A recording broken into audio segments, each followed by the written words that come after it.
William B. Brawley and Commissioners Floyd B. McKissick Jr., Tommy Tucker, and Donald Vandervaart.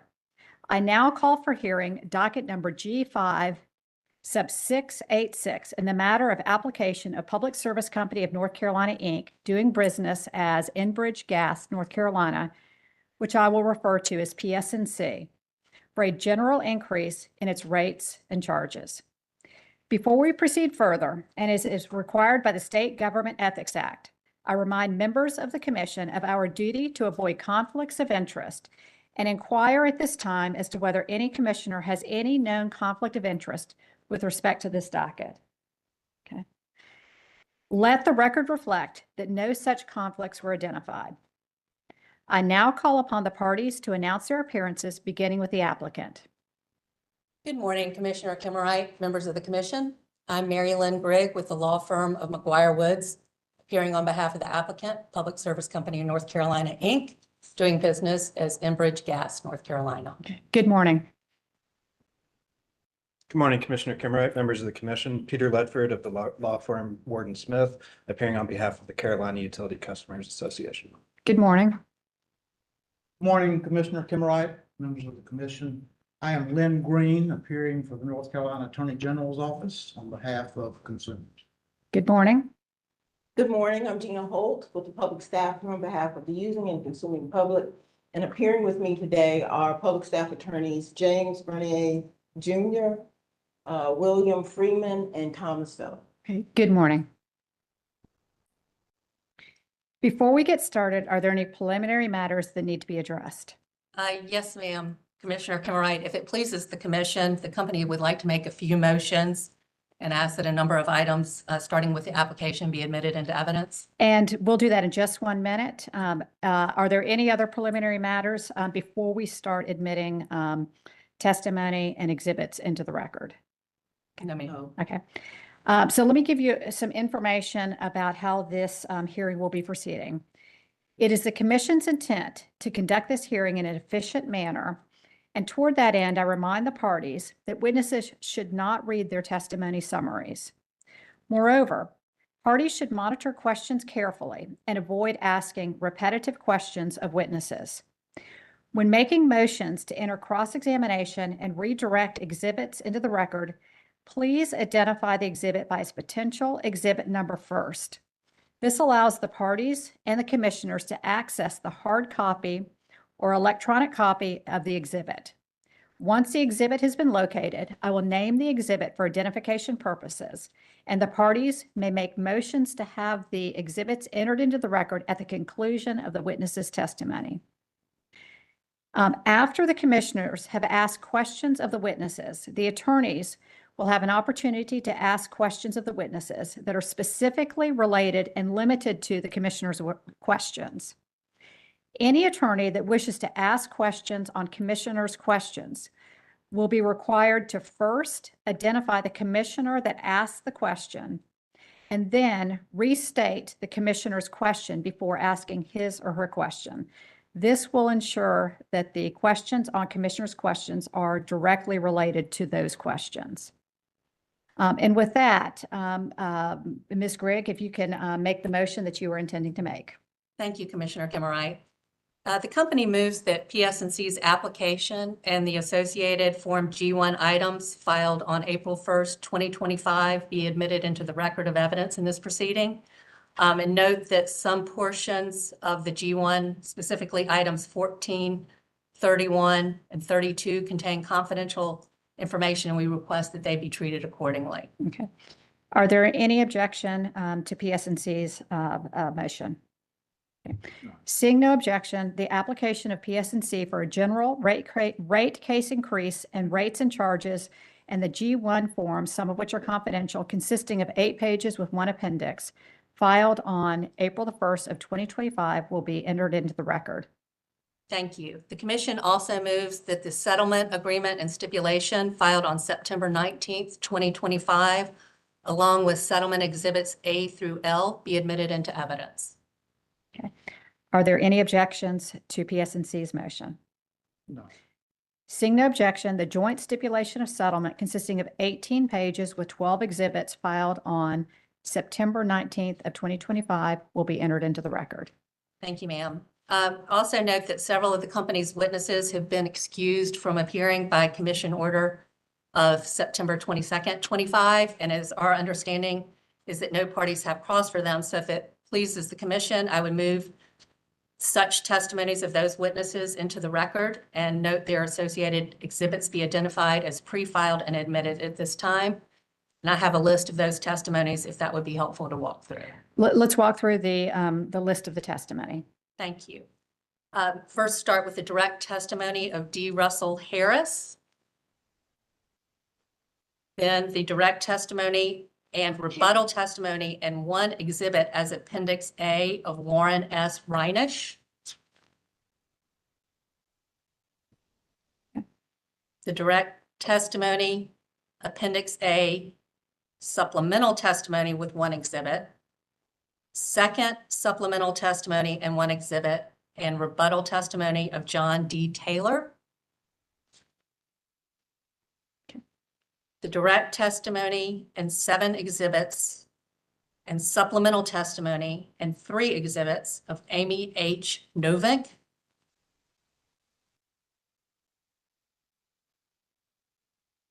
The direct testimony with one exhibit, supplemental testimony and one exhibit, and rebuttal testimony of Michael J. Villegas. And finally, the rebuttal testimony of Stephen A. Rhodes. Okay. Are there any objections from the parties? No. Okay. Seeing no objection, your motion is allowed. Ms. Grigg, I'm going to go through this to make sure, and please correct me if I want to make sure the record is clear about the testimony. So if my notes are not correct, please correct me. Yes, ma'am. So we have admitted into the record Harris direct testimony consisting of 19 pages filed on April the 1st of 2025. We have admitted into the record the direct testimony of Amy Novak, if I'm pronouncing her name correctly, consisting of 6 pages with 7 exhibits filed on April 1st of 2025, along with her supplemental testimony consisting of 4 pages and 2 exhibits filed on August 5 of 2025. We've admitted into the record the direct testimony of witness Reinisch, consisting of 15 pages filed on April 1st of 2025, along with his rebuttal testimony consisting of 18 pages with 1 exhibit filed on September 3, 2025. We've admitted into the record the rebuttal testimony of witness Rhodes, consisting of 6 pages filed on September 3rd, 2025. We've also admitted into the record the direct supplemental, second supplemental, and rebuttal testimony of witness Taylor, which consists of direct testimony, 22 pages, and 1 exhibit filed on April 1st of 2025. His supplemental testimony consisting of 8 pages with 1 exhibit filed on August 5th of 2025. Mr. Taylor's second supplemental testimony consisting of 7 pages with 1 exhibit filed on August 15, 2025. And Mr. Taylor's rebuttal testimony consisting of 15 pages filed on September 3rd of 2025. And then lastly, we've admitted into the record the direct supplemental and rebuttal testimony of witness Villegas. The direct testimony consists of 7 pages with 1 exhibit filed on April 1st, 2025. Supplemental testimony consists of 5 pages with 1 exhibit filed on August 5th of 2025. And his rebuttal testimony consists of 3 pages filed on September 3rd of 2025. And I believe that's all. Yes, ma'am. I have one correction, which is the supplemental testimony of Amy H. Novak has 3 exhibits. I think you noted 2. And I have 3 exhibits for her supplemental testimony. Okay. So let the record reflect that the supplemental testimony consists of 4 pages with 3 exhibits. Yes, ma'am. Okay, now I'll move to CUCA to make motions to admit testimony and any exhibits into the record. Thank you, Commissioner Kimmerite. I have three motions.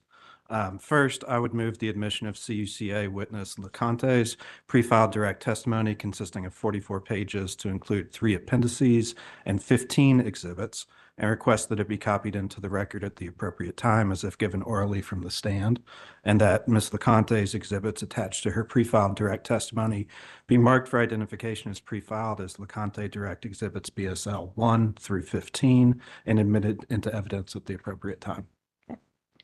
Are there any objections? Okay.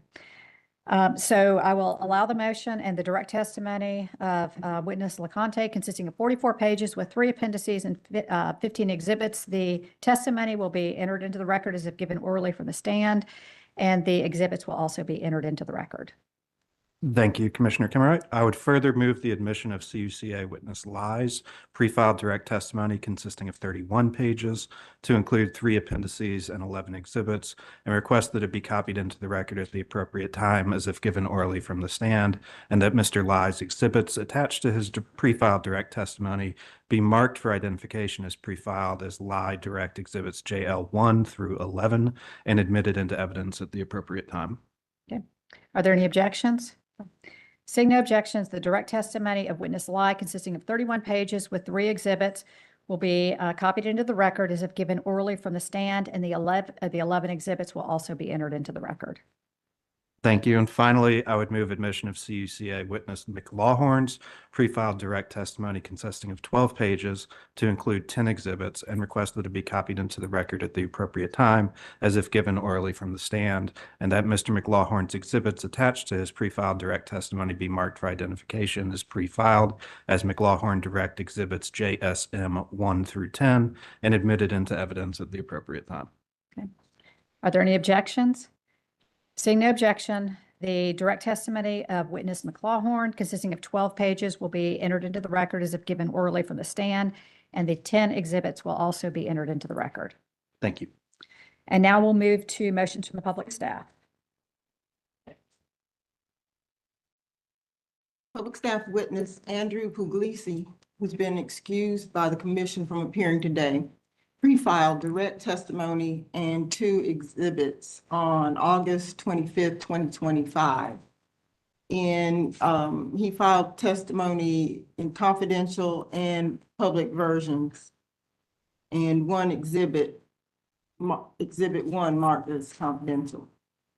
On September 18th, 2025, public staff filed corrected direct testimony of Andrew Puglisi. The public staff moves the admission of the pre-filed testimony as corrected of Andrew Puglisi consisting of 36 pages, 1 appendix, and 2 exhibits. We move that they be the testimony as corrected be copied into the record as if given orally from the stand, and that his 2 exhibits be admitted as pre-marked. Are there any objections? Okay. Seeing no objection, the public staff witness Puglisi's direct testimony as corrected consisting of 36 pages and 1 appendix will be copied into the record as if given orally from the stand, and the 2 exhibits will also be entered into the record.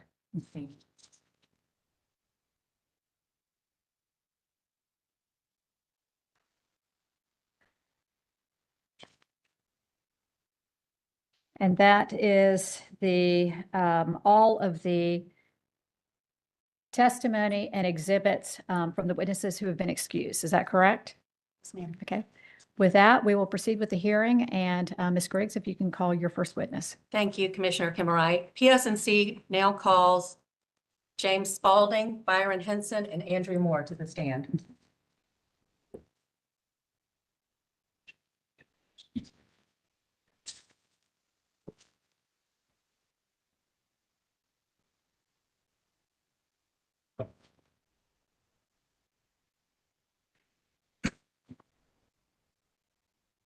Good morning. I'll go ahead and get you sworn in. If you can place your left hands on the Bible and raise your right hands. And do you solemnly swear that the testimony you're about to give shall be the truth, the whole truth, and nothing but the truth, so help you God. Thank you. Thank you. Mr. Spalding, I'll start with you. Would you please state your full name and business address for the record?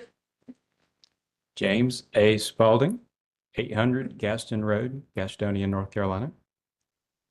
By whom are you employed and in what capacity? EnBridge Gas, North Carolina, as manager of financial and business services. Did you cause to be pre-filed in this docket on April 1st, 2025, 14 pages of direct testimony and 7 exhibits? I did. Mr. Spalding, did you also cause to be pre-filed in this docket on August 5th, 2025, 13 pages of supplemental testimony and 8 exhibits? I did.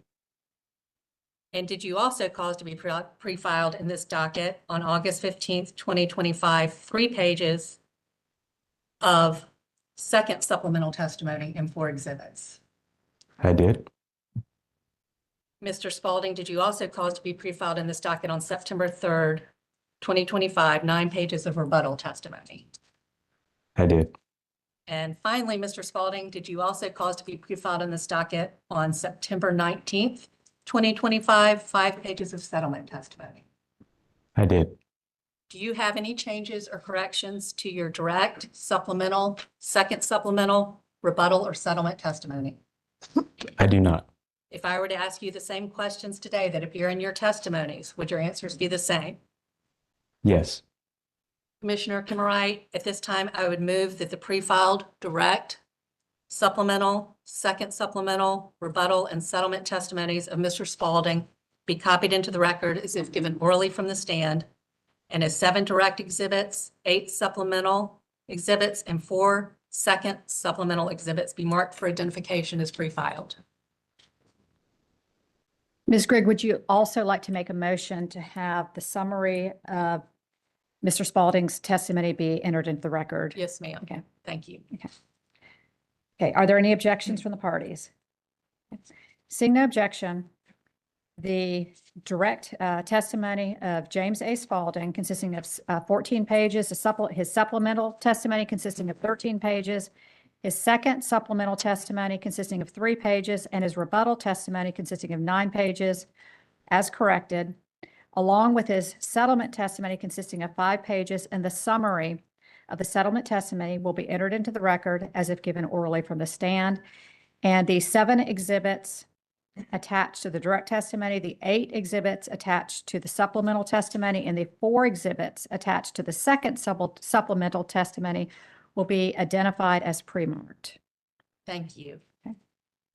Mr. Henson, Yes, ma'am. would you please state your name, full name, and business address for the record? My name is Byron W. Henson. My business address is 200 Operations Way, Casey, South Carolina. By whom are you employed and in what capacity? I'm employed by EnBridge, North Carolina, as Director of Regulation. Did you cause to be pre-filed in this docket on April 1st, 2025, 16 pages of direct testimony and 4 exhibits? Yes. Did you also cause to be pre-filed in this docket on August 5th, 2025, 6 pages of supplemental testimony and 7 exhibits? Yes. Mr. Henson, did you also cause to be pre-filed in this docket on August 15th, 2025, 4 pages of second supplemental testimony and 5 exhibits? Yes. Did you also cause to be pre-filed in this docket on September 3rd, 2025, 8 pages of rebuttal testimony? Yes.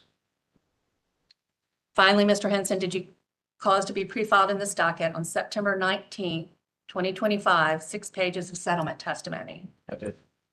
Do you have any changes or corrections to your direct, supplemental, second supplemental, rebuttal, or settlement testimony? I do not. And if I were to ask you the same questions that appear in those testimonies today, would your answers be the same? They would.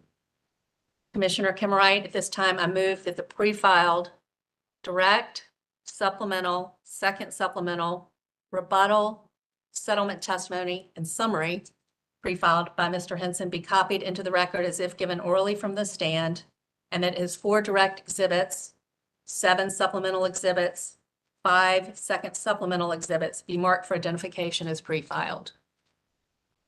Along with the 2 exhibits attached to the settlement testimony Yes, as ma'am. well? Okay. Are there any objections from the parties? Okay.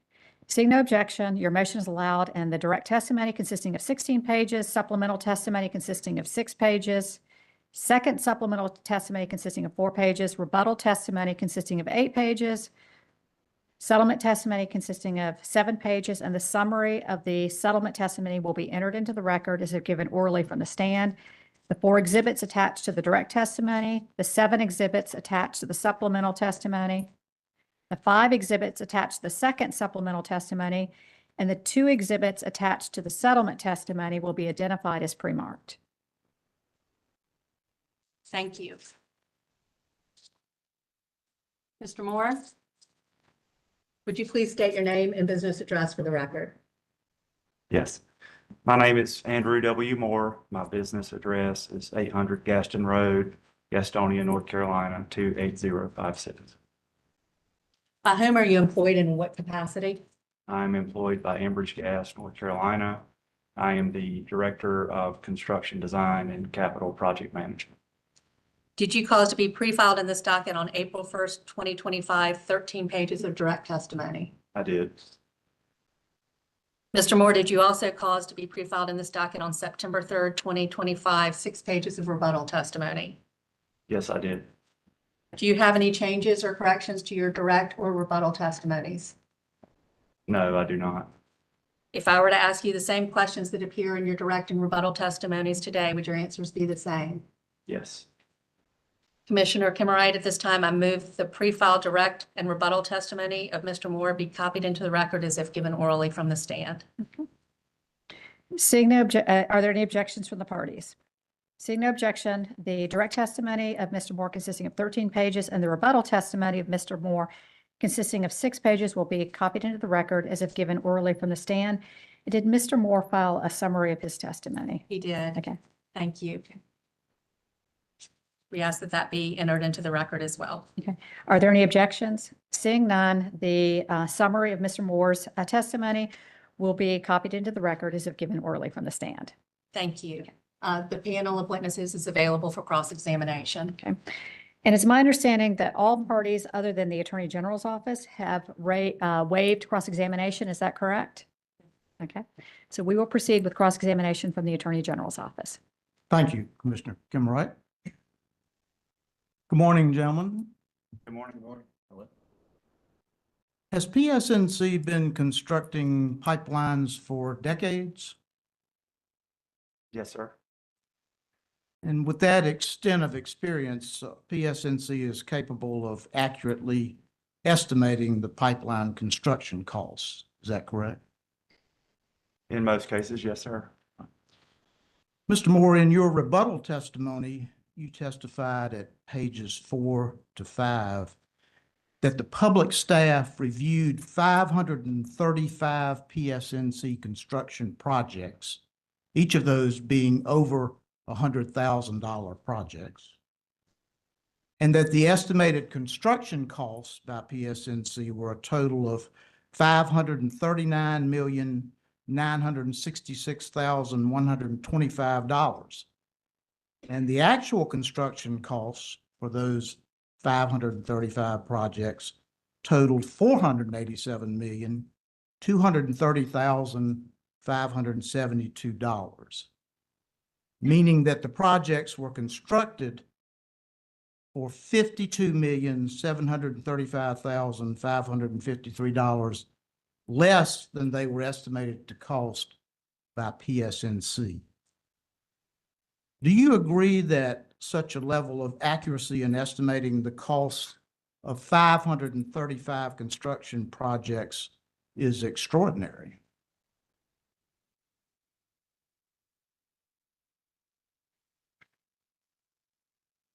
Extraordinary in that the total cost were that much less than the estimated cost, or?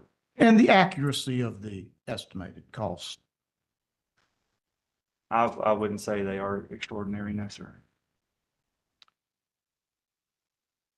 Would you say it's much better when you're estimating 535 construction projects that your estimate be at least a little higher then the actual construction costs come in. That would be ideal. Yes, sir. Okay. Thank you. Commissioner Kimwright, I'm going to ask the witness some questions about the Attorney General's more cross-exam exhibit number 1, which I've put our notebook of exhibits before each commissioner,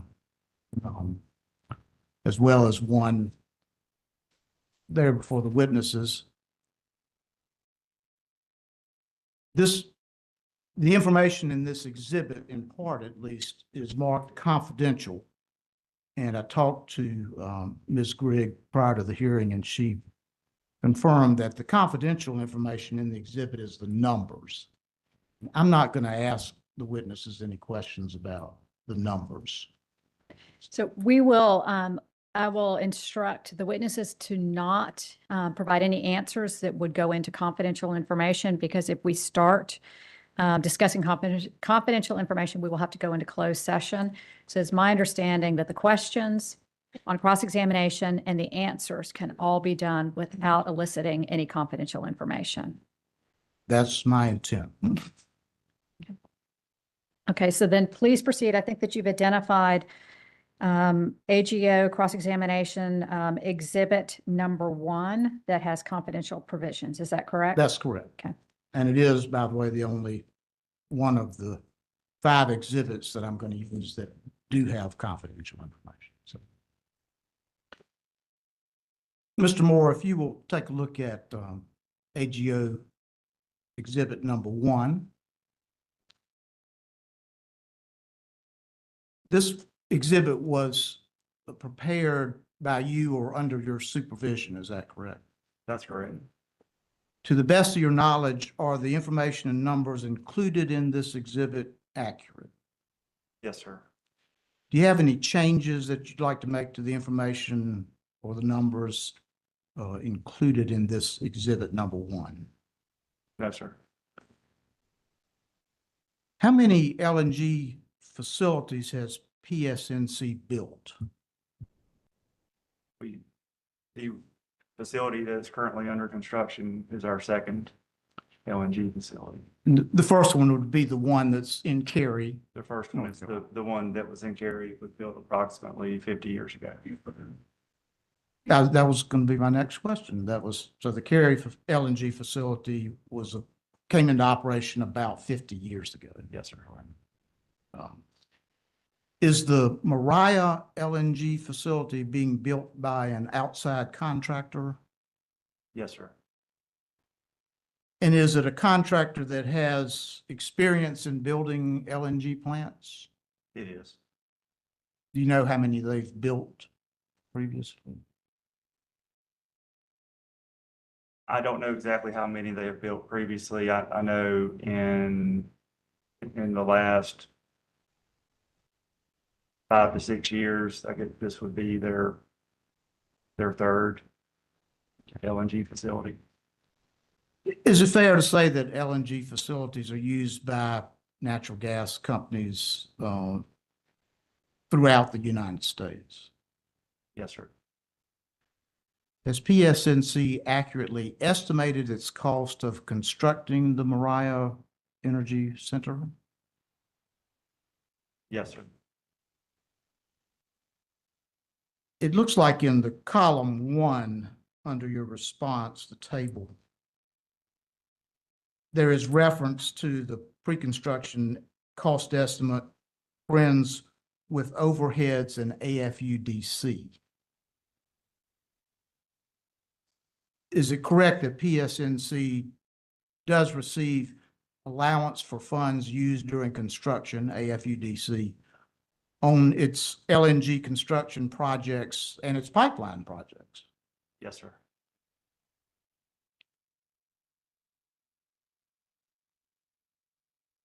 Is it correct to say that AFUDC is a type of carrying costs on construction in progress? Yes, sir.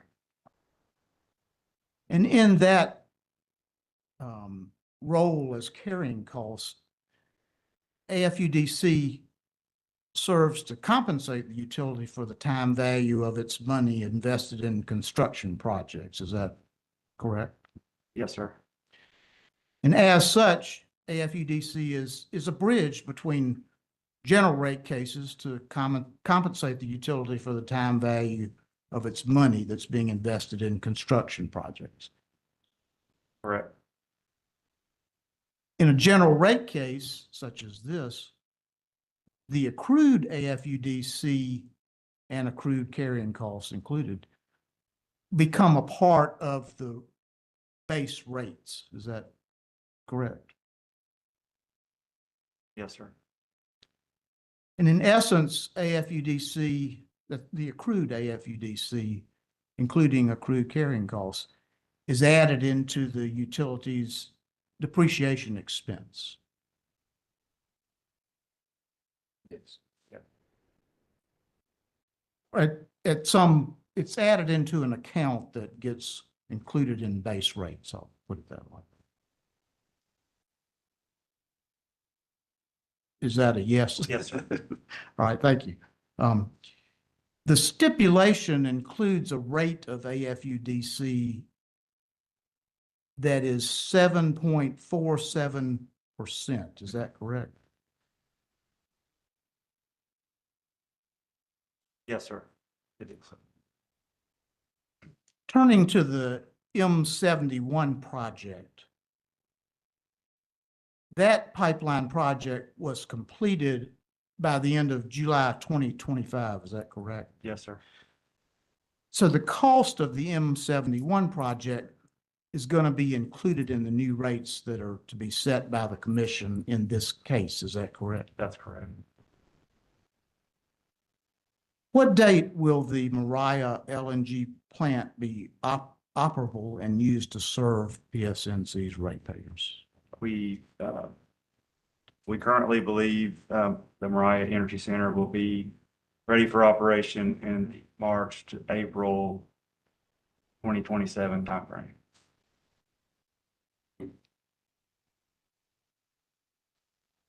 What date will the T15 pipeline project be operable and used to serve PSNC's ratepayers? Part of the T15 project will may be ready as early as June 2027, with the remaining pieces being ready by September of 2027.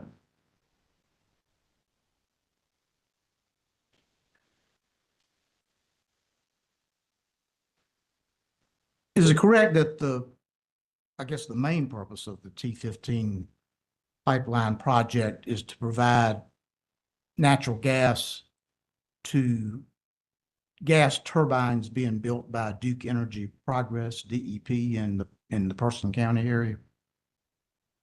That is a reason. It is not the main reason for the project. Are there other customers along that line that will be served by the T15 project?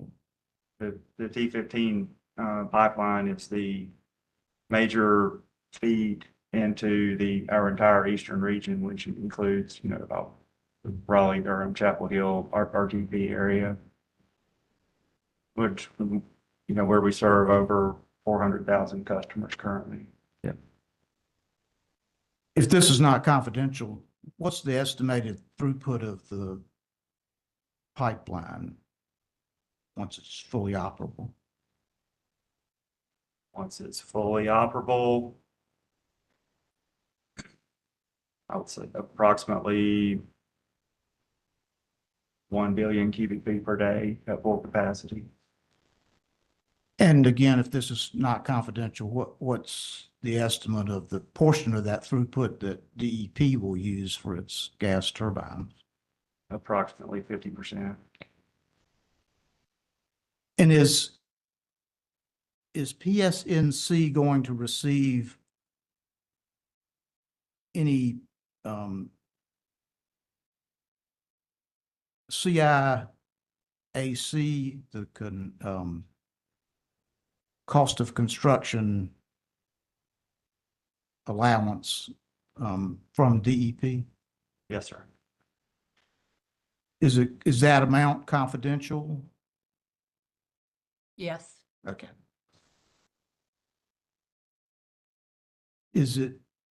Can you estimate, or can you tell me when that contribution in aid of construction will be received by PSNC from DEP? Approximately September 2027. That's when it starts. That's when it will start. Okay, so not until the pipeline is operable. Yes, sir. You don't get any of that CIAC up front as far as the construction. Correct. And Commissioner Kimmerer, just before Mr. Green continues, all terms of the agreement between Duke and the company are confidential. So if we talk about any of the terms of that service that are addressed in that contract, they are all confidential. So I just wanted to remind the witnesses of that and let Mr. Green know. And I expected that, and I don't have any further questions. Okay. I just sort of wanted to know the parameters of how much the plant would use and when PSNC would get paid. Then I apologize for the interruption. That's okay. To your knowledge, is there a statute that authorizes the commission to adopt a rider for pipeline or LNG construction costs? Not to my knowledge. The rider that Public Service is asking the commission to adopt here is called the Major Projects Rider, or MPR, I guess. The MPR, And Mr. Moore, I saw you nodding. If you can state yes or no to the question so that it could be reflected in the record, please. I'm sorry. so to back up, thank you, Commissioner Kimber. The MPR rider that allows, or excuse me, the MPR rider that the company is asking to be adopted would not allow recovery of the construction costs until the two projects are completed. Is that correct? That is correct. And just to be clear, not that both of them would need to be completed, but if, say, the T15 pipeline was completed first, then that one would go into the rider. And then if the Mariah project was completed later, then the cost of that one would go into the rider. Is that correct? Yes, sir. Would there be any carrying costs other than AFUDC that would be included in the MPR rider? Not to my knowledge. But it would include the AFUDC that had accrued on the project's costs. Yes, sir. Is PSNC requesting that the MPR rider apply to other future projects? No, sir. Is it correct that that MPR rider would end after these two projects have been accounted for in the rider? Yes. The PSNC is also asking in this rate case for a rider to compensate it for its pipeline safety, operating, and maintenance costs. Is that correct? That's correct. I think that one is being called Rider H. Yes, sir.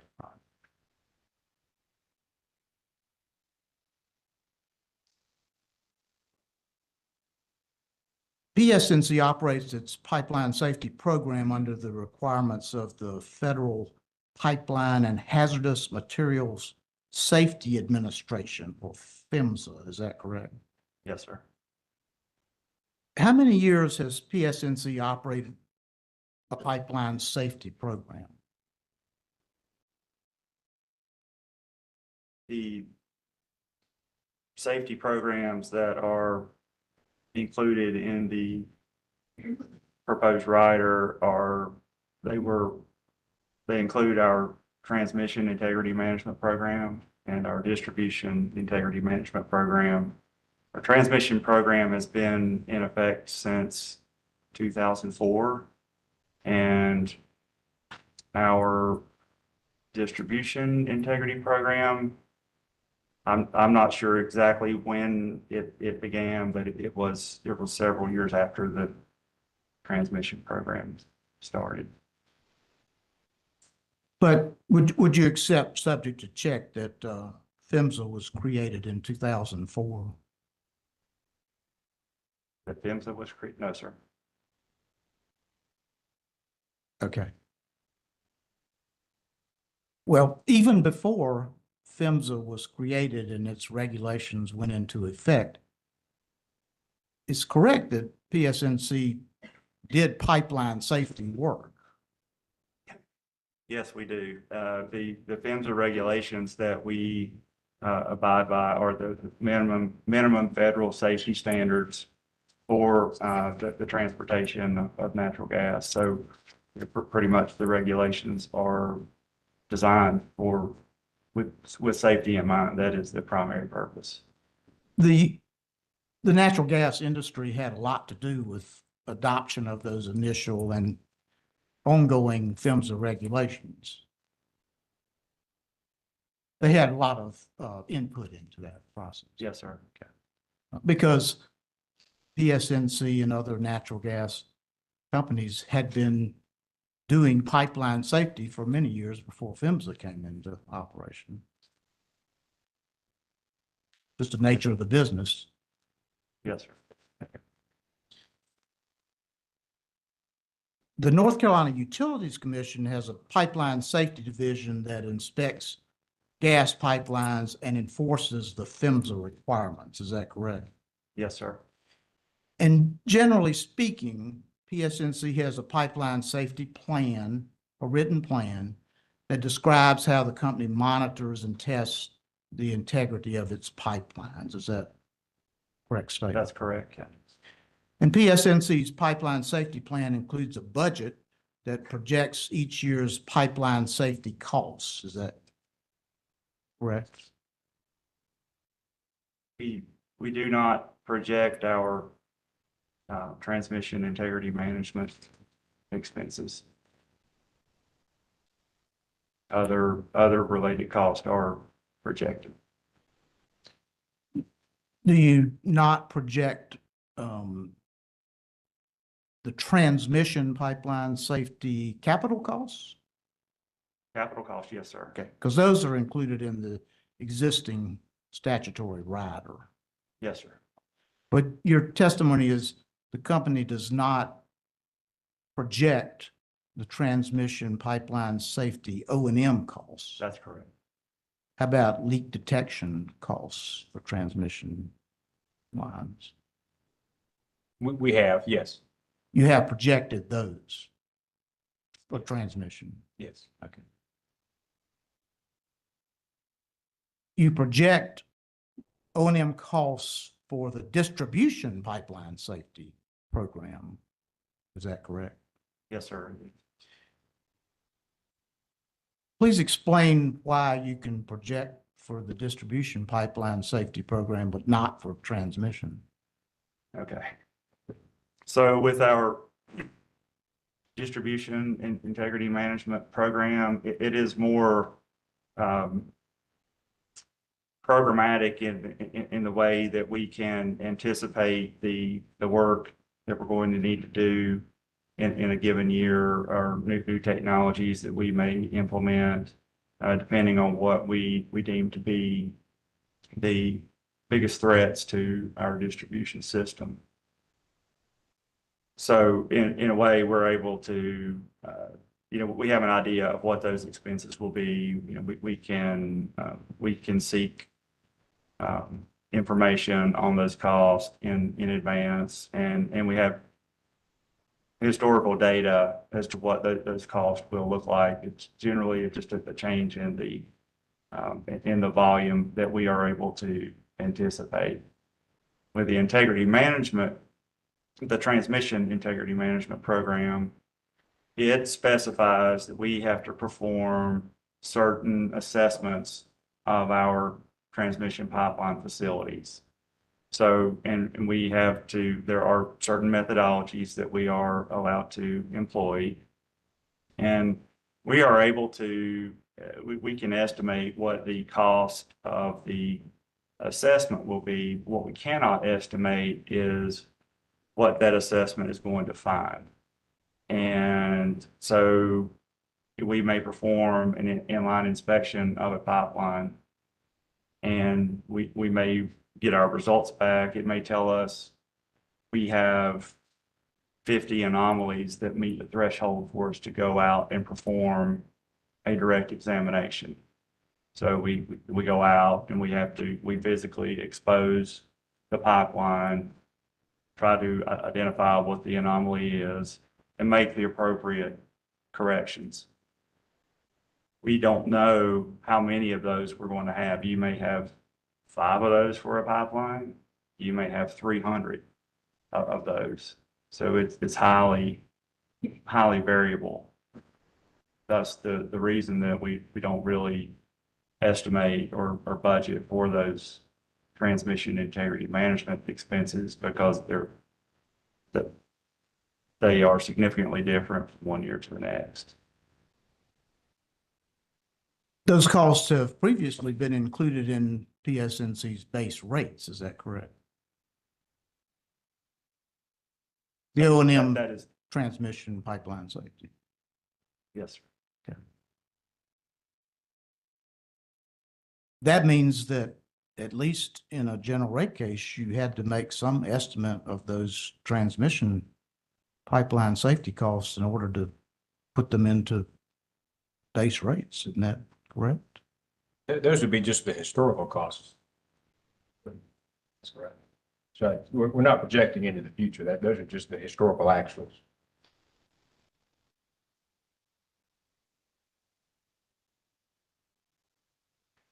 Well, Mr. Moore, you testified, if I understood it, that part of the transmission pipeline safety process is, and costs, is to use different techniques to assess the pipeline integrity first. Yes, sir. And I think you said that as far as estimating those transmission pipeline safety assessment costs, those can be estimated fairly well. We can estimate those, yes, sir. How much it's going to cost to assess a 30-mile section of transmission pipeline. That's correct. And the same is true of assessing the damage or possible damage to a distribution pipeline. You can estimate how much you're going to have to pay a company to come out there and run a pig or make some soil samples or whatever you do to try and assess any possible damage. You can estimate those costs. We can. It is easier to estimate for the distribution expenses than it is for the transmission. Like I said, they're more programmatic, related, to things like damage prevention, and efforts that we're going to make related to that. And, maybe that is promotion of, the North Carolina one call, or, having meetings with excavators and, providing them training and whatnot on safe excavation techniques. And so those are costs that are much easier to understand and establish and prepare for, to estimate. In the distribution pipeline safety area, do you also try to estimate what the repair or correction to the distribution lines is going to cost before you do the assessment? So the two programs are really distinctly different in how they operate and what the requirements are. So for the transmission integrity program, that's what we're required to do assessments, and then we have to go out and address those findings.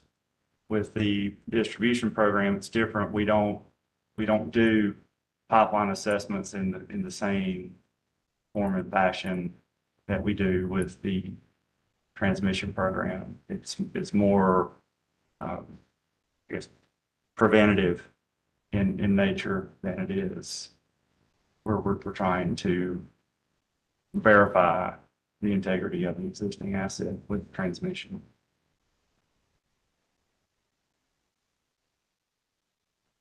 PSNC's pipeline safety program is approved by the Commission's Pipeline Safety Division. Is that correct?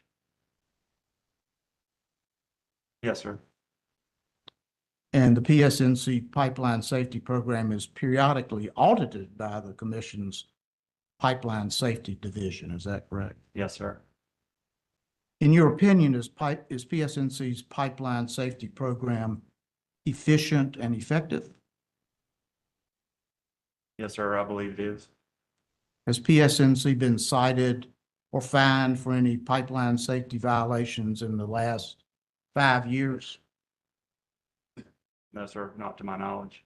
Has PSNC been denied the recovery of any deferred pipeline safety O&M expenses since the commission first approved such deferrals?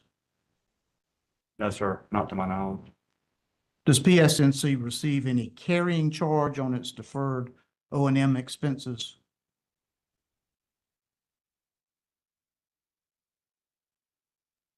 I don't believe so. Subject to check, but I don't believe so. Okay. Which is different from its capital pipeline safety costs, is my understanding. You do receive a return on those capital pipeline safety costs. I would say those are different. The capital cost is certainly part of the capital that gets included in base rates. The O&M deferral, at least the way I'm thinking about it, is part of your working capital. Another difference is that there's a statute, NCGS 62-133.7A, that authorizes the commission to establish a rider for the capital pipeline safety costs. Is that correct?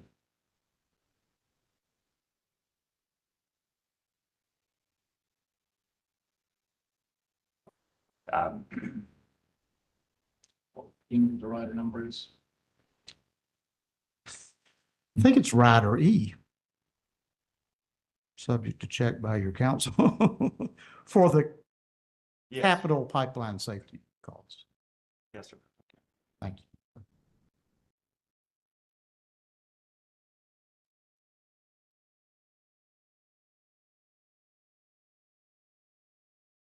Mr. Moore, you testified that the leak management expenses would be included in, well, the company's asking that the leak management expenses be included in the new O&M rider, and that the estimated leak management budget is about $6.4 million through 2027. That was your testimony, page 9. Yes, sir. What are the other types of pipeline safety O&M costs that would be included in the requested rider H? So rider H includes the contractor related expenses for the performance of the, for transmission integrity, the performance of the actual assessments, or any repairs or remediations that are necessary as a result of those. And then the same for the distribution integrity program. It covers the cost associated with work performed by contractors, and it does not include internal labor recovery. Thank you. Would you please review the second exhibit in the notebook? It's been marked for identification as AGO Moore cross-exam exhibit number 2.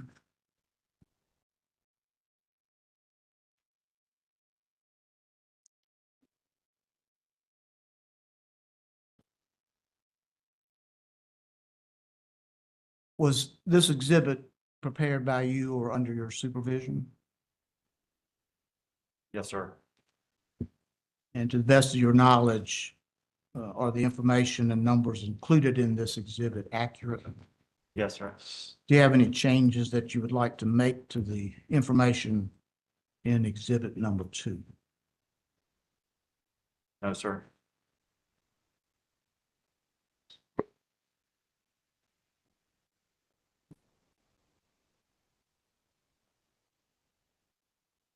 At page 54 of her direct testimony, PSNC witness Nelson, after reviewing PSNC's capital expenditure plans, states that, quote, "The company's regulatory mechanisms support its ability to recover costs in a timely manner and render it comparable in risk to its peers. Therefore, there is no reduction in the company's risk or its ROE on account of its regulatory mechanisms." Do you agree with witness Nelson?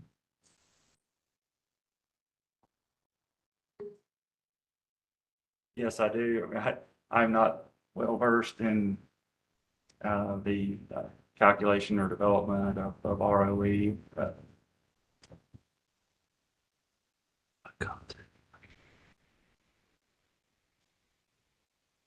At page 56 of Ms. Nelson's rebuttal testimony, in response to CUCA witness LeConte's reduction of LeConte's proposed ROE by 10 basis points, which he made that reduction based on PSNC's 2 new requested riders.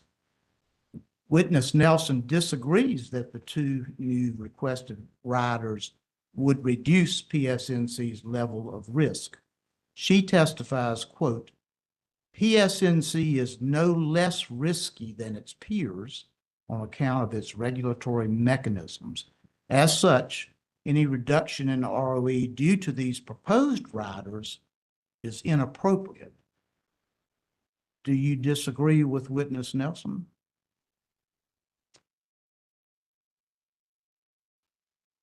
No, sir.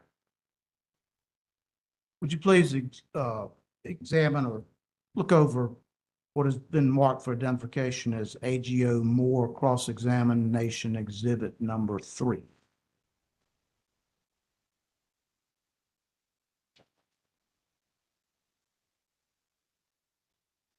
Was this exhibit prepared by you or under your supervision? Yes, sir.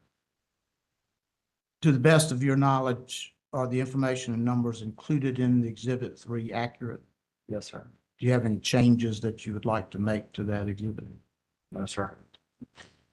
Is it correct that this exhibit 3 is PSNC's distribution pipeline safety estimated costs and actual costs during the period July 2021 through June 2025? Yes, sir. If you look at the last column of exhibit 3, which is with the heading total, it shows that during that period, the estimated distribution pipeline safety O&M costs were $43,903,640, and the actual costs were $43,532,454. Is that correct? Yes, sir. Exhibit 3 further shows that all of the actual costs of $43,532,454 were authorized by the commission to be deferred. Is that correct? Yes, sir. Those deferrals were without carrying costs. Is that correct?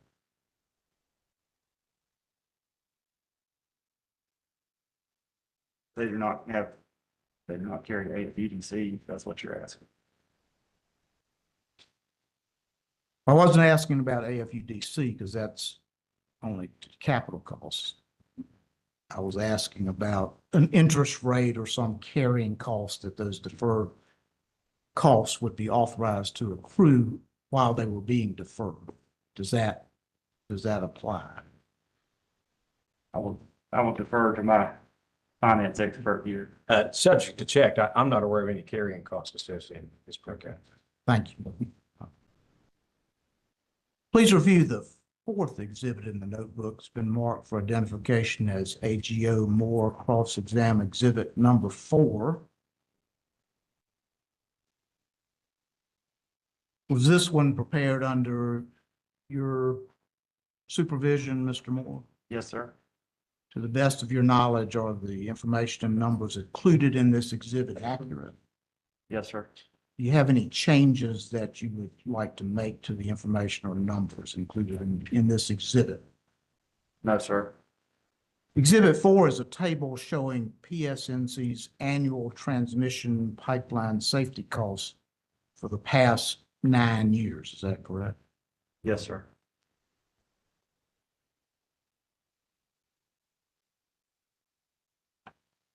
Would you please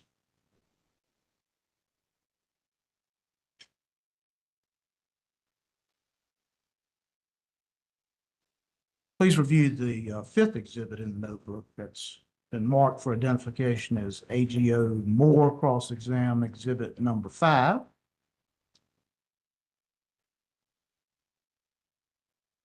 Was this exhibit prepared by you or under your supervision? Yes, sir. To the best of your knowledge, are the information and numbers included in this exhibit accurate? Yes, sir. Do you have any changes that you would like to make to the information and numbers included in the exhibit? No, sir. Is it correct that Exhibit 5 is PSNC's pipeline leak detection estimated costs and actual costs during the period 2021 through June 2025? Yes, sir. The last column of Exhibit 5 with the heading total shows that during that period, the estimated pipeline leak detection costs were $7,129,944, and the actual costs were $6,851,427. Is that correct? Yes, sir. Is it correct that PSNC has not requested deferral of its pipeline leak detection costs?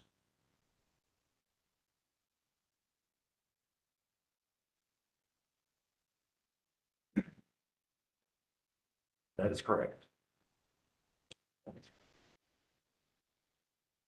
Is that because the leak detection costs on an annual basis are reasonably predictable?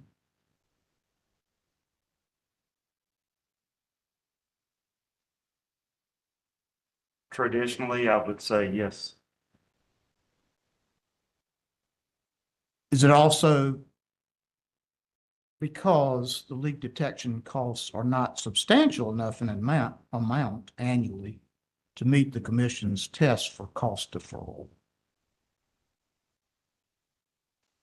I'm not knowledgeable of what that threshold would be.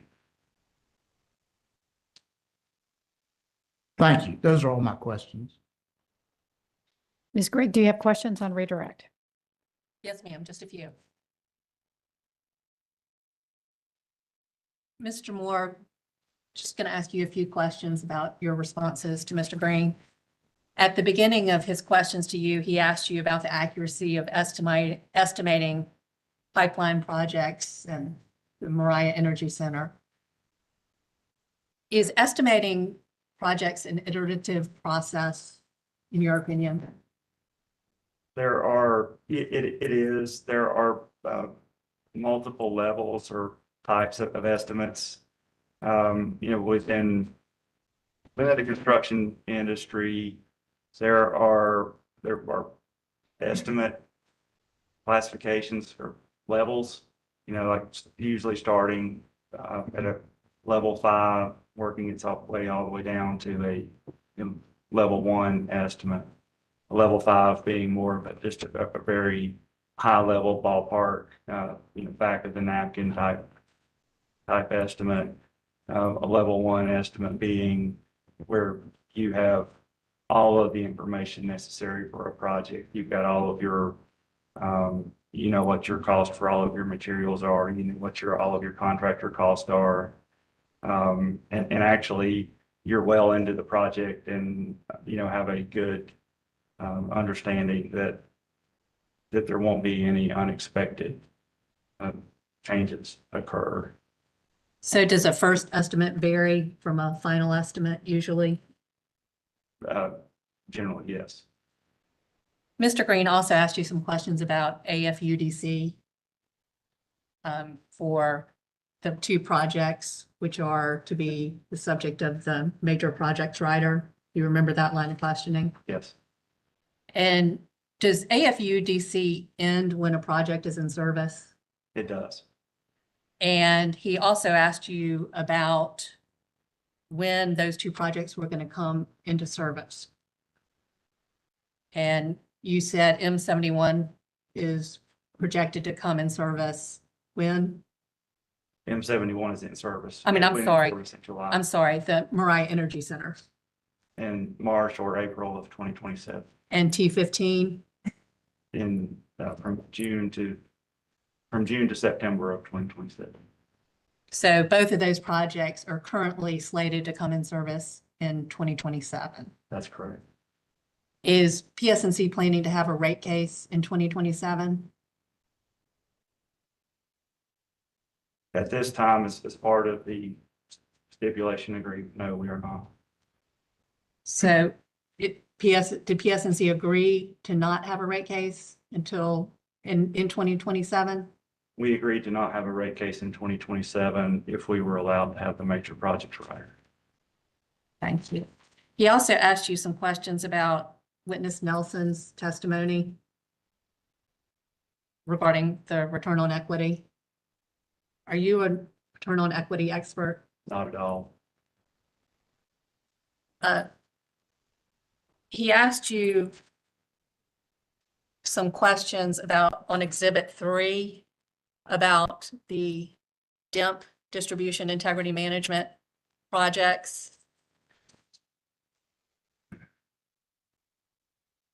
And the costs, the actual costs on line B from 2021 through June of 2025. In your opinion, have those costs increased over that time period? Yes, they have. And would you say they've increased considerably? Yes, they have. In your opinion, could those costs change, or your predicted cost change due to changes in safety regulations? Almost definitely.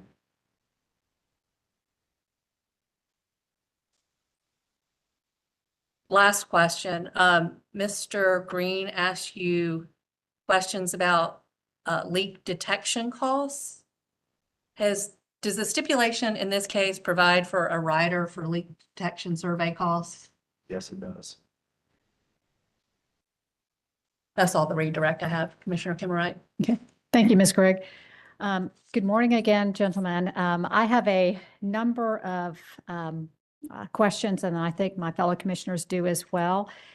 Some of the questions that I'm going to be asking, and I expect that some of the other commissioners will have some similar questions, relate to the settlement agreement, the stipulation, and the process for entering into the settlement and details about the settlement. What I want to make sure is that none of the questions from the commission elicit any testimony that would jeopardize the settlement or that would involve any testimony that related to anything that's privileged, attorney-client privilege, or in any way jeopardize the settlement. So if the questions might be eliciting that type of testimony, I'm asking that the attorneys object and let us know that we are entering into an area that we shouldn't be. And because I do have some questions about the settlement.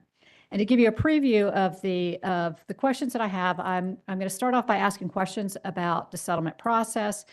And then I want to better understand the settlement. So I have some specific questions about the settlement. I also have some questions about testimony to make sure, clarification questions to make sure that the commission understands the testimony and some of the specific aspects of the stipulation.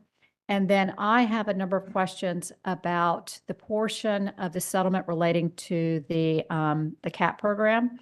And I think that some of the other commissioners also will have some questions about that. So I'm going to try to keep my questions moving along, and my questions will be directed to the panel.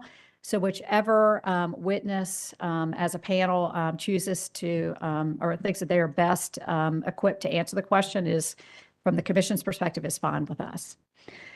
So let's begin with the settlement, the settlement process. And as I mentioned, we just want to have a better understanding of the settlement and to ensure that the settlement is just and reasonable to the ratepayers and also to PSNC. So this is where I'm going with the settlement to try to have a better understanding of that. And can the panel confirm that the stipulation that was filed is a comprehensive settlement of all contested issues between PSNC, the public staff, and CUCA? Yes. Okay. And the Attorney General's office is a party to this proceeding, but the Attorney General's office is not a party to the stipulation. Is that correct? That's correct. Okay. And Mr. Green, if this question elicits information that it should not, please object to my question. But is the panel able to provide any information to the commission about whether the Attorney General's office participated in settlement discussions? I don't know. Not to my knowledge. Okay. Okay. Thank you. And so next want to hear, get a better understanding about the settlement process that was conducted by and between PSNC, the public staff, and CUCA. And can one of the members of the panel walk the commission through when settlement discussions began, how long they took place, how many people were involved? We want to have an understanding about the process, how long it took, how it got started, how many resources were put into it, so that we can understand how the process occurred. I can start and Okay. just let them finish it off. It was a long process that started when we filed. Can you speak up a little bit? We're having a little bit of trouble hearing you. There you go. Is that better? Yes, thank you. Good. It was a long process that we went through from filing a case on April 1st. And then we had significant discovery. Can you make sure that your microphone is turned on, just to be sure? How about now? Still a little, if you can pull it a little closer to you, it's a little hard to hear. Thank you. Can you start over? Yes, please. Yes. It was a long case. It started on April 5th, a little bit before that, to get it queued up and filed.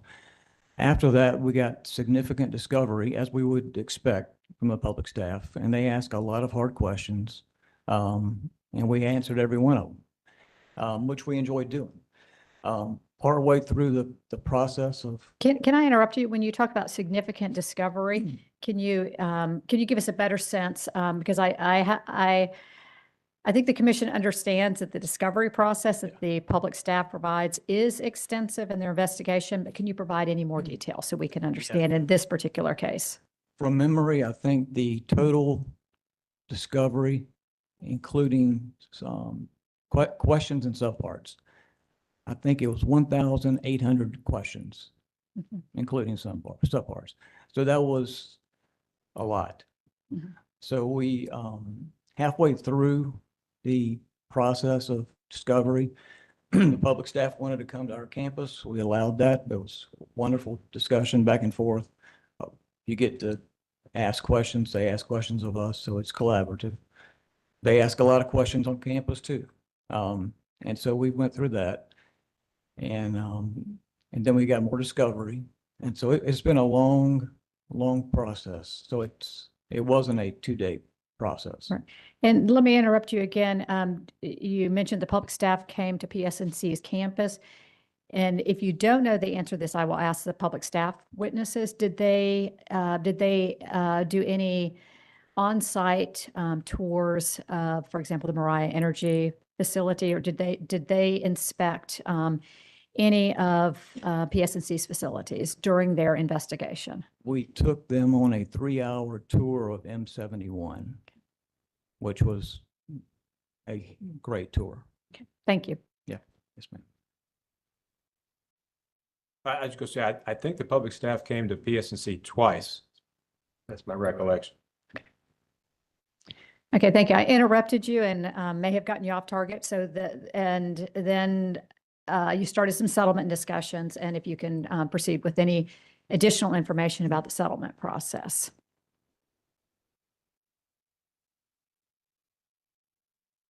Well, it was I don't remember the moment we started because there was so much discovery. But when we did start, it focused on certain areas of interest like O&M or capital, the traditional way.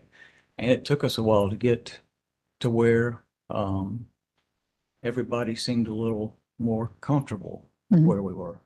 But we never got to the point where one side got the better of the other. I never felt that once. But it was a lot of discovery. And CUC as a member signed on to the stipulation. Do you recall when CUCA began participating in settlement discussions along with the public staff?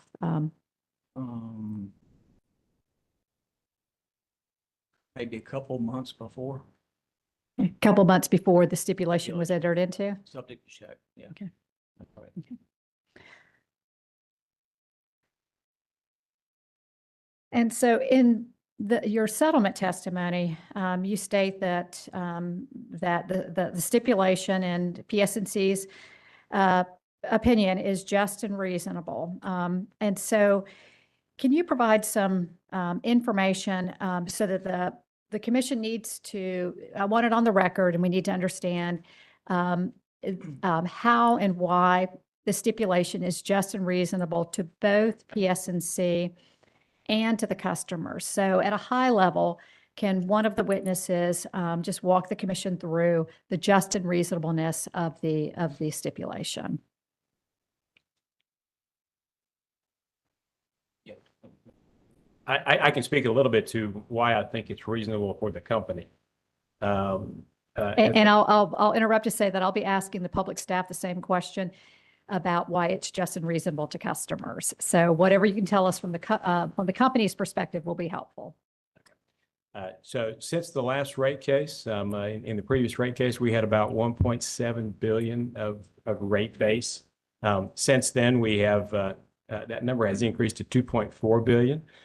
So the first reason that I think this is reasonable for the company is it allows us to recover, if you will, that 700 million of additional rate base that the company has already spent, if you will. So gets to recover that. The company has also issued 450 million of long-term debt to help, in part, to fund that rate base increase that I just mentioned. Another benefit that I'll mention is, if approved, the three major riders, the major projects rider, rider H, and rider I, would allow for timely recovery of some of the expenses that Witness Moore was describing earlier. Okay, thank you. And during the settlement negotiations with public staff and with CUCA, was there give and take between the settling parties and entering into the stipulation? It was. Okay.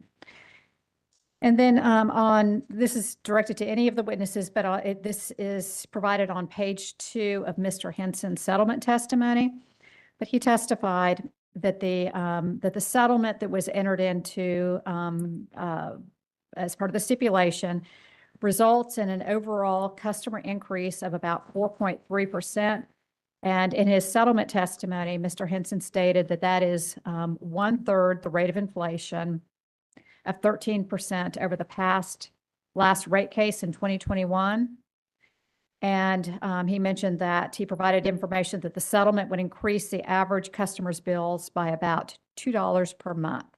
And can one of the witnesses testify about PSNC's position about whether it is just and reasonable in the settlement for a $2 increase to the average residential bill?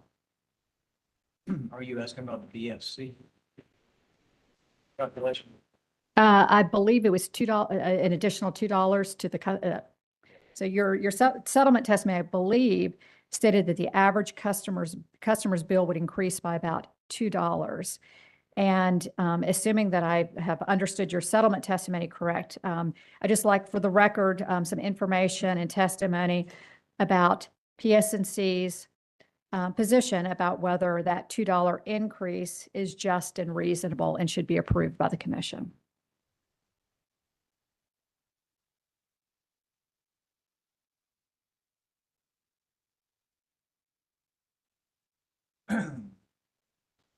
Why is just and reasonable? So it's a $2 increase. So I'm just looking for testimony from the company about your position about whether this result of a $2 increase to an average residential bill, the commission should find to be just and reasonable. The company's position about this. The company believes that $2 per month on the customer bill, we find that reasonable. Okay. Sure. Thank you. And then I think this questions may go to Mr. Moore, although any witness can answer the question. This is a little bit more detailed about information that we want just clarification about from your testimony.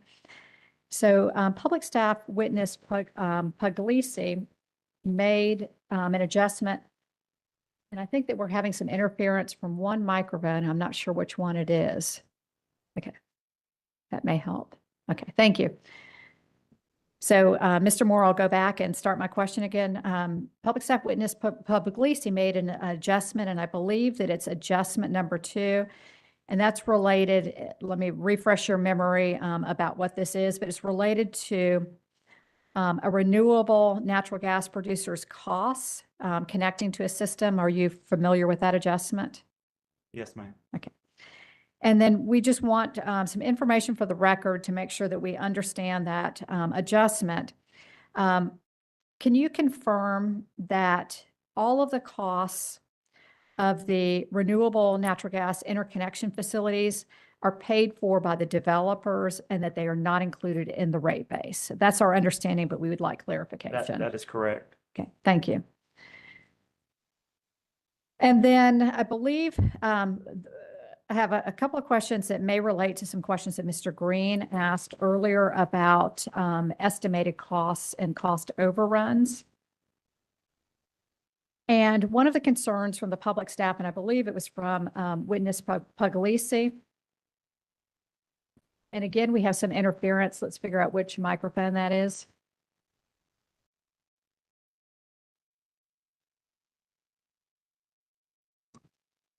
So I think that if everyone who is not testifying or speaking can turn their microphone off, that might help. What's that?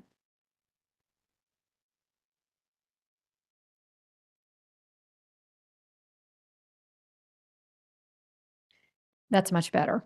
Can everyone hear now? Okay, so let me start my question again. And Mr. Moore, I think this is probably for you, but any witness can answer. This relates to, I believe, questions that Mr. Green had about public staff's concerns about estimated costs and cost overruns.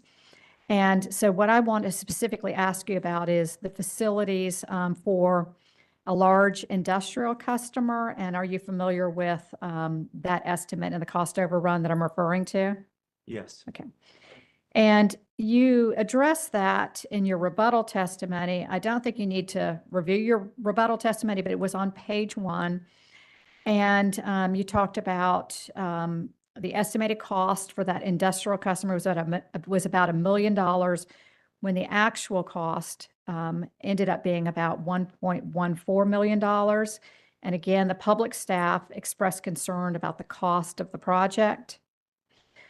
And in your rebuttal testimony, you explained the reason for that difference between the actual cost and the estimated cost. And one of I think your explanation is that the industrial customer could have been served by a 4-inch pipeline, but PSNC decided to upsize the pipeline to an 8-inch pipeline to serve additional customers that would be coming to the area, or economic development efforts. Are you following what is my summary? Is that correct to your knowledge? It is. I would say that the fact that we installed a larger pipe size to accommodate additional future growth was not, I don't think that was the reason that, for the cost overrun. It was not the reason for the cost overrun? Okay. The question that I do have, though, is about related to upsizing of pipelines.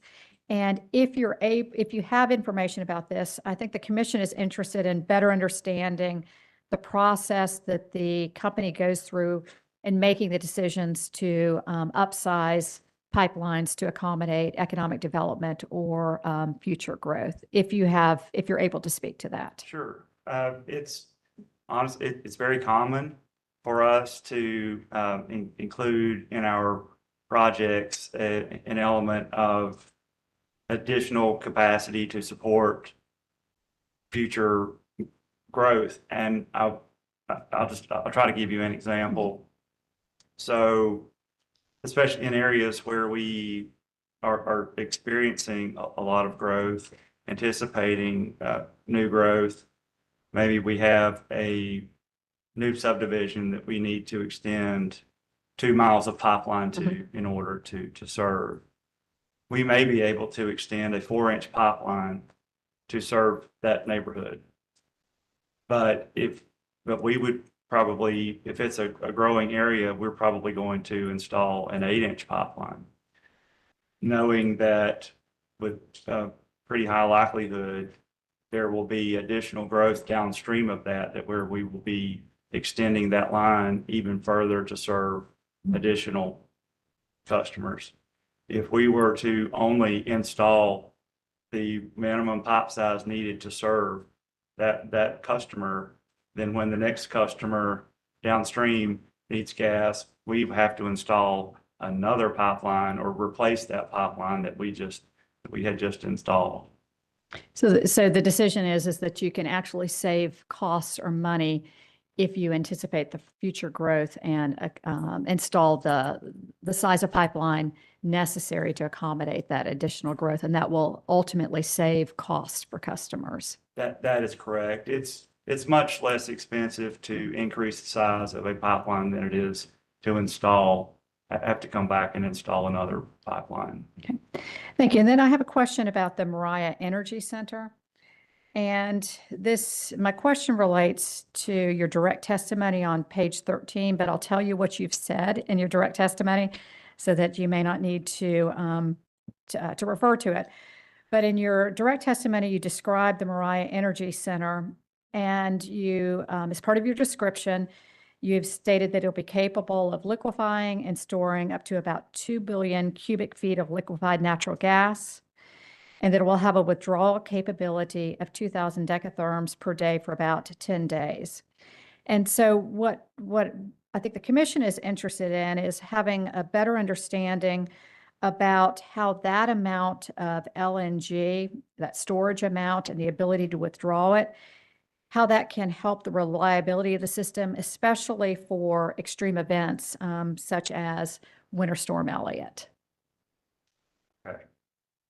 So I'll try not to be too long-winded, but this goes back a good number of years where we have anticipated having additional interstate pipeline supply coming into North Carolina.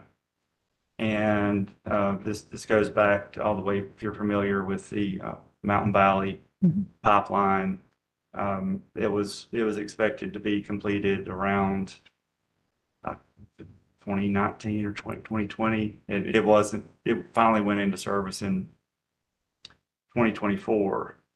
And so we were anticipating getting additional supply off of that pipeline. So there's another project that has to happen. It's called Mountain Valley Pipeline Southgate that would bring gas from the Mountain Valley Pipeline to our system. And this is incremental interstate pipeline supply that we need to serve our growing customer base. On average, our system grows at about 20,000 decatherms of additional usage each year. And when we go out and acquire new supply, we generally do so in increments of at least 200,000 decatherms per day. So we could not, we've not been successful in getting that supply, that pipeline supply to North Carolina. So we decided we're running a deficit right now. So in the wintertime, we don't have enough firm supplies to serve all of our customers. So we're having to go out and get, we purchase short-term capacity to get us through the winter. And that grows, that amount we've had to acquire each year, as grows each year. So our deficit's getting larger and larger. There's no guarantee that short-term supply is going to be available. And just due to the uncertainty of being able to have these new interstate pipelines coming into North Carolina, we felt like the only thing that we could do, or the prudent thing to do, would be for us to figure out how can we develop that supply within our system, and that would be through the storage project, through the LNG storage. And generally, when you design an LNG plant for peak shaving purposes, it's designed to have a 10-day capacity based off of the overall capacity of the facility. So, and as I mentioned, we would generally acquire incremental supply in groups of at least 200,000 decatherms per day. So we designed that LNG tank to its 2 billion cubic feet, which would support about 200,000 decatherms per day for 10 days. That's where that came from. Right. And so to follow up with my question, so an event, an extreme event like Winter Storm Elliott, is this LNG storage, is that also designed to address, critical issues during a subsequent Winter Storm Elliott type of event? Yes, the LNG facility will definitely definitely be very helpful. Were there to be another event similar to Elliott. Okay, thank you. And I have some questions about the leak survey provision. I think it's number 17 in the stipulation, just to make sure that we understand the leak survey. And there's there's a three-year pilot with an aggregate cap, I believe, of $6.4 million. And the stipulation states that no return will be quote unquote calculated. And I just want to confirm that the word calculated means that PSNC will not be earning a return on the leak survey costs. Is that correct? That's correct. Okay. And then why is the 3-year project or period being proposed as a pilot. What is PSNC and potentially the public staff seeking to learn from this pilot as opposed to having it as a regular program? So the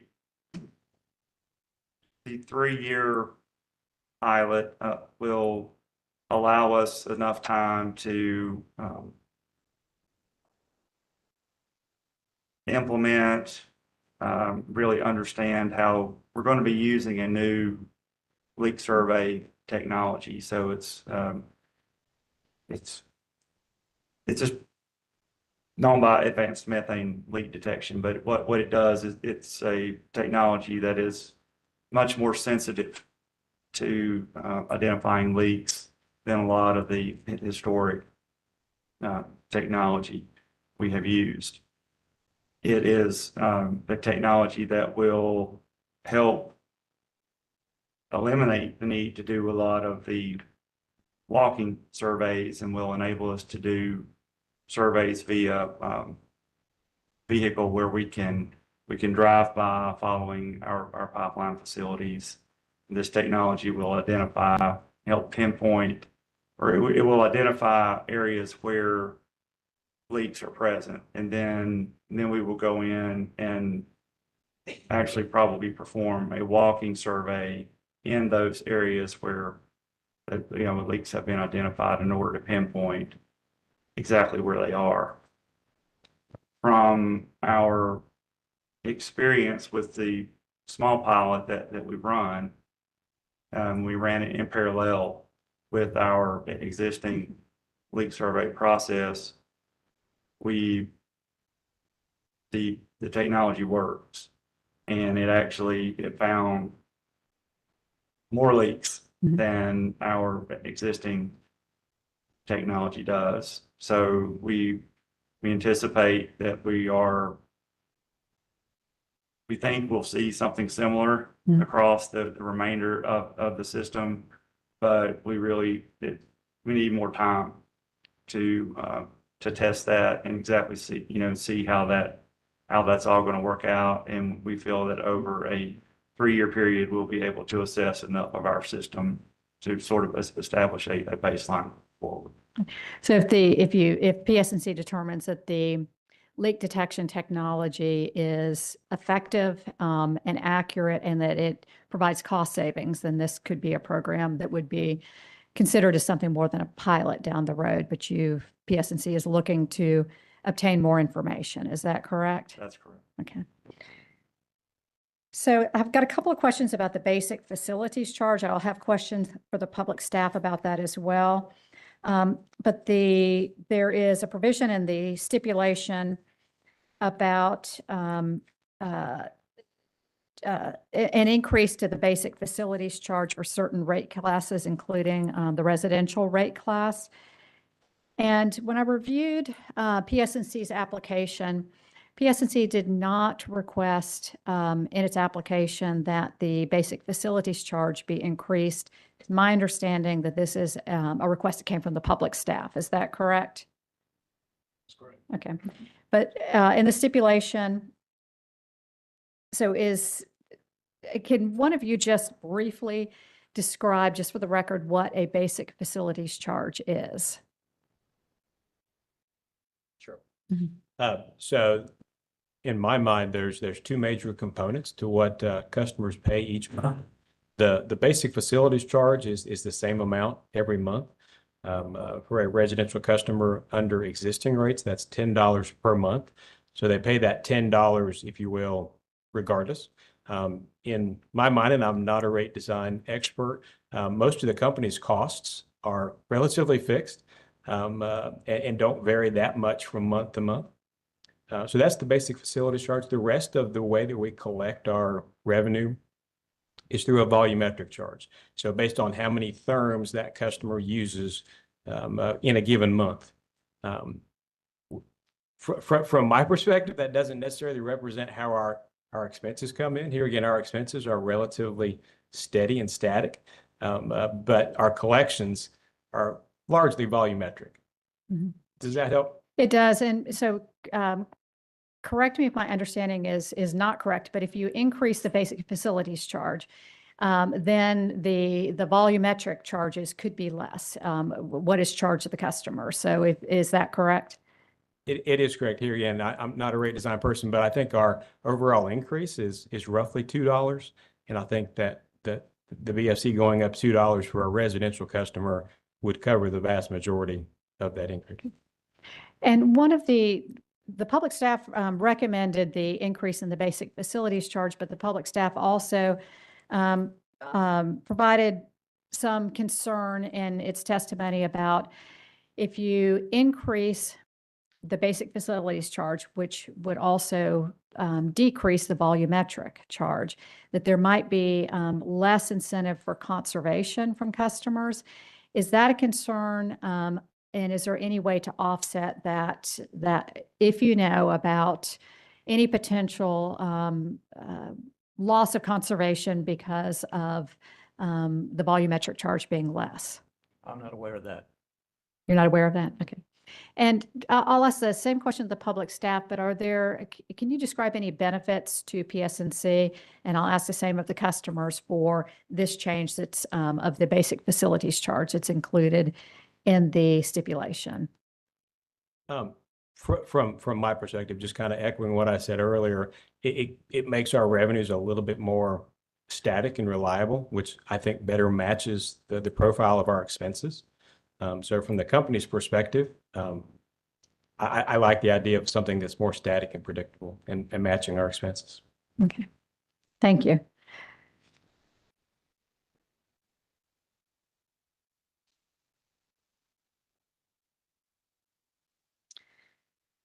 Okay, now I'm going to move on to some questions about the customer assistance program. And it's my understanding that PSNC's original proposal for the CAP program in your application was that the funding, there would be funding of about $300,000 from per year from the shareholders, and that initially the proposal was that the customers would fund $545,000 for the program. Is that correct? That's correct. Okay. And then in the stipulation, that amount of customer contribution was reduced from $545,000 to $300,000. Is that correct? Okay. And can you help the commission understand how did the company or PSNC determine that initial amount of $545,000 that would be funded by customers? The cap was initially funded a year earlier at that same level, 300,000 plus I think it was, I forget the number, but it was much higher last year. This year, it fell to 300,000 and 300,000, so 600,000. So the first year we put it out, we were able to give more, subject to check. We were able to give more credits to customers over a longer period of time. As it stands here, the difference is it's 300, but it's over a three-month period. A 3-year period for the pilot, yes. Yeah, and we give it to customers over through December. February. Correct. Okay. And so what we were trying to understand is the initial, we want to understand how the program was designed initially, and then also in the stipulation. So in understanding how the company determined the amount of customer contribution. And so the application started off with customer contribution per year of $545,000. And you may have already answered this, but I may not have heard this. How did the company determine that initial amount? How did where did that $545,000, how was that derived? I think the first time we rolled the program out it was approved by the commission in the EnBridge transaction with PSNC. The acquisition. The acquisition. And that was the first time we rolled it out. We understood that CUCA had a similar program, so we went and found the best practices that we could find, and we put the program together and rolled it out. And Mr. Henson, I'm hearing from the back of the room that they're having trouble hearing you. So if you can pull the microphone closer. Okay. Thank you. Where could they not hear me? You mean to start over? If you can start over, and I'll make sure that everyone can hear you. Okay. Thank you. The initial program was approved by the commission during the EnBridge PSNC transaction. And that was one of the first asks that we were given, and that is, I think it is wonderful. So we went and looked at Duke Energy's program and tried to get the best practices out of that and rolled it out. So that program gave benefit to customers a little longer than this one does. And then in the stipulation, section 28 of the stipulation addresses the CAP program, and the CAP program now requires per year $300,000 of shareholder contribution and $300,000 of ratepayer contribution. How is, if you're able to, I don't want to jeopardize any information that was in this as part of the settlement negotiations, but how did the settling parties arrive at that $300 customer contribution that is reflected in the stipulation? I think it was just a series of conversations with the public staff and others who intervened in the case also had different opinions about the amounts. So we arrived at a comfortable medium. Okay. And so my next questions are trying to understand how the $300,000 customer contribution is funded. So for that $300,000, which customer classes contribute to the $300,000 contribution? Residential. Okay, just residential? Okay. Subject to check.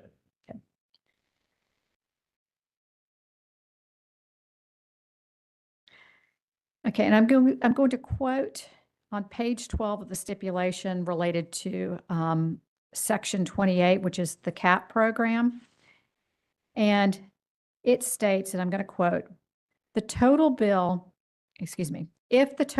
is less than the maximum bill credit, amounts in excess of the bill credit up to the maximum bill credit will be credited or carried over to future bills, end quote. And can you explain how that credit or carryover will work in practice? Like, for example, does the credit stay with the original customer or does it revert back to the total fund? So we're trying to understand the mechanisms for that carryover or reversion. I think this is the first time we've had a carryover in the mechanism. Mm-hmm. First time this year. So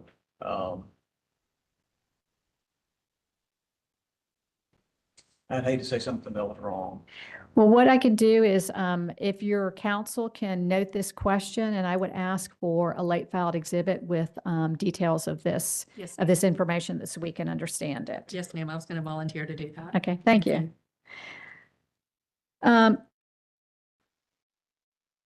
so my next questions, what I'm trying to understand is how important is section 28, the CAP program, and really specifically the $300 per year customer contribution. How important is that? Excuse me, 300,000. I'm saying the wrong number. Excuse me. $300,000 customer contribution. How important is that if the witnesses are able to answer this question to the overall settlement? Because I think that there may be some concern about customer contribution to the customer assistance program. And how important is that portion of the stipulation to the entirety of the stipulation, if you can answer? You start. Mhm. Right. Okay. One of the reasons that I think this was included in the stipulation was at the public hearings associated with this rate case, proposed rate case increase. That was one of the most common themes that we heard was affordability. Many customers represented the difficulty in paying for everyday bills. And so if you're able to answer this, I'm trying to get a sense of, so the stipulation is to be considered by the commission. It has a severability provision. It's to be considered as a whole. If the commission has concerns about that customer contribution, does PSNC have a position or concern about whether the entirety of the settlement would be in jeopardy? I think the honest answer is, we need to go back and caucus with the other parties to the settlement. Is that fair?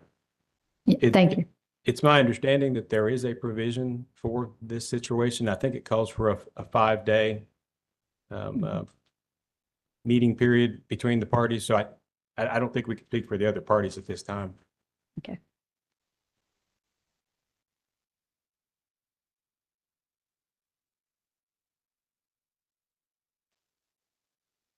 And then, so let's move on to beyond that to other questions about the CAP program. And what I'm trying to, the questions that I'm going to be asking is I'm trying to understand whether the customer assistance program will provide overall benefits to all residential customers or just to the participating customers who receive the CAP funds. Does that make sense? And so what I'd like to know, so specifically what I know is, are there both or either direct or indirect benefits to non-participating customers due to the program? For example, I know collection expenses, uncollectible accounts. What benefits, if there are any, does this program provide to non-participating customers? I think one of the best things that this program has is DHHS administers it. They screen the applicants and they've got to go through, I think it's the low-income energy assistance or crisis intervention, whichever one it is. And they give us the people who are the customers who are eligible. And all we do essentially, this is an overstatement, is pass the credits on their customer bill. So it's that DHHS is the one who administers it. They do also do for Duke. Mm-hmm. And for the customers that don't receive those funds, did they receive any benefits from this program? Are there any savings that they will benefit from due to this program? Due to fewer non-collectibles, fewer collection charges, things like that. Has the company been able to quantify any such benefits? I can't speak to that. Theoretically, yes, I would think that would help Uncollectibles, but indirectly, one of the things that I would think about is going back to what I said earlier. Most of our costs are relatively fixed. So to the extent that you have more customers, more therms, those fixed costs get spread among more people. So in my mind, there is an indirect benefit even to those who don't directly benefit from this the CAP program. Thank you.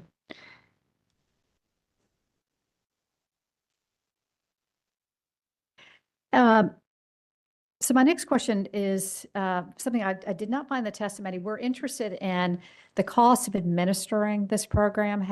Do you have any information about what the cost of administering the CAP program is and how it's to be collected by the company? I don't know. Okay. Ms. Grigg, if you have that information, can we have a late filed exhibit about the costs of the program and how the company recovers those costs. Yes, ma'am. Okay, thank you. And then a couple of other questions that deal with both uncollectibles and the disconnection process so that we can understand better how it works for the customers that aren't paying their bills and are disconnected. So for the uncollectibles, those expenses, how are they recovered by the company? Are they socialized among all customers or socialized among the specific customer class? Help us to understand how the company recovers those uncollectible expenses. So the way that I think about uncollectibles is kind of in two pieces. So subject to check, I think the majority of that uncollectible would be related to the commodity costs or I'm sorry, the cost of gas. Commodity is just one portion of that. That portion runs back through the cost of gas mechanism. So to the extent that there is a write-off or that was deemed uncollectible, that portion of it would run through the cost of gas mechanism. The non-cost of gas mechanism is what I would call O&M, or part of the cost of service. And there is a amount based on historical experience that is built into our cost of service. And so it's recovered via the O&M. Does that help? It does, thank you. And then the disconnection process, can you just walk us through what that shutoff process is for a residential customer? And what we're interested in as well as is the time that is required of PSNC. Does a field service tech have to go physically to the residence to shut off the gas? What is that process? And I do know that there is according to your regulations, service regulations, there's an extended period of efforts that you have to make before you can shut off a customer. But once you're able to do so, what is that process? I'll make an attempt, but that is not my area of expertise. But I do believe within our G1 application, we did include a schedule that was prepared by Buddy Flake, who's our credit and collections manager. If memory serves, if a customer comes on service, never pays a bill, they would be written off within about 120 days. But that's subject to check within that portion of the G1. I don't know if that helps, but. It does, thank you. And I'll move on. So we've talked about the customer assistance program. Does PSNC have other customer programs that help low-income customers have trouble paying their bills that are funded voluntarily by customers or shareholders? And I'm thinking, for example, are there programs are in existence like Share the Warmth or the Heat Care Fund? Are those programs still in existence? They are. Okay. And are there, in addition to the Share the Warmth and the Heat Care Fund, are there any additional programs that PSNC has that are voluntarily funded by customers? I was going to say Salvation Army. So Heat Care, I believe, is the Salvation Army, and that is voluntarily funded by customers. Is that a PSNC program? That is a separate program? That's a separate program, and to me administered, I believe, by the Salvation Army. But yeah, that's a voluntary program that, to my knowledge, the company also contributes to that at our shareholder funds, so below the line contributions. And then there's also the LIHEAP program, but that is not funded by, that's a federally funded program to my knowledge. Okay. And does PSNC have any internal programs, not like the Salvation Army program, but internal programs that help customers who are having trouble paying their bills that are funded through voluntary contributions from customers? Are there any types of programs like that? Nothing besides Heat Care that I'm aware of. Okay.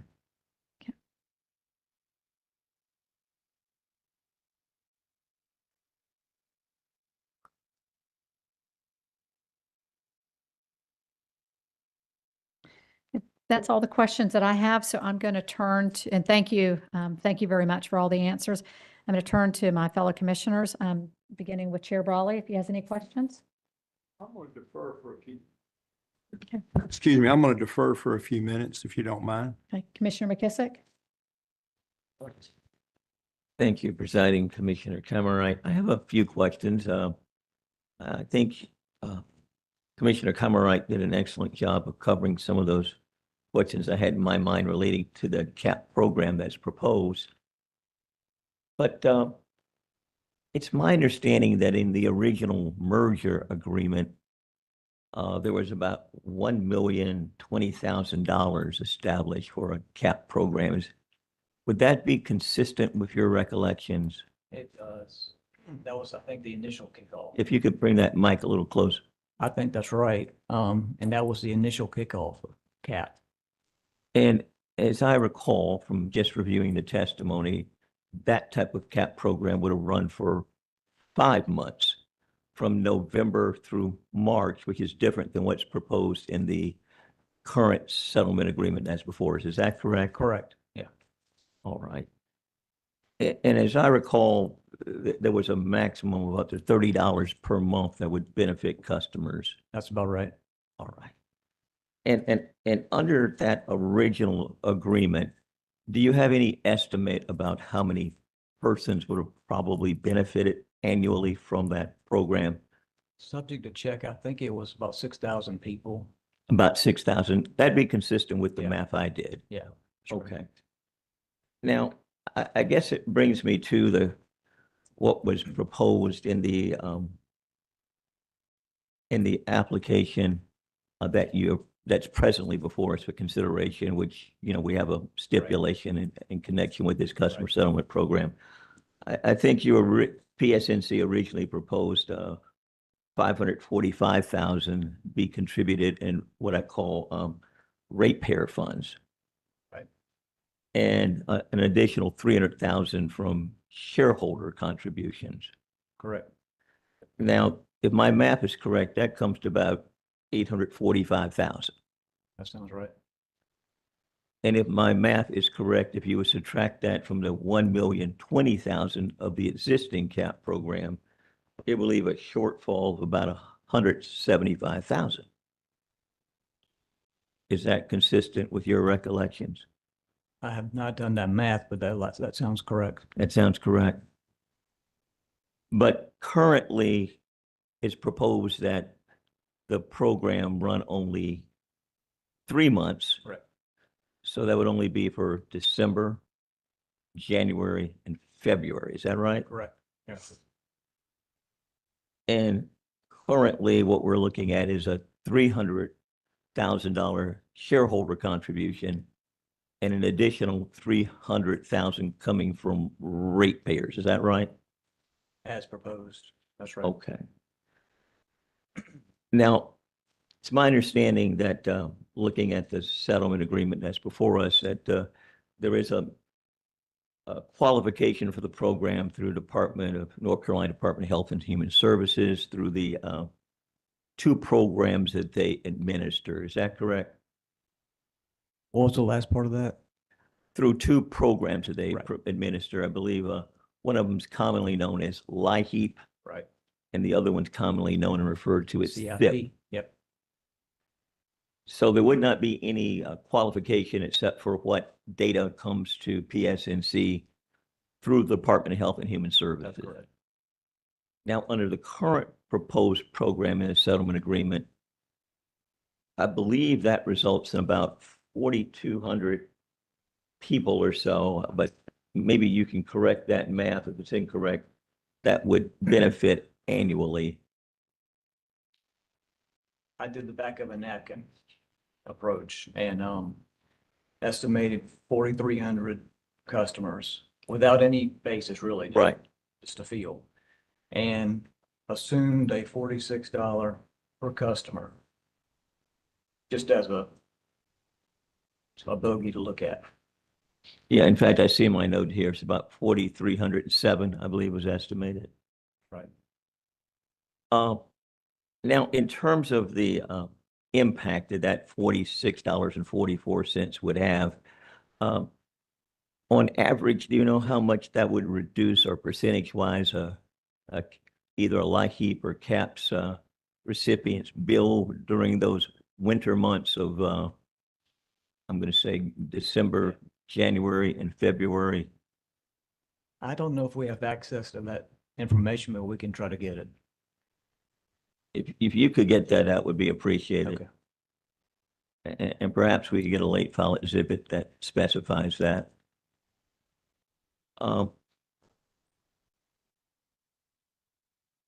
Now, let me ask you this question. If the $300,000 in ratepayer contribution were not contributed, and the only funds available were the $300,000 that would come from a shareholder contribution, do you know how much that would decrease the monthly benefit to potential recipients using the same criteria for eligibility relating to LIHEAP and SIP? I don't, but I'm sure we can calculate it. Subject to Ms. Craig. If you Yes, sir. could Yes, sir. provide us with a late Yes, sir. file exhibit that would specify that. And let me ask you this. I know it was stated that one of the greatest concerns that came up in public hearings was the, what I refer to the impact that the proposed rate increase would have upon customers. And it's my understanding from the testimony provided here today that that was one of the reasons that the SIP program, the customer assistance program is a part of your settlement agreement. Is that correct? It is. Yes, sir. And do you have any idea of whether your typical recipient of SIP or LIHEAP actually consumes more gas per month than your typical customer would? I don't know. You wouldn't know. All right.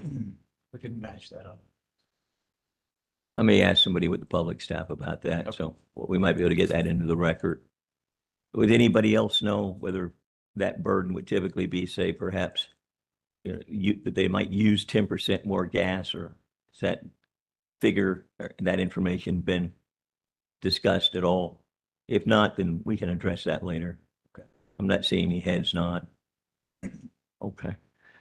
And I guess one of the questions that does give me concern is this.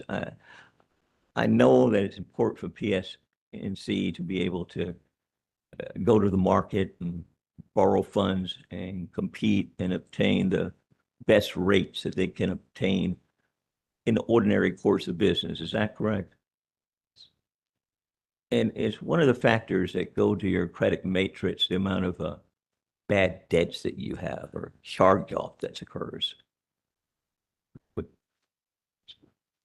I'm sorry, could you repeat the question? Yes. Knowing that PSNC has to go to the market to borrow capital.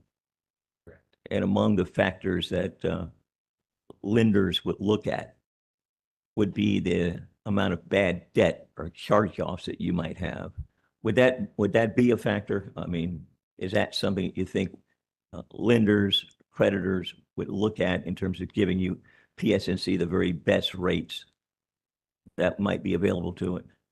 I'm not a treasury expert, but I don't think that would be significant in their evaluation of our credit worthiness.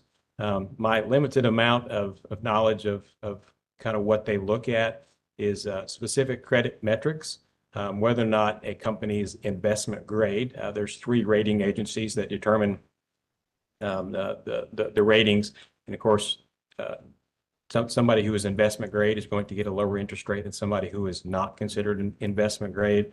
There are specific credit metrics, but I'm not aware that one of them being specific to bad debts.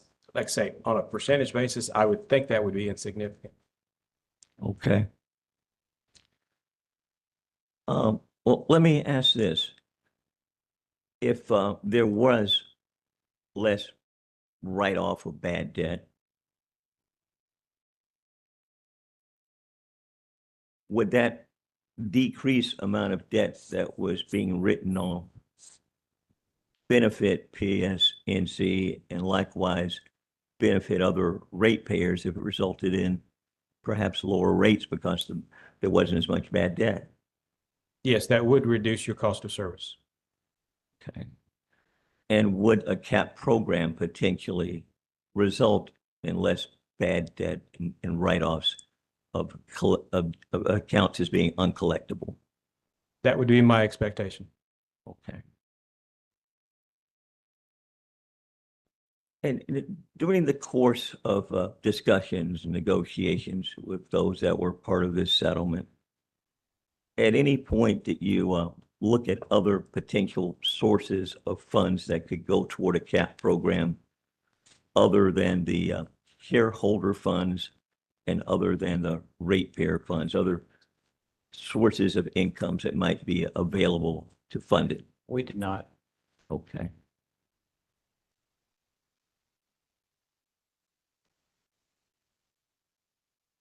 Excuse me 1 second. Let me just take a look here.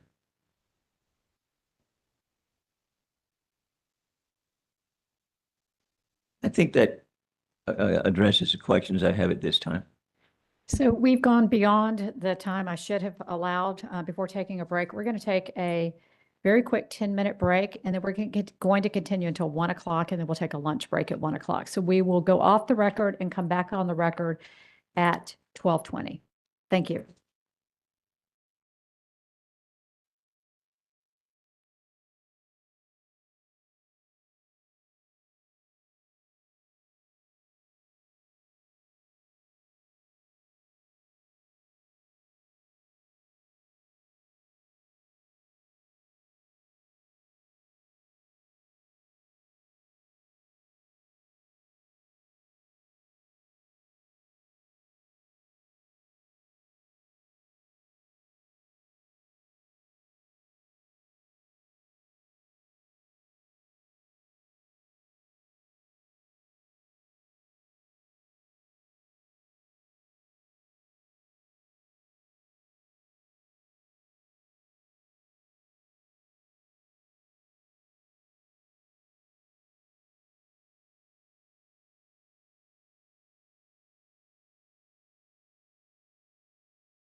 Let's go back on the record and we will continue with commission questions, and I'm going to turn to Commissioner Tucker.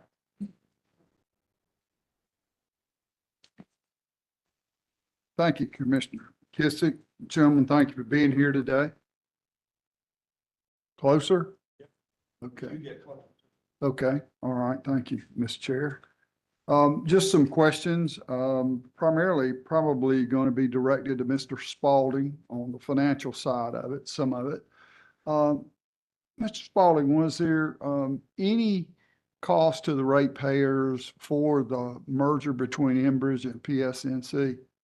Meaning the lawyers, all the costs that were there? I missed that somewhere. Is that going to be in the rate base anywhere? I'm not aware of any costs that will be borne by ratepayers. Okay, that's fine.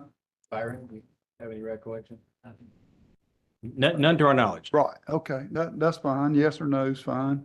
And I realize you haven't had a rate case since 2021, so I understand that. I'm familiar with the pipeline projects, the T15, M71. I will say that Chair Brawley and I made a personal visit to Mariah. We spent some time there briefly, looking at the tank. It was about half built at the time, and then the compressor station or building that was going up, it didn't have a roof on it at that time. But we didn't get a full tour because security wouldn't let us too close to it, but it is a massive facility, and I certainly think we need more LNG storage with the natural gas questions that we may have in the future that impact the state. So I applaud you for moving forward with that. The reduction in the state income tax and the franchise tax, et cetera, that's taken place over the last 10 years, was there overcollection by you guys of those taxes? And was there an adjustment to make it an undercollection and refund to the taxpayers the rate, the decreases in taxes to the corporation? I'll look at item number 27 of the stipulation, which does talk about taxes. Do my best to try to explain that. So there's actually two things that I think we're proposing to include in a rider.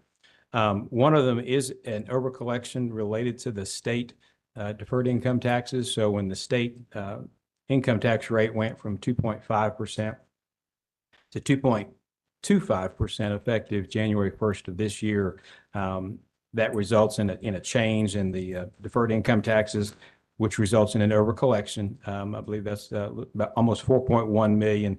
So that's an overcollection that will be refunded to customers. Going the other way, and included in the same rider, was a over refund due to the federal calculation. I believe that has to do with normalization rules. So those two will net together to be a small surcharge. I don't know if I'm helping you. Okay, all right. Well, just for the record, just wanted to understand that you had taken the reductions from the state in consideration as you did your taxes, which I knew you would.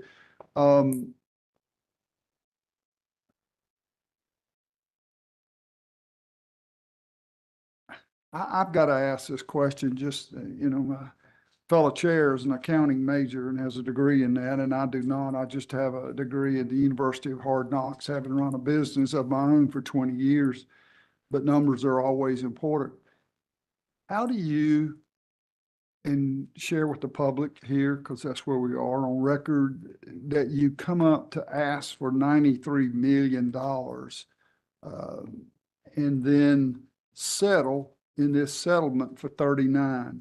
That is a tremendous spread, and I just need you to help me understand that. Now, my quick math says that there's roughly $29 to $30 million in deferred cost in that retail sheet that you have for operations, but I just trying to understand that. I refer to it as the well, I know there's give and take in settlement, but I mean, I don't know how you haven't had a rate increase since 2021. you bring this proposal into public staff at 93 million, and then you end up at 39. And I don't understand how you can do that. If there's a sheet you need to look at, it is docket G-5, 656, settlement exhibit 1, schedule 1. That's what I'm looking at. Give me just a minute to make sure. Yes, I sir. was looking for You take your time. No one problem. There's note. no pressure Let's here. see my note.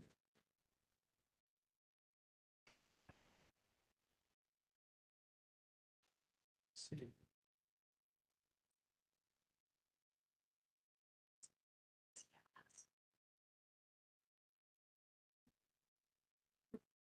Where's that? I can't find the specific note, but I'll use the reconciliation sheet that the public staff used. And the most notable items, to go from 93 million to where we landed at the stipulation of 33 million, notably changing, we had originally asked for a 10.6% ROE, settled at 9.65. We had originally requested 56.67 equity thickness. In the stipulation, we're at 54%. There was also a significant reduction in the cost of service, specifically related to the temp and DEMP amortization. We originally requested a 2-year amortization. In the stipulation, we've gone to 10 years. So that's fairly significant. I want to say that's about 28 million. So those are the heaviest hitters. So on the face of it, yes, I agree. There's a pretty big walk from the 93 million to the 33 million, but I still think the 33 million is just and reasonable. Okay. Well, I'm satisfied you're taking less for the ratepayers for sure. So, I mean, if you feel good about that, then that's fine. One item in there, the Durham legal cost from the incident that happened in Durham in 2019, the roughly, 2 million or so, maybe 2.4 or something that you had asked for. Is that going to be the conclusion of that? Is there any additional cost that are going to be added to that later on? Or is that over now between the insurance company, you, and the settlement? To my knowledge, that is the conclusion of the matter. Okay, all right. Let me move a little bit to the CAP program, if I may. Okay. Commissioner Kimwright did a great job in asking the questions. I've got some simple questions, I guess. In consideration of the CAP program, was there ever a consideration that the shareholders should pay 100% of the CAP program, like is being done in other matters and other gas companies today? I don't think so. You always thought about them sharing some, but never paying 100% of it. Transaction with EnBridge allowed for the 3 tranches of allocations. So I didn't think that way. Okay, Commissioner McKissick alluded to that in his request, but there was no firm, other than the 3 tranches, there was no edict to even consider a CAP program, was there? You asked for this on your own, right? It was. That program was suggested to us by public staff in the EnBridge transaction. Are you talking about this? Yeah, that's fine. That's fine. And so we pursued it. Like I had mentioned, we mirrored it after the Duke Energy program because it worked so well and followed really a lot of the procedures. Okay, so the public staff asked you to consider a CAP program. Is that correct? In the EnBridge transaction? Right. Very well. Okay. That's always interesting to me. We're talking about $1.8 million over a 3-year period in all of this. If it were to be asked of the shareholders to pay the 1.8 million, would it be your assertion that because you are not only responsible to us and to the ratepayers, but you're also responsible to your shareholders, could you come to the conclusion that you would look at it more strenuously because it's the shareholders' money which you're accountable to, that you would track it better and that it would inhibit the program from growing over a period of time? Would you not give, I know you give the same scrutiny to the ratepayers. I know you give the same scrutiny to us, but would you not have a bit more scrutiny to the stockholders if they were paying full bogey on this? I haven't thought about it that way. Okay. Well, let's think about something a different way then. You talked about the fact when you were responding to Commissioner McKissick that it was going to be roughly $46 a month relief for those customers in December, January, February. Is that correct? And that was just an estimate. Yeah, okay, but let's talk about it as an estimate. It can be $40, it can be 38, but for purposes of discussion, you said $46, so I took that to heart. That's $138 a year, roughly. That is relief for over 3 months during the course of the year. And if you take the other 9 months and divide it by 9, that comes out to $15 a month. Could you not spread the relief over into the next calendar year at $15 a month and have those people, when their gas bills $20 a month, to pay $35 rather than charging those ratepayers $300,000 out of what is proposed? It would be almost like an equal payment plan for them. And that could defer some of your collectibles, because I think you state that it would help with uncollectibles, arrears, disconnects, and what it costs OEM to go out and disconnect and then hook it back up. Could you not do that instead of charging ratepayers for a CAP program? I think the honest answer is I need to go consult with my team and Sure. other parties. Sure. Mr. Spalding, do you have any comment on that? I know that's out of the box thinking. Maybe I see you frowning a bit, so I didn't mean to throw you a curveball, but it seems to me that that math would work and accomplish what the CAP program is implying it wants to do. I'll be honest with you, I'm not quite following your idea, but let me just state what I was thinking when I first heard it, and then if you will, please restate it, because I'm slow. I think the reason that we are so focused on the heating season is that certainly is when the bills are the highest. Correct. So that was the focus. I think of the 5 months, and those 3 months that we've specifically picked would be the months with the most degree days and therefore the most cost. But I'm sorry, could you repeat your idea one more time? Mr. Henson stated roughly as an estimate, it would be relief of $46 a month per customer on those 3 months that you want relief for them. So what I'm saying is that if you do not charge them the additional $46 in December, January, and February, that you in turn start in March charging them $15 a month through the regular course of the year over the 9 months where the gas bill's not so high. Why couldn't you achieve the same purpose without hitting the shareholders and or the ratepayers? But I'm sorry, how does that benefit the customer? The customer's benefit is that in the coldest months, which is what you're trying to do, is give them relief in the coldest months, that they get that relief, but you defer the $46 or the $138 over the 3 months.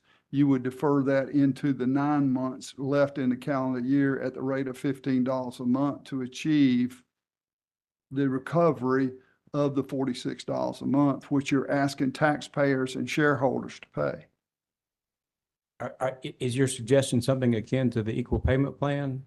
Well, it's not akin to it, but it is. It's spreading the amount of relief that you want to give customers over a 3 month, over a period of 1 year versus a CAP program. My question is, does it not result in the same accommodation to the customer by doing that without having ratepayers and shareholders spend those dollars. I'm sorry, I'm just not following. I mean, the only way to do that is to reduce the bill to the customer. That is And it has to correct, be- by has to be funded by- $46 a month, by $46 a month. It has to be for funded by 3 shareholders or ratepayers one. I just want to just make one easy point. That $46 is not correct. It's a swag. I just made an estimate to get. You stated that, Mr. Henson, and I'm fully aware and stated that I knew it was a swag, that I knew it was an estimate. It may be $40, it may be 38, it might be 52. Right. But you don't, but whatever you say the number is, that you're gonna have a fixed cost that you're gonna relieve these customers by, you simply spread it out over the year versus charging them in the December, January, and February months. And as a financial guy, Mr. Spalding, I hope I shared that with you. You don't seem to be able to think. I know it's out of the box because you're used to wanting to charge the shareholders and the ratepayers for the CAP program. I'm saying, give them the relief the customers need that you want to do, which is a virtue to help those that can't pay over December, January, and February, and don't put say it's $40. Don't put the $40 on their bill in January, in December, January, and February, and that's $120, and take that and spread it over the additional 9 months left in the year. That way you're made whole. That way the customer gets the relief and it doesn't hit the the ratepayers and the shareholders. To me, that sounds exactly like the EPP. Well, it And may that's- be. That's an option that's available to them today. Huh?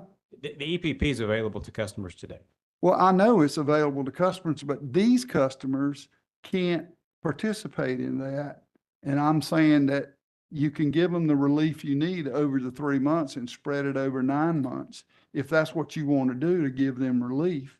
And you recover the money, made whole, and they get the relief they need over those 3 months. Oh, they're going to end up paying the bill in December, January, and February, but they're going to do it over that 9 months that's left versus the 3 months when it hits them the hardest.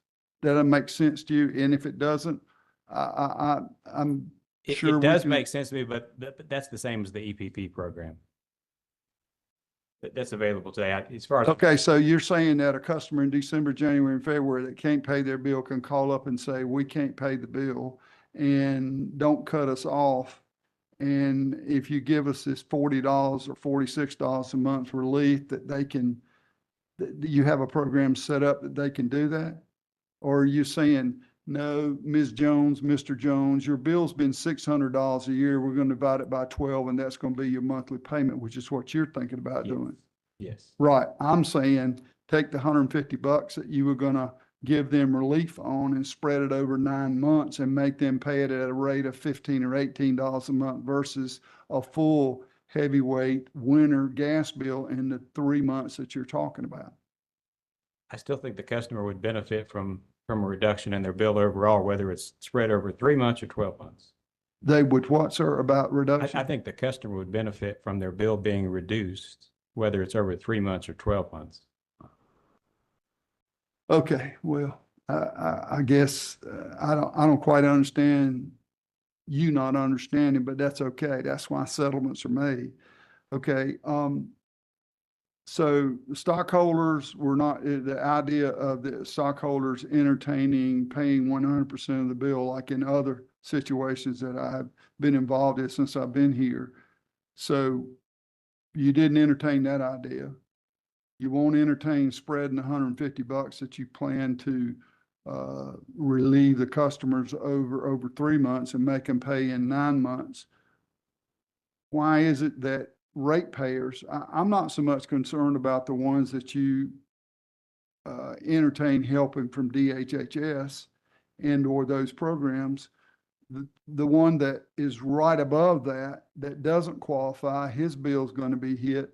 I know you got to have a cutoff somewhere. This way, I'm saying everybody pays whatever they're supposed to pay and move forward from there without this CAP program even being in the settlement.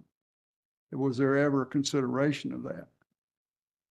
Not to my knowledge. Right. Okay. All right. Very well.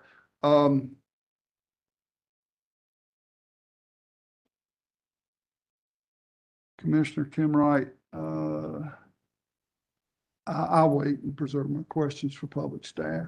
Thank you. Thank you. So we are going to take a break at 1 o'clock, but Commissioner Vanderbart has questions, so we will proceed with his questions. And at 1 o'clock, we will take a break and then come back to any additional questions that he might have. Thank you. There we go. Mr. Spalding, I want to make sure I understand a couple of things. One, when we were talking about, when the discussion included these unpaid bills, I thought you said that the fuel component of those unpaid bills were essentially in the fuel pass-through. In other words, you got paid because it would be charged to the fuel fund. Did you say that, or did I If a miss? customer is written off, let's say they had $100 bill and $40 of that write-off was cost of gas, it goes back into the cost of gas under collections, if that makes sense. So you get made whole on that. On the cost of gas piece, yes. Right. And then I thought you said for the fixed component of that write-off that you had at least, I don't know, I thought you had included that in your rate base based on past experience or. Not in our rate base, but in our cost of service. So that would Okay. be in the operations and maintenance or the O&M, yes. Which effectively ends up being charged to the ratepayer anyway, right? Based on the rate design, yes. Yeah. So I don't understand. So how do you get bad debt? I mean, it sounds like you've got it pretty much taken care of when you have these write-offs. Well, you get bad debt when a customer doesn't pay their bill. But I thought we just talked about a customer who didn't pay his bill and you write it off and you have a way of recouping that through the fuel component. Am I misunderstanding that? I believe you are. So no, we definitely have bad debt expense. Uh-huh. And that's just part of, like I say, the non-cost of gas piece is part of our O&M based on historical experience. Okay, but so what you're saying is I get there is a bad debt, no question. You didn't get paid. I guess my understanding is what I'm asking you is how are you dealing with that right now? The fuel component, it sounds like it's taken care of, and the other end goes to the O&M, right? So are you? To the extent that it hasn't increased over time. So we only come in for rate cases every 3 or 4 years. So Okay. if like any other expense, it increases beyond what's embedded in rates, Right. then that is ultimately borne by Correct, but if you're, shareholders. right, but if your predictions have been correct, you've got the mechanism in place in the past at least to take care of this without showing up as a bad debt as such, to hurt your credit rating, for example. Correct. Okay. So the other thing is I went to some of these public hearings and I heard people complain about affordability. I think you said, you implied at least that the people who were complaining about affordability were those who are benefiting from the cap. I don't know that. I was just saying that was a common theme at the Right. public hearings. So when I went there, the affordability is what I heard. And one of their complaints was having to pay for the cap. So some of these people at least are not benefiting from the cap. Some people might be. I didn't know if you had some kind of mystic magic decoder ring or something. No, I was just Okay. making a comment about affordability and not who would benefit. All right, last question for you, I think. We're talking about the basic facilities charge going up. I think you said at $10 a month for residential, now it's $12. And I think for what, industrial, it went up something. So that, yeah, there's lots of different classes. I don't know if I've got this handy. Let's see if I can. Well, let's just keep it to residential. Went from- Okay, yeah, But you would agree it went from $10 a month to $12 a month? as proposed, yes. And how did you all settle on $12? Is that something that you, I believe that was proposed by the public staff, but so I'm not a rate design person, but it's been $10 since 2006. I mean, why wasn't it $13 or $11? That was the public staff proposal if memory serves. So it was part of the negotiations, more or less? Yes. And the one thing that struck me about that is, if I understood your explanation is while, the overall, I think you said the overall price might be pretty similar because you're maybe paying more for the for the basic facilities charge, but that benefit, your fuel cost might go down so that the overall bill may not change a whole lot. Is that? The incremental, so Right. there's, like I said, there's two components to a customer's bill. The fixed piece, the $10, which is Right. the same every month, and then their volumetric charge, which is based on how many decatherms, or I'm sorry, therms they use. And so that incremental amount would go down potentially in your deal. Is that what I understood for you? In theory, yes, I think it would be roughly the same. Okay. So another component there is based on normal weather. So, it's looking at normal weather as well as consumer behavior. And overall, consumers are more efficient, whether it's behavior or the efficiency of appliances or the envelope of the house. Or the price of the, Over or the price time. of the service? I mean, I know I try to cut back when my bill's been high the previous month, so that all enters into it. Yeah, I was just saying over time, there's a decline in normalized consumption, even when you adjust for weather. But there was a benefit from increasing the fixed. I think you said there was do you remember what you said about the benefit to the PSNC? From my perspective, it's a better match of revenues and expenses. Essentially, you have a more firm income stream. Is that what you said? I think I was just focusing on the fact that it better aligns revenues and expenses. Does it reduce, do you think it reduces your risk in any way? In terms of now you can count on that fixed price, fixed fee coming in every day without the variabilities of your fuel?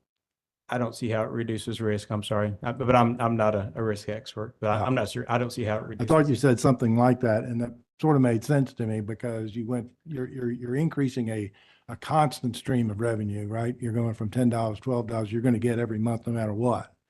Even if somebody leaves for a vacation and that kind of stuff, right? That's what I thought you meant. Maybe not. Like I say, my only focus, I believe, is just trying to match revenues and expenses more closely to what the So you company think a delivers. $12 fixed fee is matched more closely to your fixed costs? We have, to my knowledge, we have not done what I would call a straight fixed variable review. My random guess is the VFC would be much higher. Yeah, so that's interesting. So the $12 doesn't come from any kind of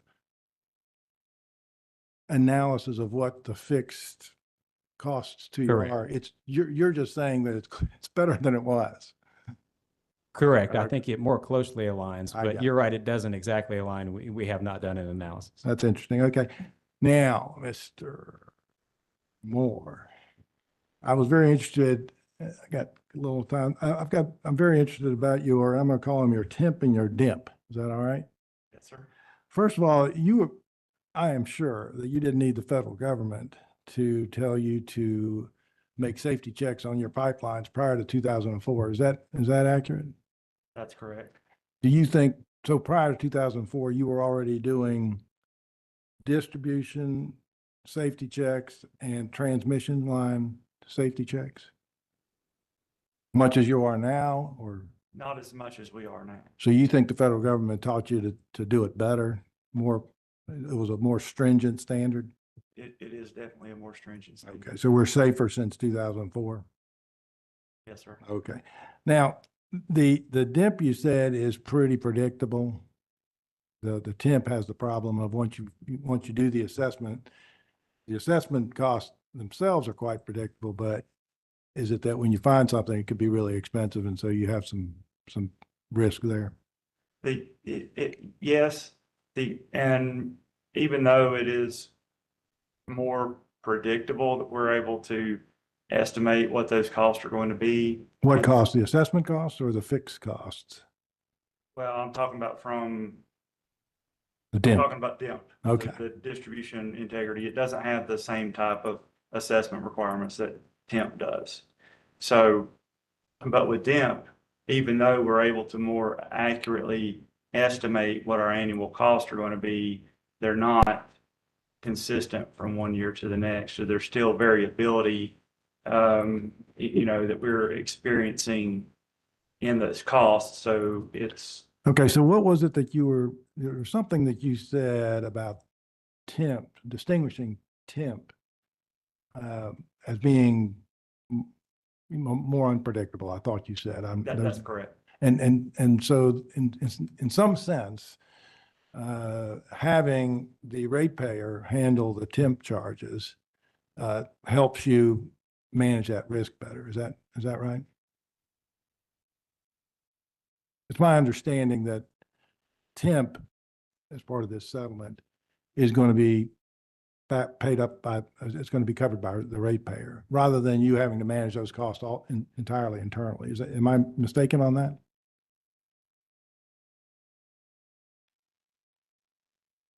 Sure. It's not his point, but this is my point. Those costs, both DEMP and TEMP, vary pretty significantly from one year to the next. So from a rate design perspective, if we were to include it in cost of service, it doesn't seem like it would be representative of the going level. And one of my examples is locates. So whenever we get locate tickets from fiber installation, those can vary significantly from one year to the next. And so from my perspective, does not make it a good candidate for cost of service inclusion. A rider is a better solution from my perspective. From your perspective, I get that. And that's because of these fluctuations, it's something, that's a risk that you all would rather not have to deal with that. Is that? From my perspective, we probably shouldn't be trying to manage costs related to safety, but I guess that's just my perspective. Well, I guess there's a disconnect between what you're saying and what Mr. Moore, I thought Mr. Moore was saying that you can go out and do the assessments on these transmission lines, but when you find something, the expense can be pretty large. Now, I'm not advocating anybody doesn't comply with the federal requirements. That's not the issue. The question here is, who pays for that fix? Now, you could argue that the temp and the DEMP programs need to be managed all internally, and that way you all will be much more, you might be more conscious of those costs.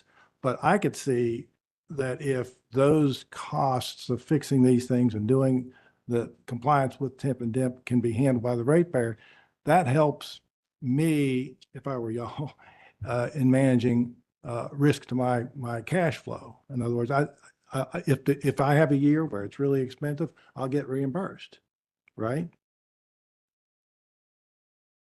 Yes. Okay. I'm glad we got there. It's very difficult.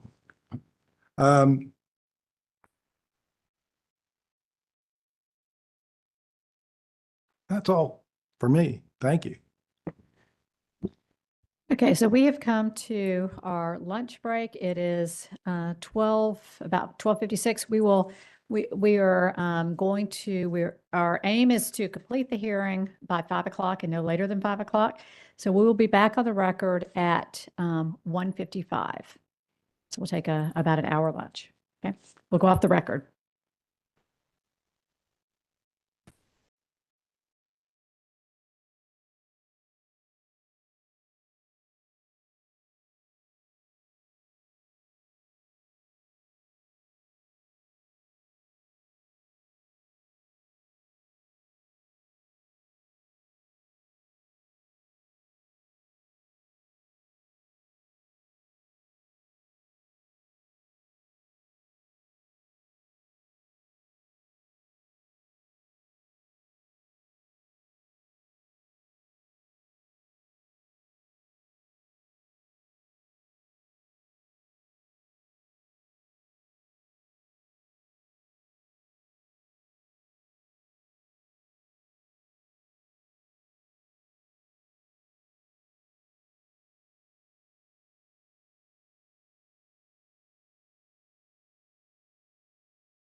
Questions on excuse me, I'm jumping ahead.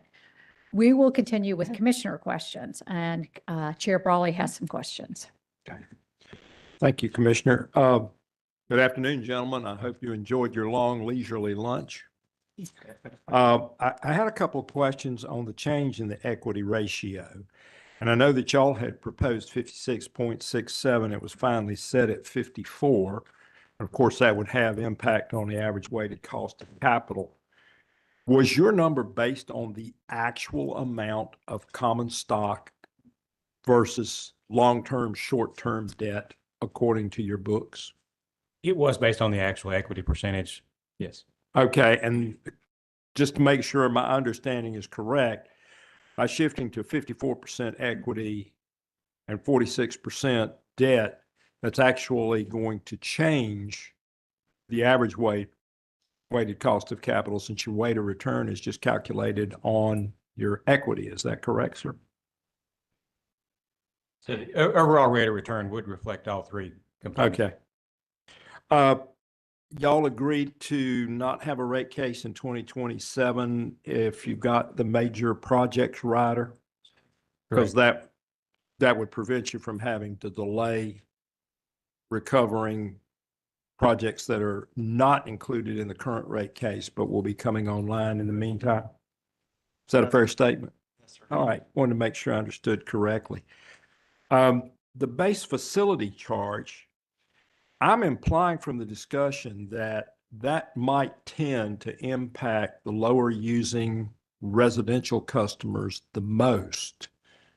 And those might tend to be the people with smaller houses. Is that a fair assumption? Shifting to a larger base facility charge and a lower per decatherm charge. I think Mr. Williamson of the public staff authored that, if I'm correct. So he would be the best person to answer. Okay, thank you. Now,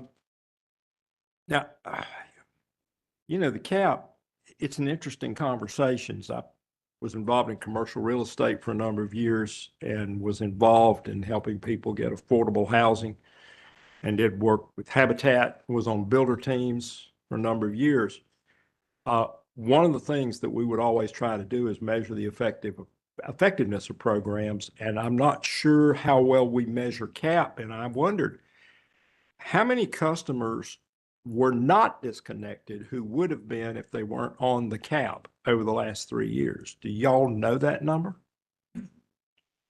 Not right offhand, but we can get it. Okay.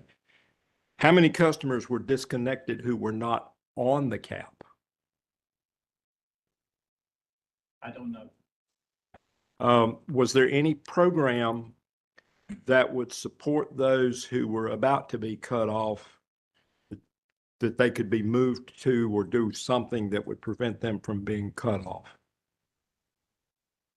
Other than what we previously talked about, I mean, the heat care and the light heat, I can't think of anything else. So I was pretty sure the answer was no, but what I did want to do was make sure. I think if there might be a crisis assistance ministry or other organizations, Goodfellas, Good Friends, other There could be some churches would do. in different jurisdictions, yes. Okay.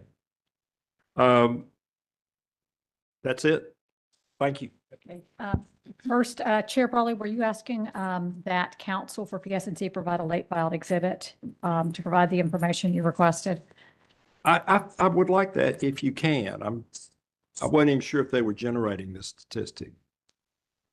And I was curious. If the company can, we'd be more than happy to, if Yep. they have that information. All right. Thank you. And Commissioner McKissick.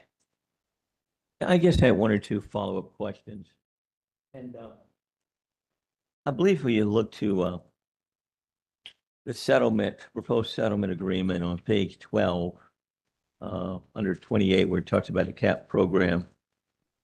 And what it proposes, it says for the duration of the CAP, PSNC will report to the commission annually on total participation, annual credits issues, and findings regarding the impact of the program on uncollectibles, arrears, disconnects, for non-payment, late payment fees, and other O&M expense factors potentially impacted by the program.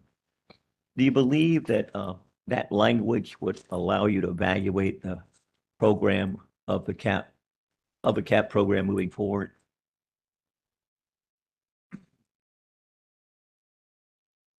I think we could take it back to the team. See what they said. Can you look at page 12 of the settlement? Mr. Henson, can you repeat your answer? I think the court reporter had difficulty hearing it. We could certainly take that suggestion back to the team and see what they had to say. Okay, but you do see page 12, paragraph 28 going into that final sentence.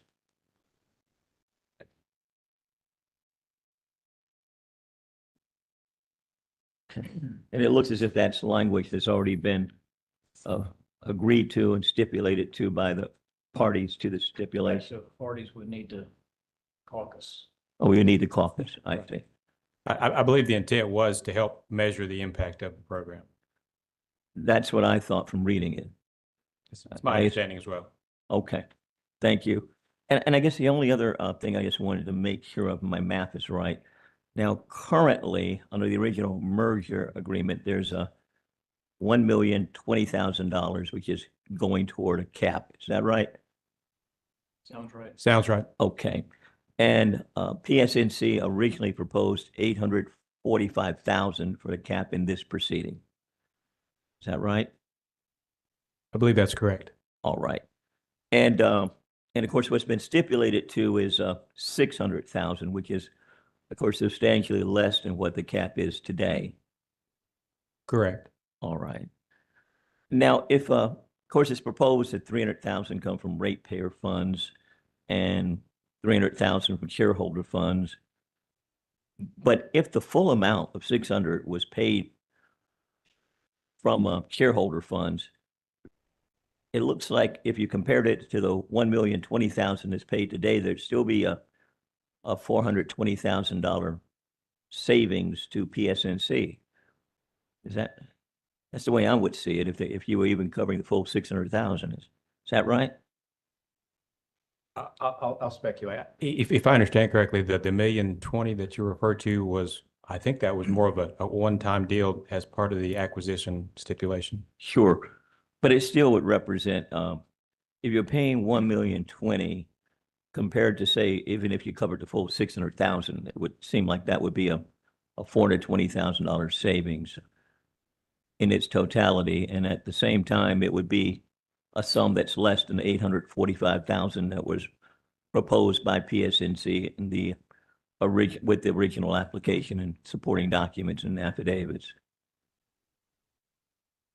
We'll get the team to look at it. Okay, thank you. No further questions. So we'll now move to questions on commissioners' questions. Our goal and expectation is to conclude by 5 o'clock today. We have a hard stop today, and I think we can. I think we can continue moving forward and get the hearing concluded by 5 o'clock. So for questions on commissioners' questions, I would ask that the attorneys be efficient with their questions. And as I mentioned during my opening remarks, if you have questions, please begin by referring to the commissioner that asked the question and paraphrase the commissioner's question so that we can ensure that all questions are very directly tailored to questions that have been asked. So we will now begin with questions on commission questions. Thank you, Presiding Commissioner Kimmerite. I just have a very few. Panel, at the beginning, Commissioner Kimmerite asked you questions about the benefits of this settlement to the parties and to the customers, why it was just and reasonable.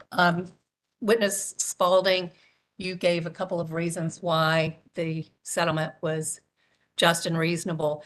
Does the settlement, if approved, help the company compete for capital on favorable terms? I believe it does. How do you think the rating agencies will perceive this stipulation? I think it'll be well received. And will the stipulation help the company continue to provide adequate and reliable service to its customers? I believe it does. Thank you. Just a question of clarification or correction. Commissioner Kimmerait asked about who pays for the $300,000 in the CAP program that the company is proposing in this case. Is that 300,000 paid for just by residential customers? No. And that, because it's in cost of service, is paid for by all customers, correct? Correct.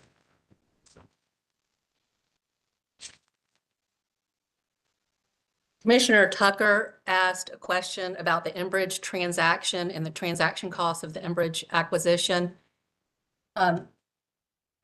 Commissioner Kimmerait, I'd ask that the commission just take judicial notice of its order in docket number G-5 sub 667, which was issued on September 11th, 2024, approving that transaction, the EnBridge transaction, and ask that I approach the witness. You may, and the commission will take judicial notice of the order. Thank you.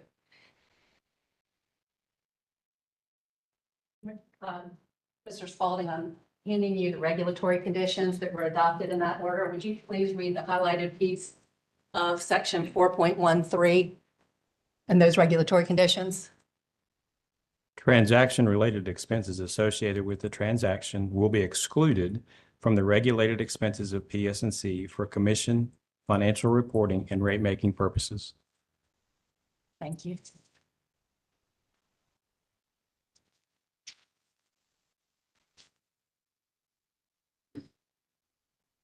I don't have any further questions. Thank you. We'll now move to questions on commission questions from CUCA. No questions? Okay. Questions from the Attorney General's office? Yes, thank you, Commissioner Kimmerait. Chairman Brawley asked a question about the company's agreement not to come in for a rate case. And you answered that it was correct that the company had agreed not to come in for a rate case in 2027. Does that mean that the company could come in for a rate case as early as January 2028?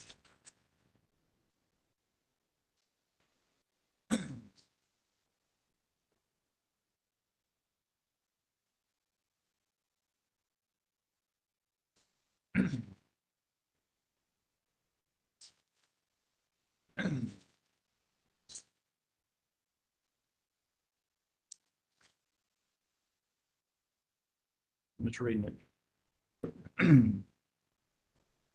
In the EnBridge transactions, not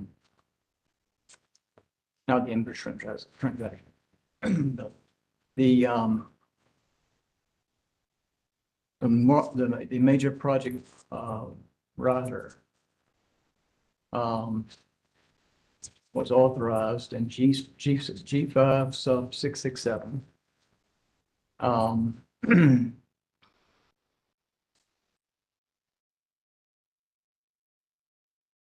it included a provision with public staff and PSNC would agree to support the establishment of a cost recovery rider, certain large capital projects in this proceeding, and further provide that PSNC would not file an additional application for a general rate adjustment until 2028 if the cost recovery rider is approved by the commission.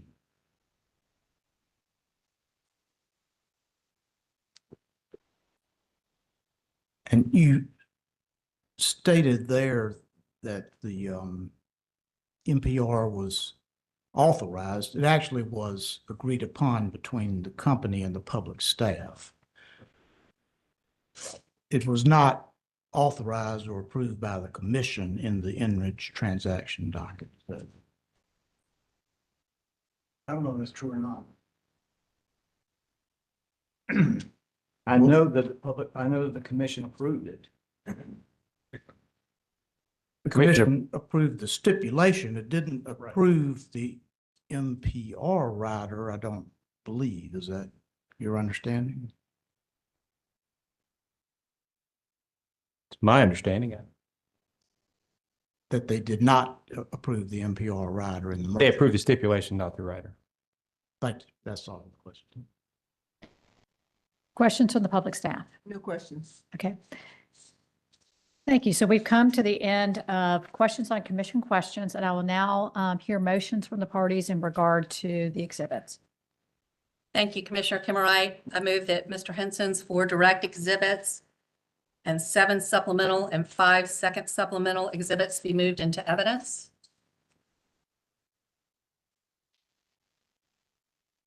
Seeing no objection, your motion is allowed. Commissioner Kimmerer, I move that Mr. Spalding's 7 direct exhibits, 8 supplemental exhibits, and 4 second supplemental exhibits be moved into evidence. Okay. Seeing no objection, your motion is allowed. Thank you. That's all. Okay.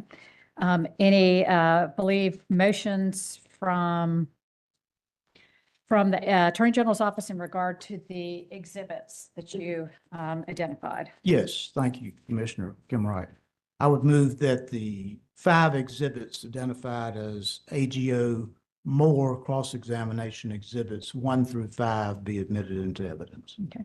Seeing no objection, your motion is allowed. And I would note for the record that AGO exhibit number 1 has confidential provisions. So it will be noted in the transcript with those confidential provisions. Thank you. Okay. Are there any additional matters that we need to address before excusing these witnesses? No, ma'am. Okay. And Ms. Grigg, that is the totality of the evidence that we are going to be presenting from this panel. Is that correct? From this panel, yes, ma'am. Okay. With that, thank you for your testimony, and this panel may step down and you may be excused. And Ms. Grigg, you may call your next witness. Thank you. PSNC now calls Jennifer E. Nelson to the stand.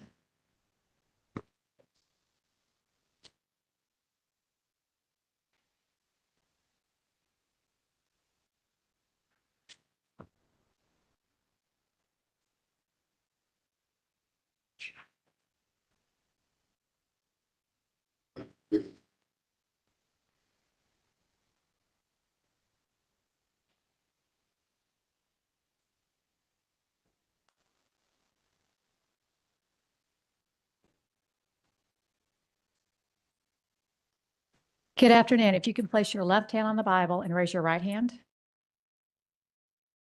And do you solemnly swear that the testimony you're about to give shall be the truth, the whole truth, and nothing but the truth, so help you God? Yes. Okay, thank you. Good afternoon, Ms. Nelson. Good afternoon. Would you please state your name and your business address for the record? My name is Jennifer E. Nelson. My business address is 293 Boston Post Road West, Suite 500, Marlborough, Massachusetts, 01752. By whom are you employed and in what capacity? I'm employed by Concentric Energy Advisors as a vice president.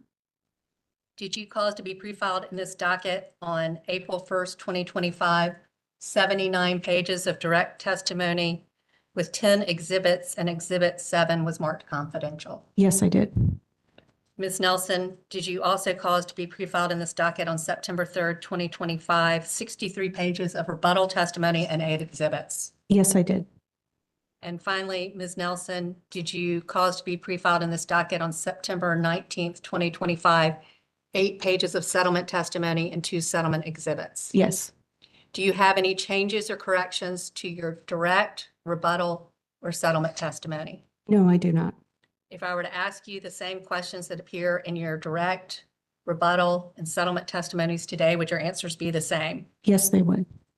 Presiding Commissioner Kimmerer, at this time I would move that the pre-filed direct, rebuttal, and settlement testimonies of Ms. Nelson be copied into the record as if given orally from the stand. Any objections from the parties? Seeing no objection, the direct testimony of witness Nelson consisting of 79 pages, the rebuttal testimony consisting of 63 pages, and the settlement testimony consisting of 8 pages will be copied into the record as if given orally from the stand. And I also believe, Ms. Grigg, that there is a summary of settlement testimony. Thank you. Okay. Yes, there is in her summary Okay. of her testimony. Please, ma'am. And in addition, the summary of Ms. Nelson's settlement testimony will be copied into the record as if given orally from the stand. Thank you. The witness is available for cross-examination. Okay. And I believe that just the Attorney General's office has cross-examination for this witness. Thank you, Commissioner Kimmerer. Actually, after we had a chance to look at the settlement, we informed Ms. Griggs that we would waive our cross-exam of Ms. Nelson. Okay. So there is no cross-examination for Ms. Nelson. I do have just a couple of questions. Of course.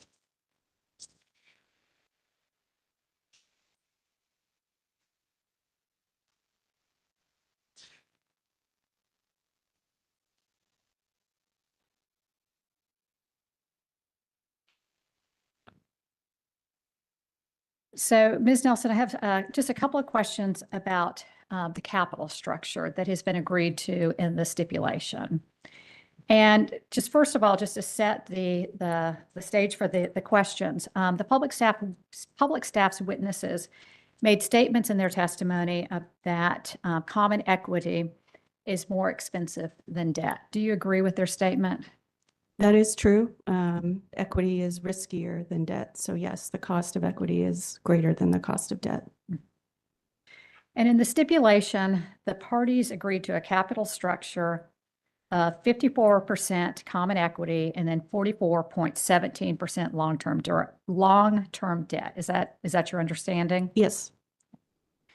And in the initial application, the requested ratio of common equity was higher than that. I believe it was 56.67%. Is that your recollection as well? It is, yes. And in your testimony, you provided some testimony about that 56.67%, and that's the initial request in the application, that amount was within the average and median equity ratios for the proxy companies. Am I stating that correctly as well? Yes, so it's within the average and median authorized equity ratios for the proxy company, yes. Okay. And so what's been agreed to is also, so I believe that the range of the proxy companies that you discussed in your testimony was a range of 45.22% and 60.33%. Am I stating that correctly? This is the actual capital structures, is that what you're referring to, or Correct. the authorized, the actual? Correct. From the proxy companies, the range. I'm just turning to my exhibit here from Direct.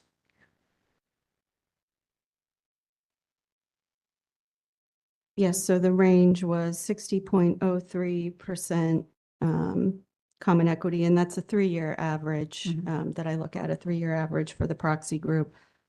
The range of actual common equity ratios, 45.22% to 60.03%. And some the information that I'm sorry, I couldn't hear that. Can you repeat your answer, please? Absolutely.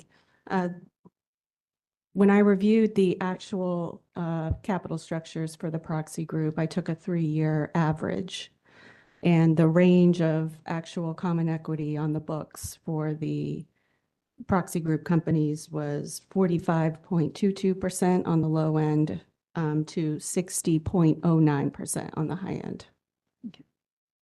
And Ms. Nelson, what I'm going to be talking about now is the agreed upon common equity amount of the 54%. And the 54% is might be considered to be somewhat higher than some of the common equity amounts that we have approved in other rate case proceedings. Can you just explain to the commission the reasons that are specific to PSNC and its capital spend that it's going to be doing, about why the 54% common equity is appropriate and should be approved by the commission? Absolutely. And I know company witness Reinish discussed a lot of this in his direct and rebuttal testimonies, and I could provide my perspective on those testimonies. And from my understanding, the company's significant CapEx plan, which I reviewed and compared to the proxy group companies in the confidential exhibit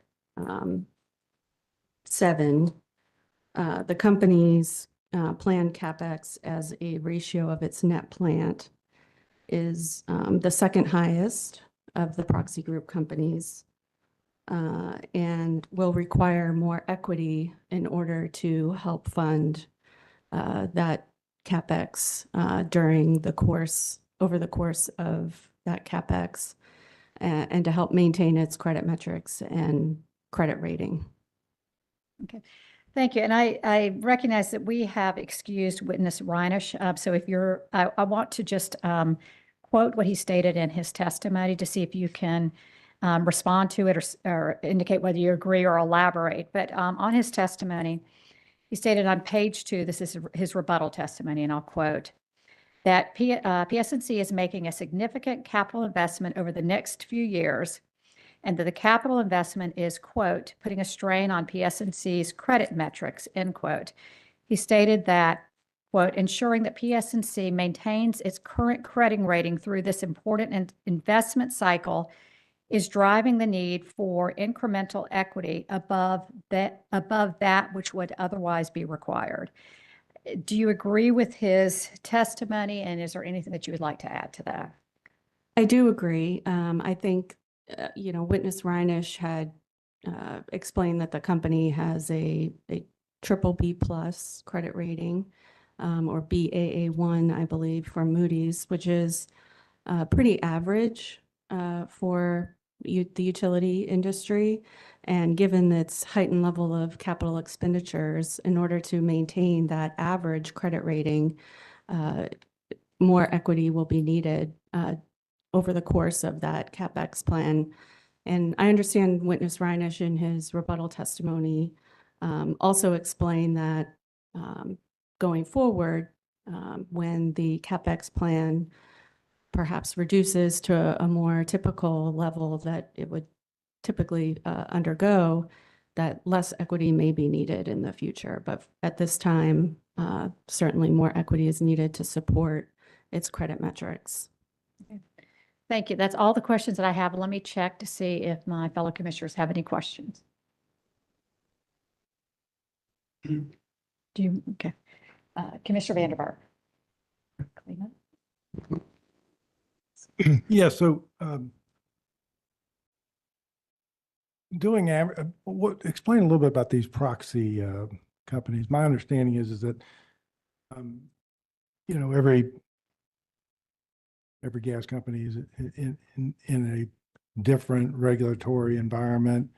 Were you trying to identify gas companies in this proxy group that are in the Southeast, or any similarities? How'd you do that? Yeah, it's a good question. So I'm trying to develop a group of publicly traded, primarily natural gas utilities that are comparable in risk to PSNC. So that's the goal. We need to have publicly traded companies because we have market data, stock prices, dividends, that type of information. And so we need to rely on publicly traded companies for that analysis. And so what I look for when developing my proxy group company is, first of all, do we have the market data that we need to run the models? Do they pay dividends? Are they investment grade? So do they have a credit rating that is demonstrates that they're of sound financial condition, like PSNC? Are they primarily regulated natural gas operations? So I have a screening criteria that ensures that the companies are primarily regulated natural gas companies. So they need to have at least 60% of their operating income comes from regulated gas distribution operations. We also try to eliminate companies that are involved in a transaction or a merger, because those types of events can skew the market data. I think those are the primary criteria that we use to develop the proxy group. So do you look at, for example, the forecast for gas usage in a particular state because of their energy portfolio, their IRP, the policy that the state has pursued in developing energy? Do those enter into your identification of a proxy group, or is it more just financials? That's a good question. So initially, I'll say that the group of publicly traded natural gas companies is pretty small. There's only 10 companies to begin with. So we want to make sure that we have a large enough group to be able to develop a statistically reliable analysis. So we don't apply as strict of screening criteria as we might on the electric side, just because there are so many more publicly traded companies to begin with. But where your question comes in the analysis is kind of the next step. So once we develop our proxy group, again, the proxy group is not going to be identical in risk to the company. No proxy group can be. So we evaluate factors such as regulatory risk, which is one of the factors that I considered that looks at a range of regulatory constructs and mechanisms to evaluate whether the subject company, in this case PSNC, is more or less risky or as risky than the proxy group.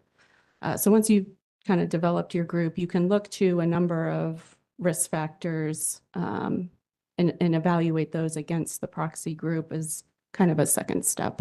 Yeah, well, I mean, trying to get numbers up just to get the statistical significance isn't necessarily I mean, I get you'd like to have a largest group as you can, but if some of the constituents, are in vastly different regulatory environments, I don't know how relevant those are to your averages or your statistics, I guess is what I'm asking. I mean, North Carolina's got a very strong commitment to solar power, for example, which requires a lot of ancillary gas usage to make that work. We're going to shut down our coal units, which is going to push more of that dispatchable energy into the gas, into gas combustion.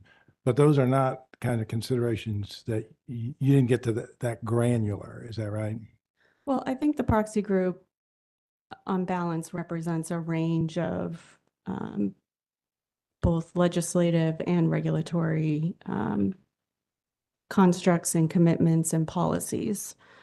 So certainly, from my perspective, I viewed the North Carolina Commission as pretty average on the regulatory risk. There are, in some ways, there may be some factors where the commission is more favorable, and then could be other factors where the commission is less favorable.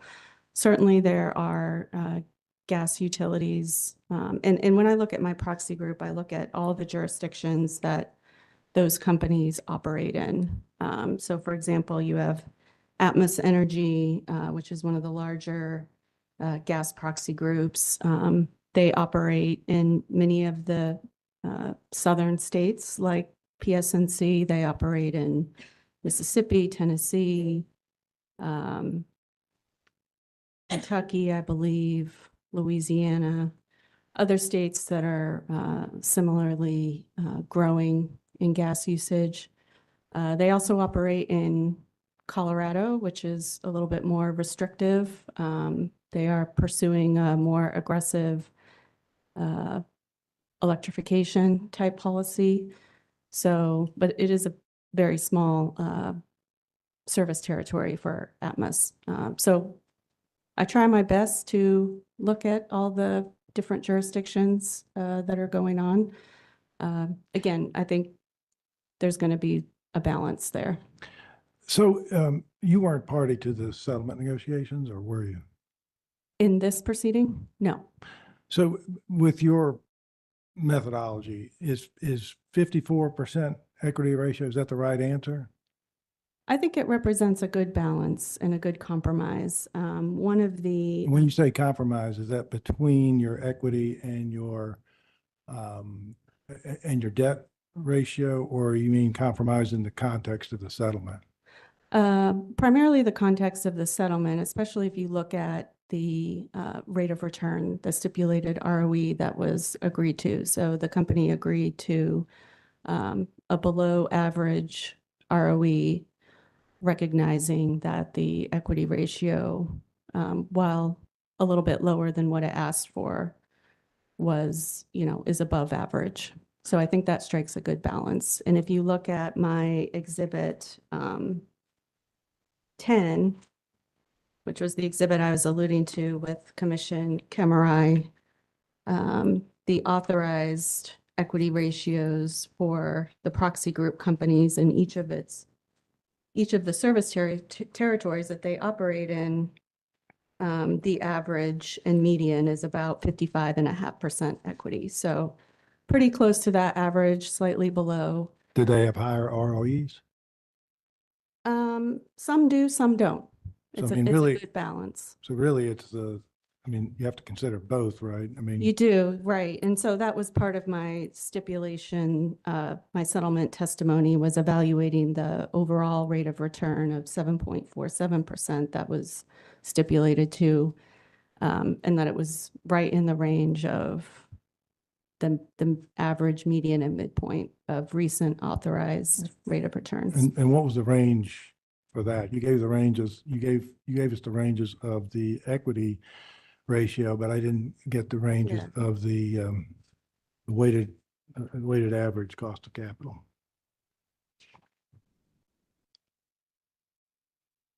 So the range of the authorized rate of returns is your question? The range was, and this was my Nelson Settlement Exhibit 2, and the range over the last, what I provided was data from January 22nd, 2022, which is after the commission's order in PSNC's last rate case. The range was 6.95% to 8.8% authorized rate of return. And where were we in the settlement? Sorry. The settlement is 7.47%. The average was 7.59%, the median 7.54%, and the midpoint 7.88%. Okay. Thank you very much. Chairman Brawley. Thank you, Commissioner.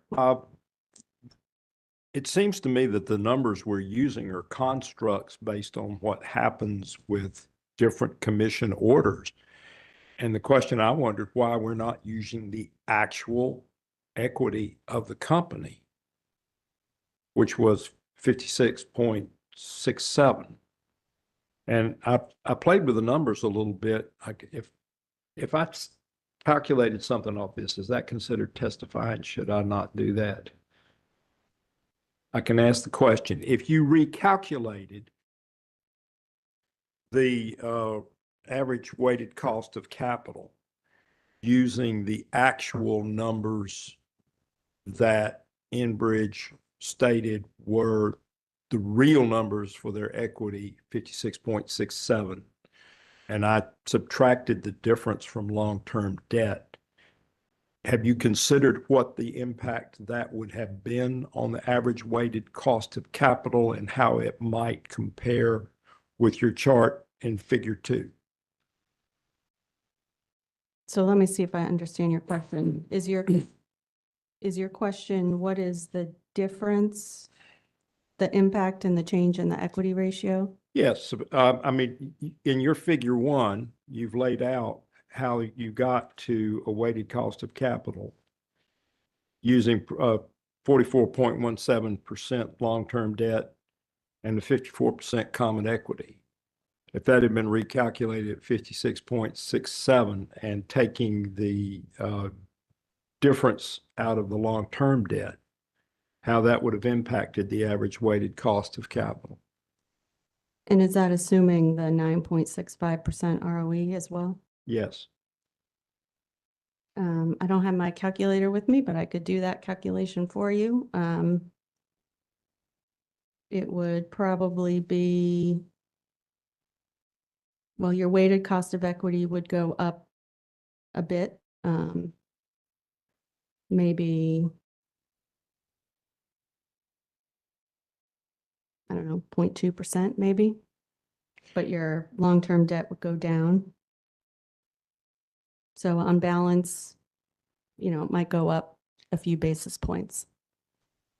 Is there a reason not to use the actual numbers of the company and rather derive an artificial number from the proxy group? I think that's the thing I'm really trying to wrap my arms around. So I don't understand that or it's not my understanding that the 54% is necessarily tied to the proxy group. I think it was a result of the negotiations between the parties. Sorry, I'm misstating this. Okay. I apologize for that, because you mentioned that 54 was probably a stronger capital ratio than most of the gas companies.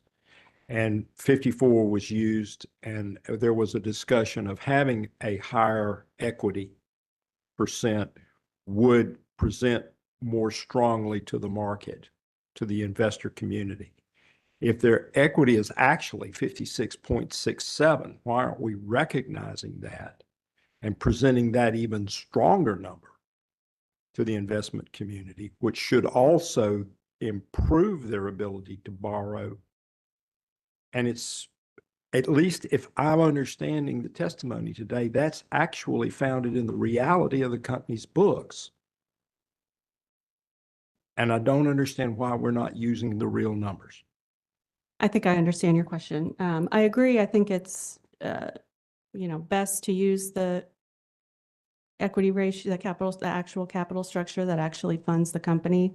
What I'll say, though, is in the spirit of the settlement, I think it strikes the right balance to reach a compromise on a variety of contentious issues. And so I think for that purpose, for the settlement, it strikes that right balance. Now, if this were a fully litigated proceeding, I would certainly advocate for the use of the actual capital structure as being the right approach to go. But again, given that the settlement is kind of a package deal, and I think that it strikes that right balance. The company compromised on other issues, certainly on the ROE and meeting the various positions of public staff and CUCA. I think the settlement, the other piece I'll add is settlements do tend to be viewed pretty favorably by the market, and demonstrating that the company was able to reach a settlement on a variety of contentious issues, I think sends a very favorable signal. But would it be fair to say that the higher capital structure that actually exists would be indicative of a management that's somewhat conservative, but is managing their company quite well? I would agree with that it would show some financial strength in the management's capability. As we talked earlier, though, it's necessary in terms of the company's CapEx plan. Thank you. Okay, thank you for your testimony. I'll now turn to questions on commission questions, beginning with PSNC. No questions. Okay. Any questions from CUCA? No question. From the Attorney General's office? No question. From the public staff? No question. Okay. Well, thank you very much. I'll now hear motions from PSNC. Thank you, Commissioner Kimmerer. We move that Ms. Nelson's 10 direct exhibits, 8 rebuttal exhibits, and 2 settlement exhibits be moved into evidence, and that her direct exhibit 7 continue to be treated confidentially. Okay. Seeing no objection, your motion is allowed, and we will note that Exhibit 7 to the direct testimony is confidential. Thank you. Okay. And then we also request that Ms. Nelson be excused from the hearing so that she may catch a flight. Okay. Ms. Nelson, thank you for your testimony. You may step down, and you may be excused from testifying and from the hearing as well. And thank you for coming to the hearing.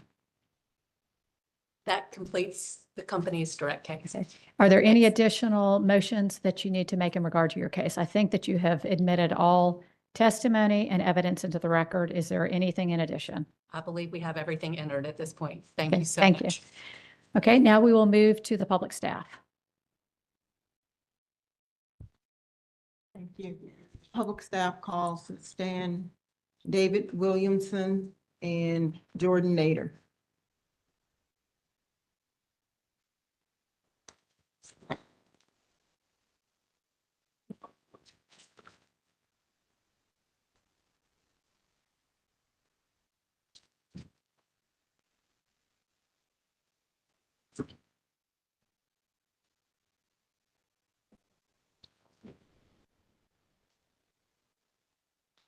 So I'll go ahead and get you sworn in. Good afternoon. If you can place your left hand on the Bible and raise your right hands. And do you solemnly swear that the testimony you're about to give shall be the truth, the whole truth, and nothing but the truth, so help you God? I do. Thank you. Good afternoon, Presiding Commissioner Kimwright, Commissioners Tom Felling for the public staff. Mr. Williamson, would you please state your name, business address, and current position for the record? Sure. My name is David Williamson. My business address is 430 North Salisbury Street, Raleigh, North Carolina, and I'm an engineer with the Public Staff's Energy Division. Mr. Williamson, on August 25th, 2025, did you prepare and cause to be pre-filed in this docket direct testimony consisting of 30 pages, an Appendix A, and 5 exhibits? That's correct. Do you have any changes or corrections to your pre-filed direct testimony? I do not. And if I were to ask you those same questions today while you're testifying from the witness stand, would your answers be the same? Yes, they would. And on September 23rd, 2025, did you prepare and cause to be pre-filed in this docket a summary of your direct testimony consisting of 1 page? I did. Mr. Nader, would you please state your name, business address, and current position for the record? My name is Jordan Nader. My business address is 430 North Salisbury Street, Raleigh, North Carolina, and I'm an engineer with the Public Staff's Energy Division. And now for both of you, Mr. Williamson and Mr. Nader, on August 25th, 2025, did you both prepare and cause to be pre-filed in this docket direct joint testimony consisting of 18 pages and appendices A and B? Yes. Yes. Do you have any changes or correction to your pre-filed joint direct testimony? No. And if I were to ask you those same questions today while testifying from the witness stand, would your answers be the same? Yes. On September 23rd, 2025, did you prepare and cause to be pre-filed in this docket a summary of your direct joint testimony consisting of 1 page? Yes. Yes.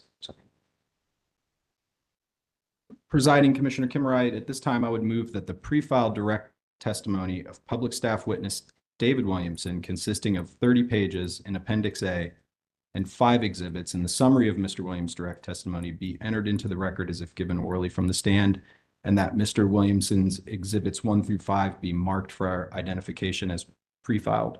Okay. Are there any objections? Seeing no objection, the direct testimony of Mr. Williamson consisting of 30 pages and 1 appendix will be copied into the record as if given orally from the stand. The 5 exhibits will be identified as pre-marked.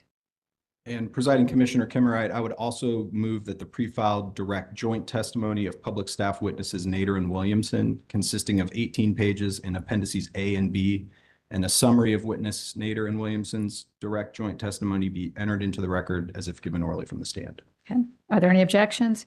Seeing no objection, the joint direct testimony of witnesses Nader and Williamson consisting of 18 pages and appendices A and B will be copied into the record as if given orally from the stand. And the summary of the joint direct testimony, along with the summary of the direct testimony of Mr. Williamson, will be copied into the record as if given orally from the stand. Thank you. I understand that no parties have questions for Mr. Williamson and Mr. Nader, and they're both available for questions from the commission. Okay. Good afternoon, gentlemen. I have just a couple of questions, and the questions relate to some of the questions that I asked PSNC's panel about the basic facilities charge. And there are similar questions that I had previously asked.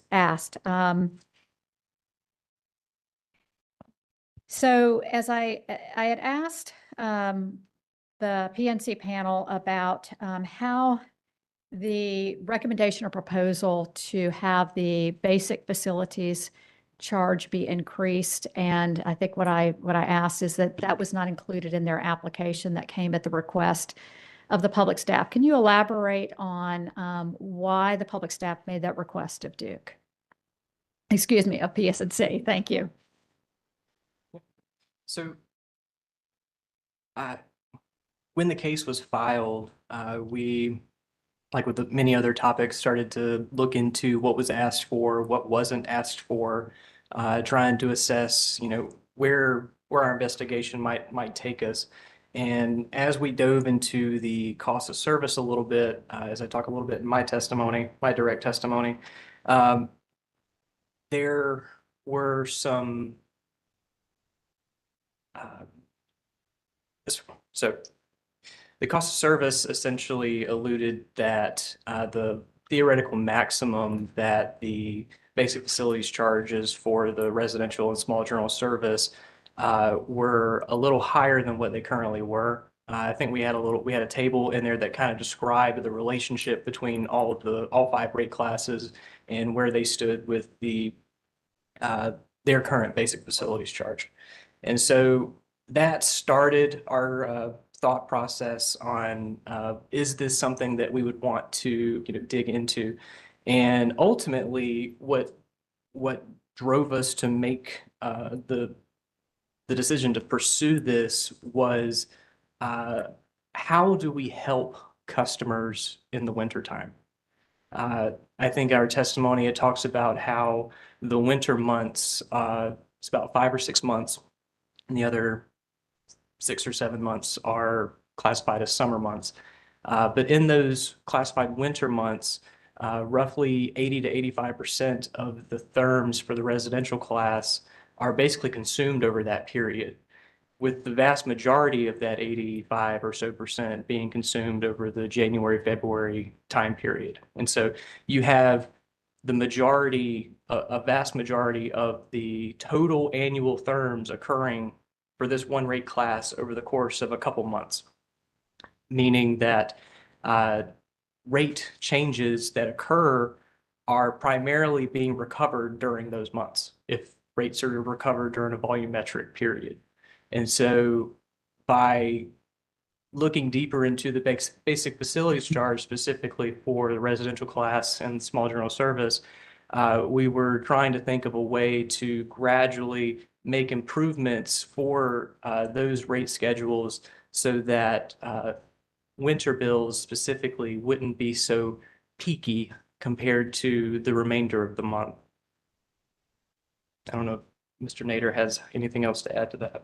Yeah, I mean, I think in addition, from our analysis, on average, a winter bill could be 5 times what a summer bill was. And that was, reaching a level of disparity where we thought it was appropriate to investigate ways to mitigate that.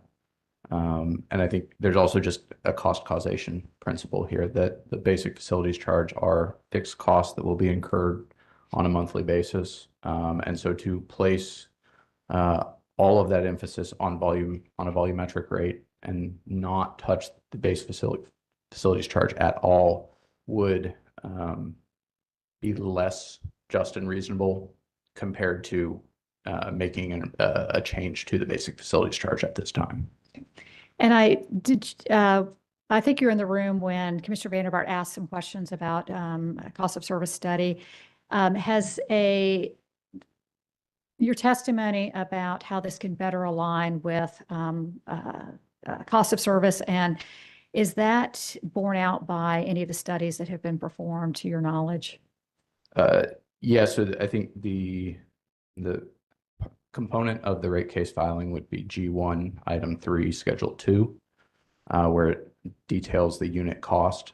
My understanding, that we referenced the theoretical maximum for the cost of service study, as filed was $18.14 for the residential class. So that would be if you took all of the components that are fixed and necessary for providing utility service to a residential class member, you would say that the BFC should be $18.14. And so for it to continue to be at $10, that demonstrated an inequity to us that needed to be remedied.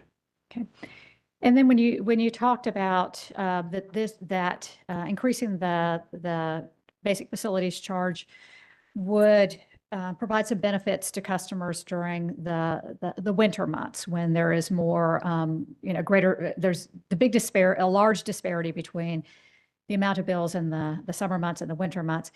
Will the customers see, if you average that out through the year, will they see overall savings over the course of the year, or will it be no net difference. Can you help us to understand not just the winter months, but what the bills will average out to over the course of the year?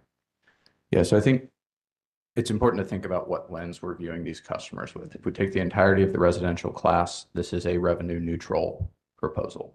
It will not change recovery. It just changes the vehicle through which that recovery occurs by moving it over to the fixed rate from the volumetric.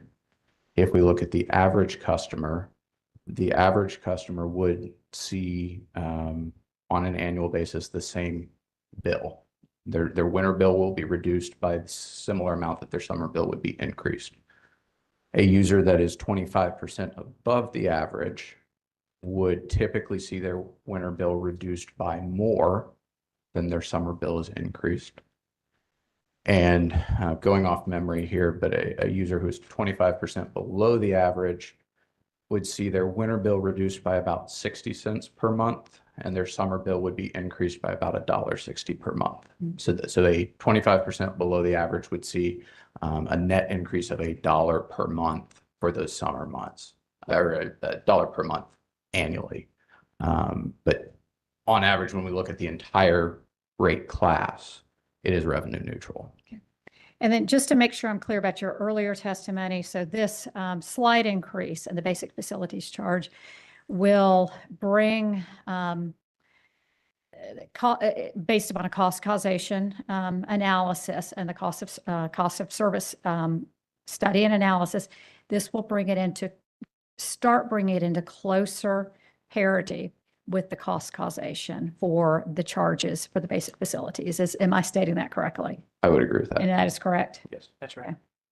And then one of the concerns that was noted on page 5 of your testimony is that I'm having a higher BFC, and I'm going to quote, it could be the reduced incentive for conservation or efficiency, since a greater share of costs cannot be avoided through lower usage.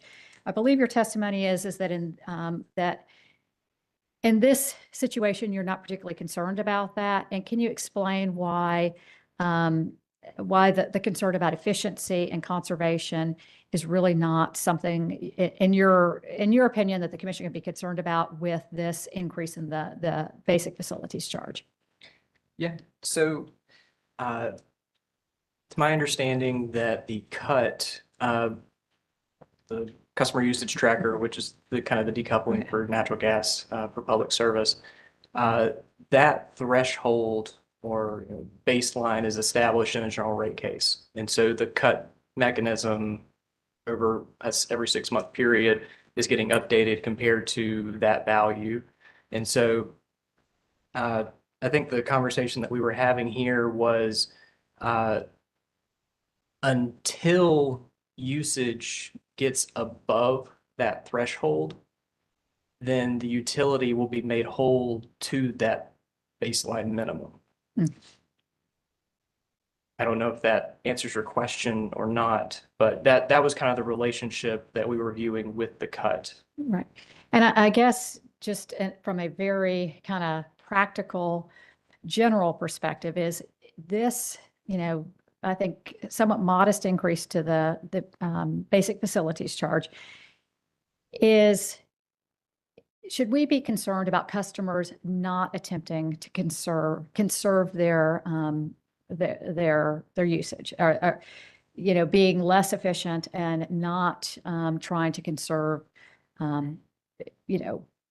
We want to encourage conservation and efficiency. Is that in jeopardy with this change? I don't believe so. I think the way that on an individual customer basis, an individual customer can still reduce the therms they consume.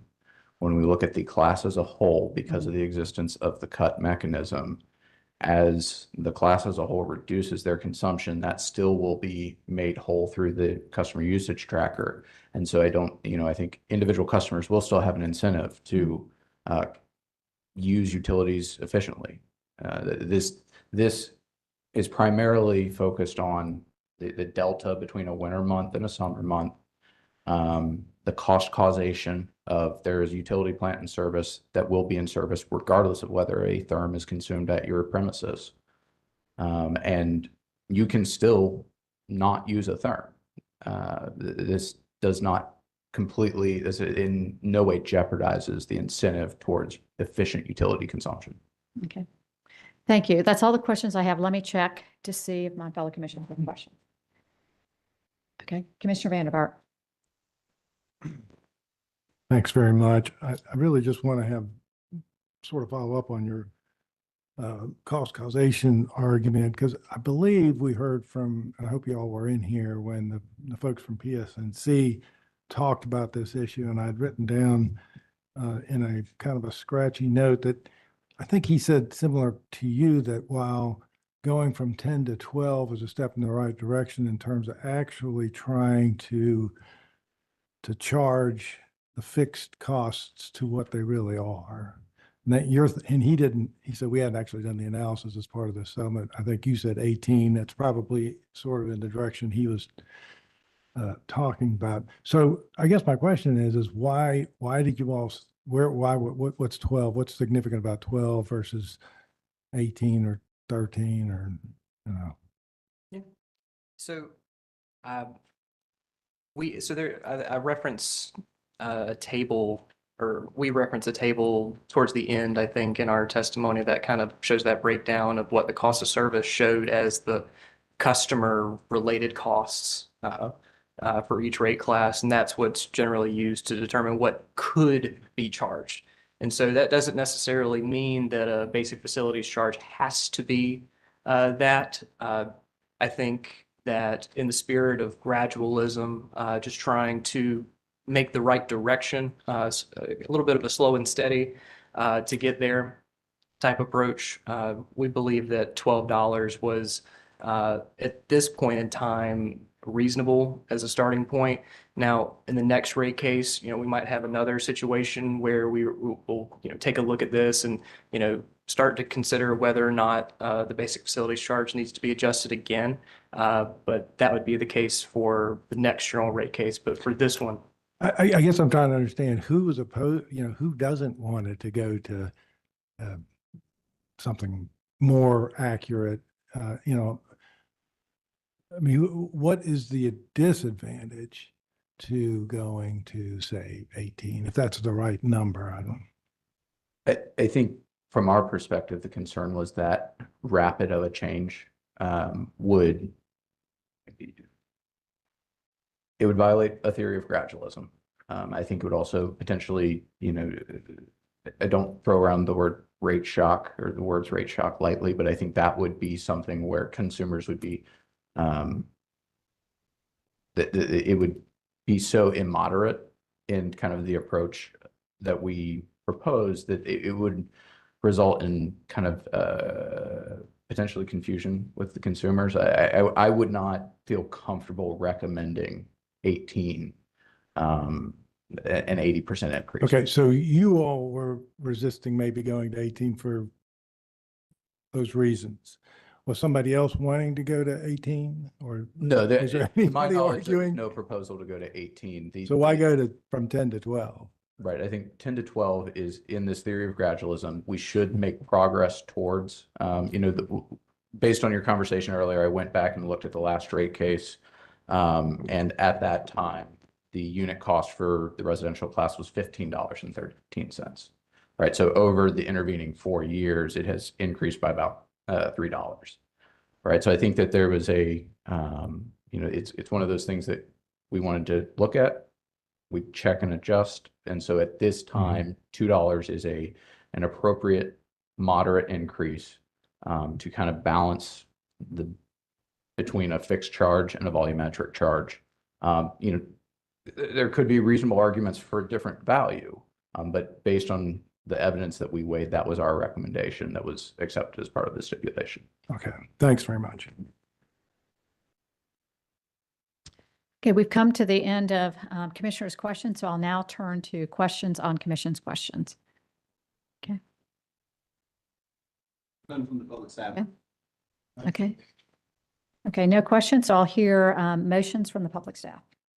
Presiding Commissioner Kimmerer, the public staff would move that exhibits 1 through 5 attached to the pre-filed direct testimony of Mr. Williamson be entered into the record and marked for identification as pre-marked. Okay. Seeing no objection, the 5 exhibits attached to Mr. Williamson's direct testimony will be entered into the record. And is there anything further for these witnesses? Okay. None from the public staff. Okay. Thank you both for your testimony, and you may step down and be excused. Thank you.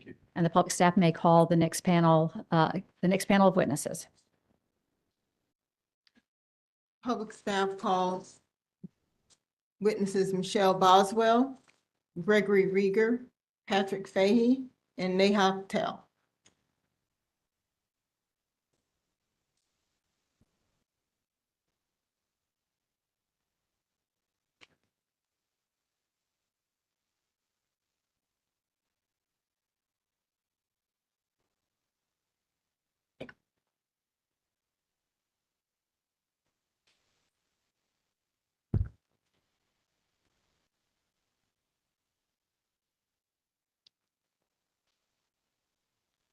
Good afternoon. And if you can all reach around to the Bible and place your left hands on the Bible and raise your right hands.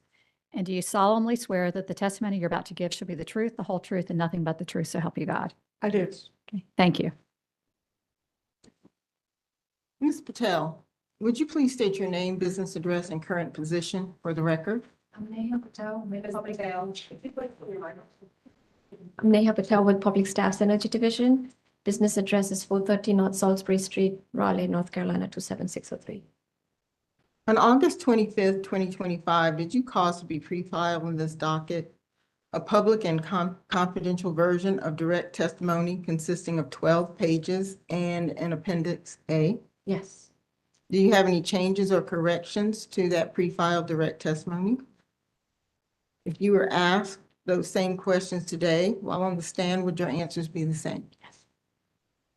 On September 23rd, 2025, did you prepare and pre-file in this docket a summary of your direct testimony consisting of 1 page? Yes.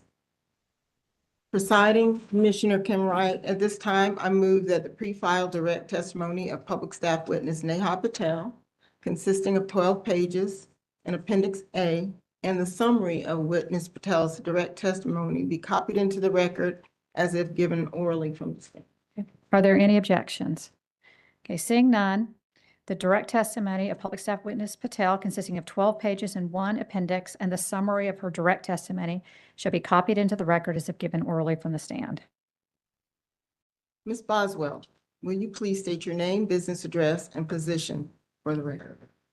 Michelle Boswell. My business address is 430 North Salisbury Street, Raleigh, North Carolina. I'm Director of Accounting for the Public Staff. On August 25th, 2025, did you pre-file in this docket direct testimony consisting of 34 pages, an Appendix A, and 2 exhibits? I did. Do you have any changes or corrections to your pre-filed joint direct testimony? I do not. If you were asked the same questions, would your answers be the same? They would. On September 23rd, 2025, did you pre-file in this docket a summary of your direct testimony consisting of 1 page? I did. Presiding Commissioner Kimmerer, at this time, I move that Ms. Boswell's pre-filed direct testimony consisting of 34 pages, an appendix, and her summary be copied into the record as if given orally from the stand, and that her 2 exhibits be marked as pre-filed. Are there any objections? Seeing none, the direct testimony of public staff witness Boswell consisting of 34 pages and 1 appendix and the summary of her direct testimony will be copied into the record as if given orally from the stand. The 2 exhibits attached to her direct testimony will be identified as pre-marked. Mr. Reager, would you please state your name and business address and current position for the record? Gregory Reager, a Public Utilities Regulatory Analyst with the Energy Division of the Public Staff, and business address is 430 North Salisbury Street, Raleigh, North Carolina. Ms. Boswell and Mr. Reager, on August 25th, 2025, did you both prepare and pre-file in this docket direct joint testimony consisting of 14 pages, appendices A and B, and 2 exhibits. Yes. Yes, we did.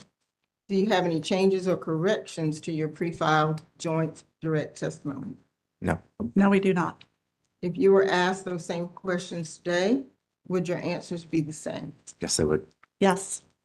On September 23rd, did you prepare and pre-file in this docket a summary of your direct joint testimony consisting of 1 page?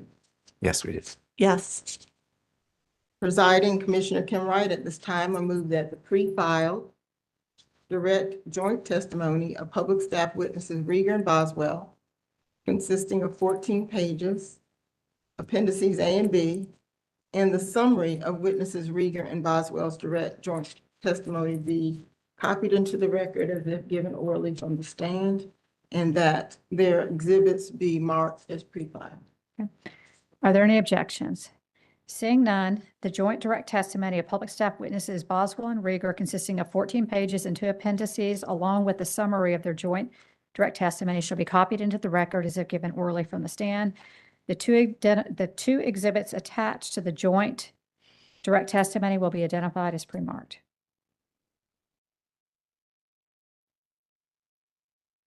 Mr. Fehee, would you please state your name, business address, and current position for the record? My name is Patrick Fehee. My business address is 430 North Salisbury Street, Raleigh, North Carolina, and I'm a public utilities regulatory analyst in the Public Staff Energy Division. Mr. Fehee and Mr. Reager, on August 25th, 2025, did you both prepare and pre-file on this docket direct joint testimony consisting of 75 pages, 4 appendices, and 12 exhibits? Yes, we did. Yes. On September 23rd, 2025, did you file corrections to your joint testimony and exhibits? Yes, we did. Yes. Do you have any additional changes or corrections to your corrected joint direct testimony? No, we did not. No. Thank you. If you were asked those same questions today while on the stand, would your answers be the same? Yes. Yes. On September 23rd, did you prepare and cause to be pre-filed in the docket, a summary of your direct joint testimony consisting of 1 page? Yes. Yes. Presiding Commissioner Kim Wright, I move that the corrected pre-filed direct joint testimony of public staff witnesses Fehee and Reager, consisting of 75 pages, and appendices A, B, C, and D, and the summary of witness Fehee and Reager's corrected joint testimony be copied into the record as if given orally from the stand, and that the 12 exhibits be marked as pre-filed. And Ms. Holt, I want to ask you a question. My notes may be incorrect, but I noted 2 exhibits, but it may be a typo on my notes. Is it 12 exhibits or 2 exhibits? It is actually 12 exhibits, although it does look like it's just 2. Okay, so 12 exhibits is correct. And also the joint direct testimony of public staff witnesses Reager and Fehee was also corrected. Is that correct? Okay. Yes. Okay. Are there any objections? Seeing no objections, the joint direct testimony of public staff witnesses Reager and Fehee as corrected, consisting of 75 pages and 4 exhibits, and the summary of their joint direct testimony will be copied into the record as if given orally from the stand, and the 12 exhibits attached to the joint direct testimony will be identified as pre-marked. Ms. Boswell, Ms. Patel, and Mr. Fehee,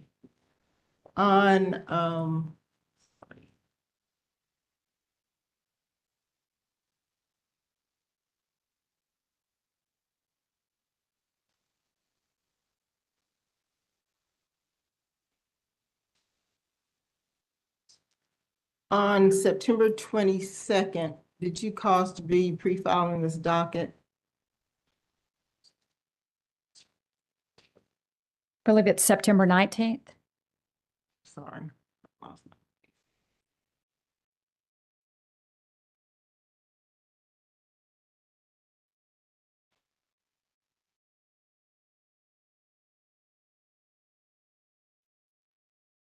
on September 19th, did you cause pre-filed in this docket 6 pages of testimony and question and answer forms?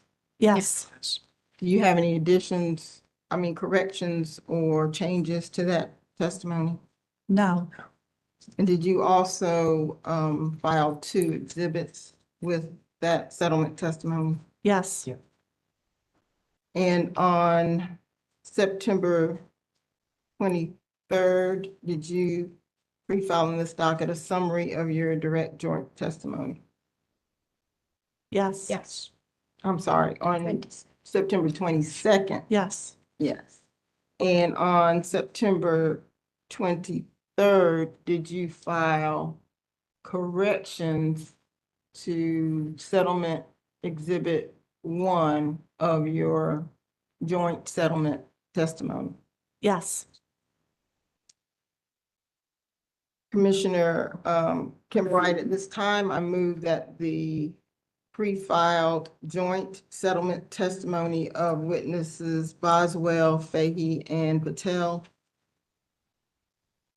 consisting of 6 pages, be copied into the record as if given orally from the stand, and that the settlement exhibits 1 and 2 as corrected be marked for identification as pre-filed. And do you also wish to move that the summary of the joint settlement testimony be entered into the record as Yes, well? I so move that the summary testimony be copied into the record. Okay. Are there any objections? Seeing none, the joint settlement testimony of public staff witnesses Boswell, Fehee, and Patel, consisting of 6 pages, and the summary of the joint settlement testimony will be copied into the record as if given orally from the stand. The 2 exhibits attached to the joint settlement testimony, exhibit number 1 as corrected, will be identified as pre-marked. Thank you. These witnesses are available for questions of the commission. Yeah. Commissioner Kimmerer, Yes. I did not reserve time for these witnesses, but actually a question by Chairman Brawley a few minutes ago to Ms. Nelson piqued my interest about a couple of questions I'd like to ask witnesses Reager and Fehee about their direct testimony. So, Mr. Green, we had a procedure for reserving cross-examination time. Perhaps the questions that the commission will be asking will enable you to ask questions on commission questions, but we are going to stick by the process and the filings that were made by the parties. So we will proceed with commission questions. All right, thank you. Okay. So good afternoon. I'm going to not repeat what I said to the panel from PSNC about the types of questions I'm going to be asking, but I will just briefly mention that what we're trying to understand is get a better understanding is from the public staff's perspective, the process of the extent and the thoroughness of the public staff's investigation of PSNC's application, the process for settlement negotiations with PSNC and with CUCA, and then from the public staff's perspective, why you believe that the stipulation is just and reasonable to the ratepayers and that the commission should approve the stipulation. So with that, my question is for anyone on the panel that is best able to answer the questions. I'd like to first start by getting an overview from the public staff about the investigation that you performed of PSNC's application. Our investigation was multifaceted, dealing with both cost of capital, return on equity, debt, engineering and plant-related items, rates, and accounting issues as well. We began our investigation the day after the company filed its case in this docket and proceeded into the day before we filed testimony in this case. We began settlement discussions with the company the day after they filed the rebuttal testimony and continued those until the Saturday before we filed testimony with our settlement in this case. Okay. And are you able to provide any information about the level of resources personnel resources that the public staff put into investigating this application, preparing testimony and recommendations, and I assume also site visits? Approximately a dozen employees of the public staff participated in the review and audit of the information and preparing our filings therein. We produced, I believe, 90 data requests subject to check, with a plethora of questions on all different areas. Completed 2 site visits and held numerous teleconference calls with the company regarding specific issues along the way. And you just stated that, or you just testified that the public staff issued data requests to PSNC. Did PSNC and CUCA and the Attorney General's office, did they provide data requests to public staff as well? I know that PSNC did and CUCA did as well. Okay. And when PSNC's panel testified earlier this morning, they mentioned a site visit, at least one site visit to their company site, and then also some site visits to their infrastructure. Can you, do you have anything to add to that about the site visits that were performed and the public staff members who attended? Sure. The accounting and engineering team attended 2 site visits at the company's offices in Gastonia, North Carolina. At one of the site visits, we also spent approximately 3 hours viewing the completed M71 pipeline. Okay. And then again, I don't want to elicit any testimony about the settlement process or negotiations that's inappropriate or that would jeopardize the settlement or the stipulation, but I'd like to understand better the process and of the settlement negotiations and hear from the public staff about why the public staff decided to enter into the stipulation with PSNC and CUCA. Well, again, the process took about 2 weeks, including some very late nights, early mornings, and weekends. We chose to enter into the stipulation with the company as we feel it's in the best interest of ratepayers.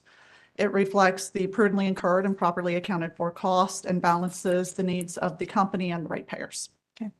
So Ms. Boswell, I'd like for you to elaborate a little bit more about that, because we'd like to, really have on the record information about why the stipulation is just and reasonable to the customers and why the commission should approve it. So if you can discuss the reasons why it's just and reasonable and why it provides benefits to the customers, so that we can have a full record of this proceeding. Sure. First, the stipulation as filed recognizes a reduction in the company's requested revenue requirement increase through its updated revenue requirement of approximately $93 million.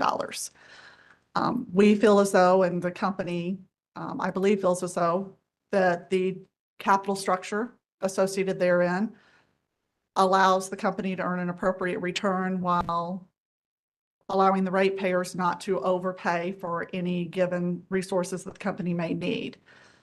It also reflects all of the prudently incurred and properly accounted for cost associated with providing the utility service.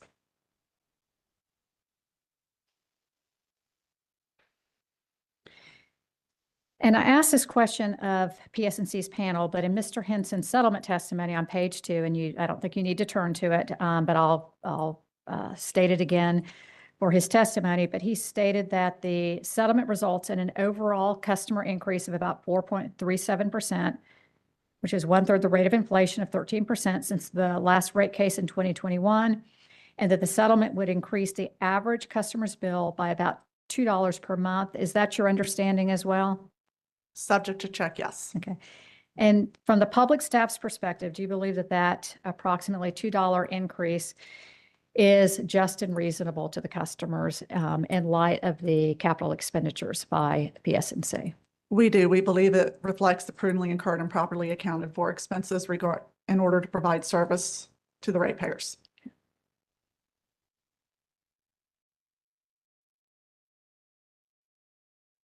And I have a question about the leak survey, which is number 17 in the stipulation.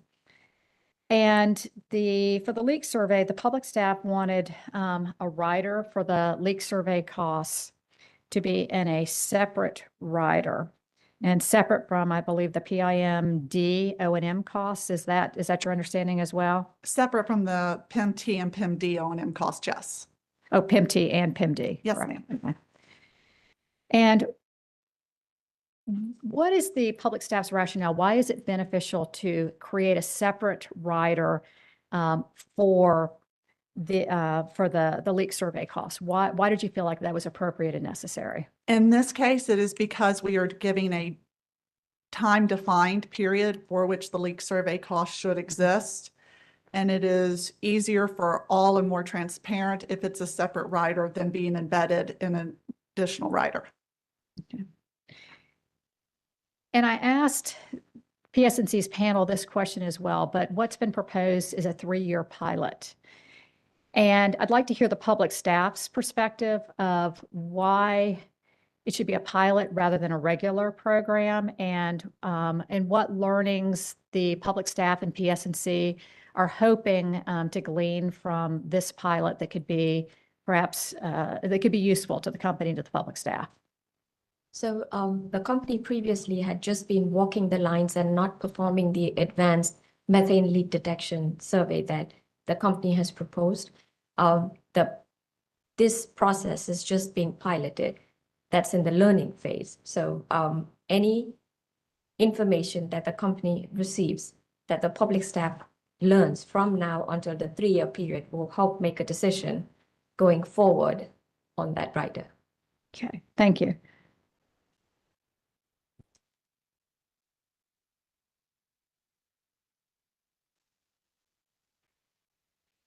And now I have a couple of questions about one of the topics that was explored in great detail with PSNC's panel, which is the customer assistance program. And in the page 12 of the stipulation, which is paragraph 28, the agreement is that the customer assistance program is going to be funded with $300,000 from shareholder contributions and then $300,000 from ratepayer contributions. And the public staff's testimony, the public staff had an alternative recommendation in which the public staff had recommended 0 ratepayer contribution. Do you recall that, Ms. Boswell? Yes. Okay. And can you explain to the commission, if you can, because we're going to be talking about a stipulation and a settlement, so long as it doesn't violate the stipulation and the negotiations, why the public staff agreed to the customer assistance program that included the $300,000 of customer funding? Sure, and I will rely partially on my co-filer on that information, Mr. Reager. Okay. The public staff, in reviewing the CAP program that was instituted with the merger in the merger docket, looked at what benefits there had been to the CAP program in the 5 months that it had existed, and determined that with the increased winter weather over the December and January period, that it was hard to discern with such a short period whether or not there were actual benefits that could be put to all customers. However, we still feel as though that a CAP program is still beneficial, and that is why we recommended on either parameter that it be a 3-year program. We, as our first recommendation, went forth with a ratepayer contribution in order to provide the most benefit to those in need. Mr. Reager? So that we estimated that it's on a flat per customer basis, this additional 300,000 from ratepayers would be about a 50 cents per year cost for the customers in order to fund this CAP program from the ratepayers. And I think And then this is also based off of the 4,307 eligible participants as of March 2025, instead of the 6,042 participants that the company's original proposal of 545,000 was based on. Mr. Reager, I want to make sure I understood your testimony because I may not have heard it correctly. Is the 50 cents, is that per bill or is that per year, per customer? On average per year, so 50 about cents. 4 cents a month. Okay, 4 cents per month. Okay. And I asked, this may be a question for you, Mr. Reager. I had asked PSNC's panel about whether there are any there's clearly some direct benefits to the participating customers who receive the funds and the customer assistance program. But for the non-participating customers who fund the program but do not receive the funds from the program, are there any direct, if you know, any direct or indirect benefits to those non-participating customers? The intent is to reduce the uncollectibles and the bad debt and the disconnections, which has a cost that are spread across all the rate classes in order to recover the costs associated with those. And I can let Ms. Boswell chime in with any additional. While there are no direct benefits included in the cost of service and or the settlement in this case, as Mr. Reager stated, it is our belief that she will see those uncollectible rates decrease, which therefore decreases the uncollectibles contained within the cost of service that go to all ratepayers, would hopefully decrease the late payment fees associated with that and the cutoffs and the expenses associated with cutting off the individuals for non-payment. And is these indirect benefits of the non-participating customers, if this program was to be approved with the $300,000 funding from customers, are those indirect benefits that the public staff and, to your knowledge, PSNC is going to be trying to track and quantify to be able to provide information during this essentially 3-year pilot? Yes, that's why we requested, and the stipulation shows the reporting requirements to the commission.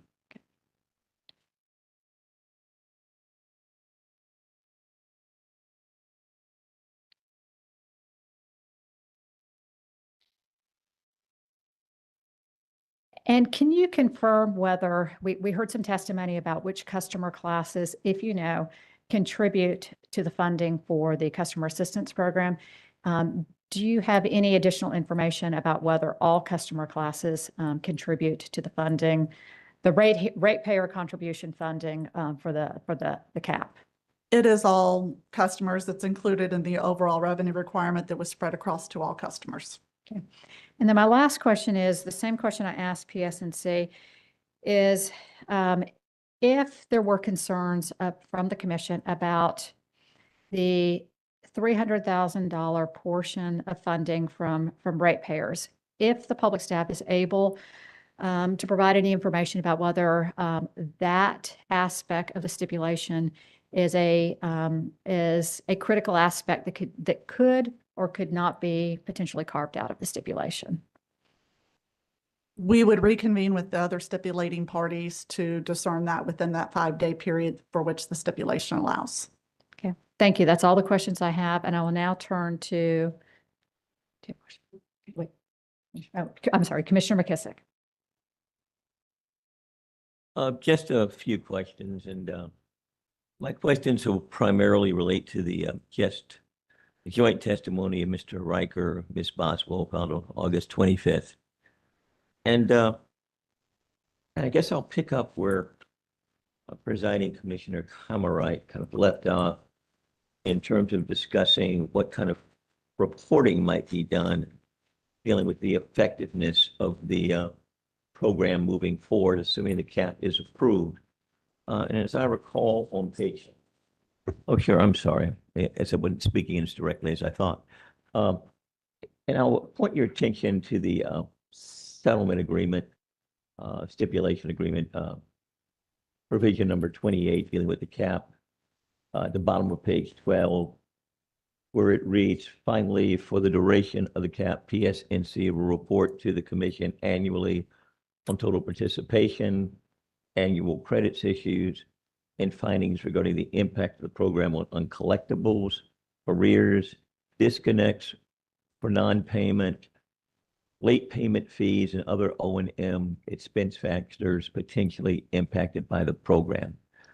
Do you believe that that characterization in that sentence actually summarizes the information you would be evaluating that would give you an idea upon the effectiveness of the cap that's proposed in the stipulation agreement? Yes. And a couple other questions. The program which is in existence right now that was provided for in the original merger agreement, of course, it's up there in the tune of $1,020,000, and it goes over 5 months. So you're looking at November, December, January, February, and March. Now, when you all looked at this, and of course, PSNC discussed, contributing 300,000 in shareholder funds, and an additional, as I recall, 545,000 that would have come from ratepayers. Now, is there some reason why you felt that a program that would have been, say, $845,000 would not have been a more effective, robust program, even if you had shortened the number of months to make it more impactful? Can you enlighten me as to what the discussions were and why the recommendation was to move to 600,000 instead? Part of the reason is the difference in from the company's proposal and the number of eligible participants. And their proposal that had that 545,000 ratepayer contribution, that was based off of an estimate of an eligible participants of 6,042. But from discussions with PSNC, some of those included write-offs and final bills, and the number as of March 2025 was 4,307 eligible participants. So that was our what we based our estimate off of to get that total of 600,000. And is there some reason why the totality of 845,000 did not seem like money that would provide for a more robust program with more impactful benefits, even if you'd reduce the number of eligible recipients? So I will start and then allow Mr. Reager to chime in. The difference in the dollar amount between the 300,000 and the 545 is strictly based off of the number of customers that the public service used versus the public staff used as of, I believe, March, subject to check with Mr. Reager. It's just a sheer matter of the number of customers. It's still going to provide the same benefit. It was just a lesser dollar amount needed to provide the same benefit to the actual active customers that would be eligible for the program. Okay. And let me ask this question. Is there a reason why during discussions, attention was not focused upon this program being totally funded by shareholders as opposed to being partially funded by ratepayers?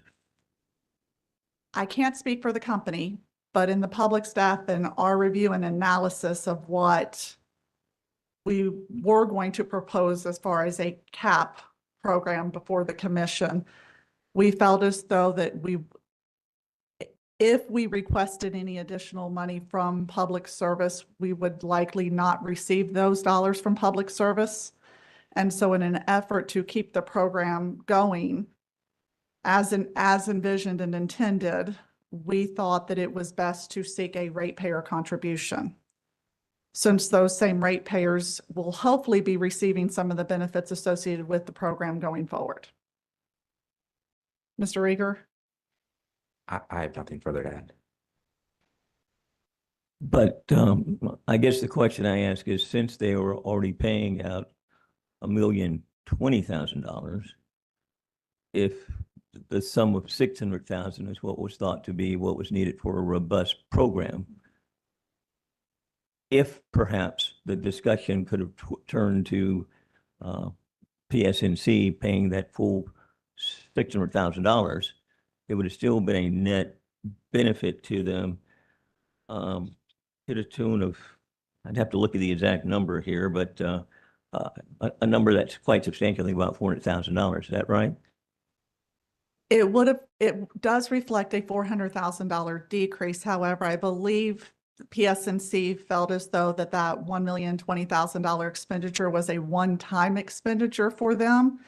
And so I don't believe that they viewed the overall reduction to 600,000 as a reduction in their cost of providing service. All right. Let me switch gears to one or two other things. In terms of the persons that are eligible to receive LIHEAP and SIP, if you were to look at their average usage in terms of megaterms during the winter months, I mean, is what they use greater than what you'd find for a typical PSNC customer? Yes, we found that CAP participants on average used about 10% more therms than the typical PSNC customer. About 10% more.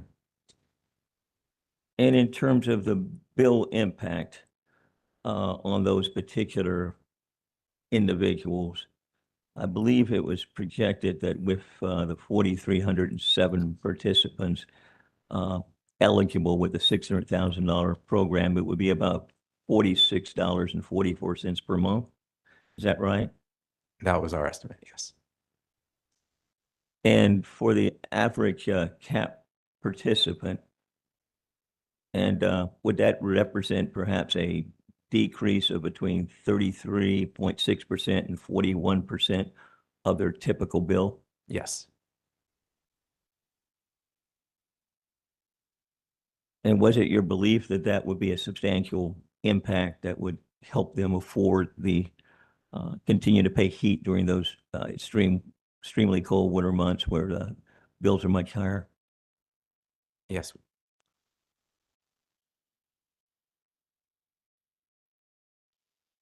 And in terms of, and I'll ask you to turn to page 10 of that testimony that I referred to, where it talks about what the CAP is designed to do. I think it begins on page 9, goes over to page 10.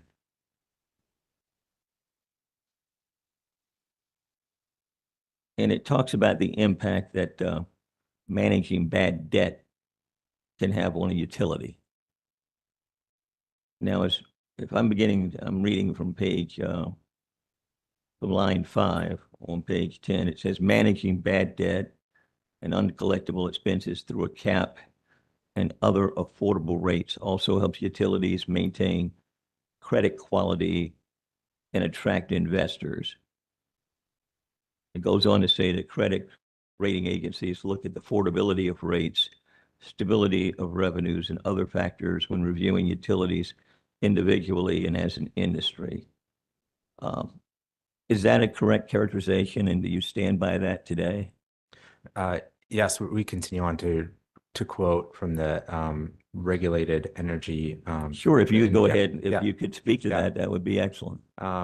So S&P Global provides an annual industry credit outlook for the North America regulated utilities, and they noted that preserving an energy burden with an energy bill as a percent of median household income of 2% is critical for the industry to maintain credit quality. And then in one of the Atmos Energy Corporation investor analysis from Value Line, they also comment on the company's bad debt as noting the company's results of their operations during that quarter were weighed down due to bad debt and other factors. So would it be your opinion that a CAP program that addresses bad debt and the charge-offs that a company would have would benefits from having a CAP program that lowers the amount of bad debt and the charge-off debt and all of those things that would it be involved with credit matrix? Yes, we believe that a prudent and thorough cap program, a robust cap program can help and is intended to help reduce bad debt and uncollectibles that credit rating agencies and investors look at. And that in turn would help, I guess, all users of the utility indirectly. Would that be correct? That would be correct.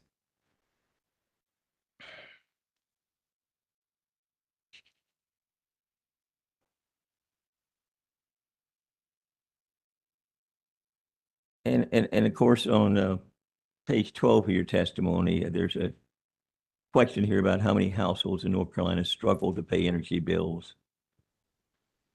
And I ask you to look at what line 8 states there. It says for households earning less than $25,000, that figure increased to an estimated 51% higher than the U.S. average of 43%. Is that correct? Yes, that is correct.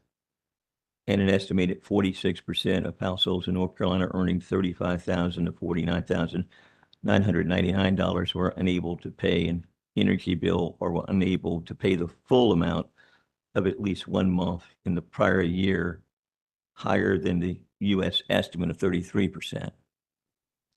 Yes, that's correct. And were these all contributing factors to the cap that you proposed in your recommendation? Yes, these support the cap proposal that we recommend. And I guess the thing that I am trying to get to at this point in time is, if for some reason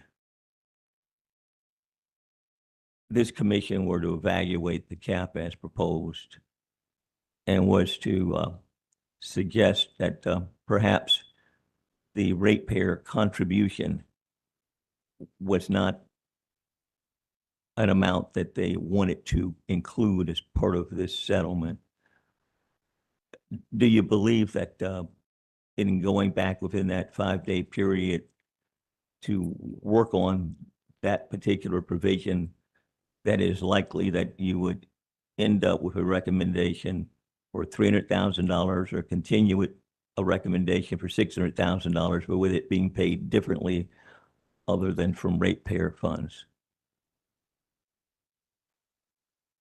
I can't speak for what the company would or would not be willing to settle to if the commission were to determine that what we have brought forth in the settlement was not approved.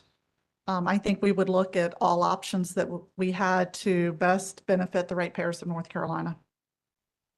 Thank you. I don't have any further questions. Okay, with that, we are going to take our afternoon break. We'll take a 10-minute break. We'll come back on the record at 3:50 and continue with commission questions. With that, we'll go off the record.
back on the record, and we'll continue with commissioners' questions, beginning with Commissioner Tucker.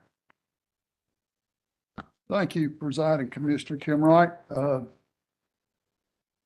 First of all, I want to commend the public staff on reaching a settlement when someone asks for 93 million and you whack them down to 39. That's a pretty good job, I think. Overall, I wouldn't have a great deal of problem with the settlement at all in what I've read. Just got a couple of questions, again, referring to Commissioner McKissick's questions earlier. I think Commissioner McKissick asked Mr. Spalding if there was going to be any impact on the ability to borrow or any impact on the credit from the uncollectibles, which are at an average over a 5-year period, 0.23% of the overall. I guess Ms. Boswell can speak to this or not. It's fine. Do you think there'd be any impact on the credit of the company with the uncollectibles, if some bearing on whether to loan money to PSNC or not? I will kick this question to Mr. Fehee and Mr. Reager, who are better Very equipped well. to I'm answer ready. that question. I'm ready. I always start with you, though. Go ahead, gentlemen. I do not think that a collectibles at that level would have any distinct impact on the credit rating agency's opinions. Okay. All right. Very well. You know, I was looking around and it's regrettable, but I think everybody here knows that we have to maintain an arm's length relationship with all of you. Some very talented people that I'd like to get to know and pick their brain. I can't even do anything but say hello in the hall to you, but that's the way it's been for my 2 years here. So I fully understand that. But I also understand that the core function of the public staff is to ensure that the public utility services that are provided are at a just and reasonable rate. And I think that is pretty understandable in your mission. And you certainly detail a very lengthy and arduous process. All you got to do is look in those 4-inch binders back there to see that you went into great lengths to reach this settlement. However, Ms. Reager, I would like to ask you a question. If someone applied for LIHEAP for their gas bill, and they applied for Heat Care Salvation Army for their gas bill, and then they went to the Department of Social Services and provided for TANF funds, temporary assistance for needy families, which is available for food or whatever else. Do you think there's a possibility that someone could end up with no gas bill payment required? It's my understanding that the LIHEAP provides a bill credit to all eligible energy. So that could include natural gas and electric. Right. So I think it depends on the usage of that customer. Good. What the ultimate benefit that they would receive. Very well. I'm just saying, do you think someone's going to go to 3 different agencies and end up with enough money not to even have to pay their gas bill, let the agencies pay for it? Could that be a possibility? It's from my recollection, I think that the average gas bill is north of $600 a year. I think the LIHEAP would be less than that. So I think that's beyond what I prepared for this testimony. I understand. I was just simply asking that. I think this is my 3rd rate case since I've been here in 2 years. And it seems to be a systematic request, and correct me if I'm wrong, Ms. Boswell, that, as Mr. Henson stated, in the EnBridge acquisition, the public staff asked for a CAP program. In a previous case that I was involved with, and you were too, that was presented before us some months back, the public staff asked for a CAP program, which was not offered by that entity at that particular time. Why is it fair to ask applicants? Well, or utilities to provide a cap program in settlements that favors one group over another group of ratepayers and then maintain the core function of what public staff says to be fair to them all. When this company, PSNC, has a 0.236 in collections, under collections, write-offs rather. And then in 2021, they had 0.17. They have a manageable uncollectibles as compared to, we heard earlier today about proxies and national averages. And I see national averages are somewhere between 4.5% and 5%. So they are 100% lower or within half of what the other companies are. They're managing their uncollectibles. And then we want to charge a group of ratepayers that are not 30% of the poverty level or meets the requirements of DHHS or whatever they can be on that line. I'm trying to look for the fairness when, you know, and then the other thing that I see, having been in government 20 years, like some people I know, and the fact that every time you start a test program, then it becomes a actual program, then the actual program continues to grow. And, you know, it is a great opportunity and virtue to help the poor. And I think we should, but I think I don't need to think it. I need to ask the question, should it not be on the backs of the shareholders that benefit mostly from the company and its management skill to give them a return on investment, that they should have the opportunity through the company to provide this type of funding to that group of people versus putting it on the backs of ratepayers? Sure. So I'm going to break down each part of what I believe you asked for, and please correct me if I'm veering off.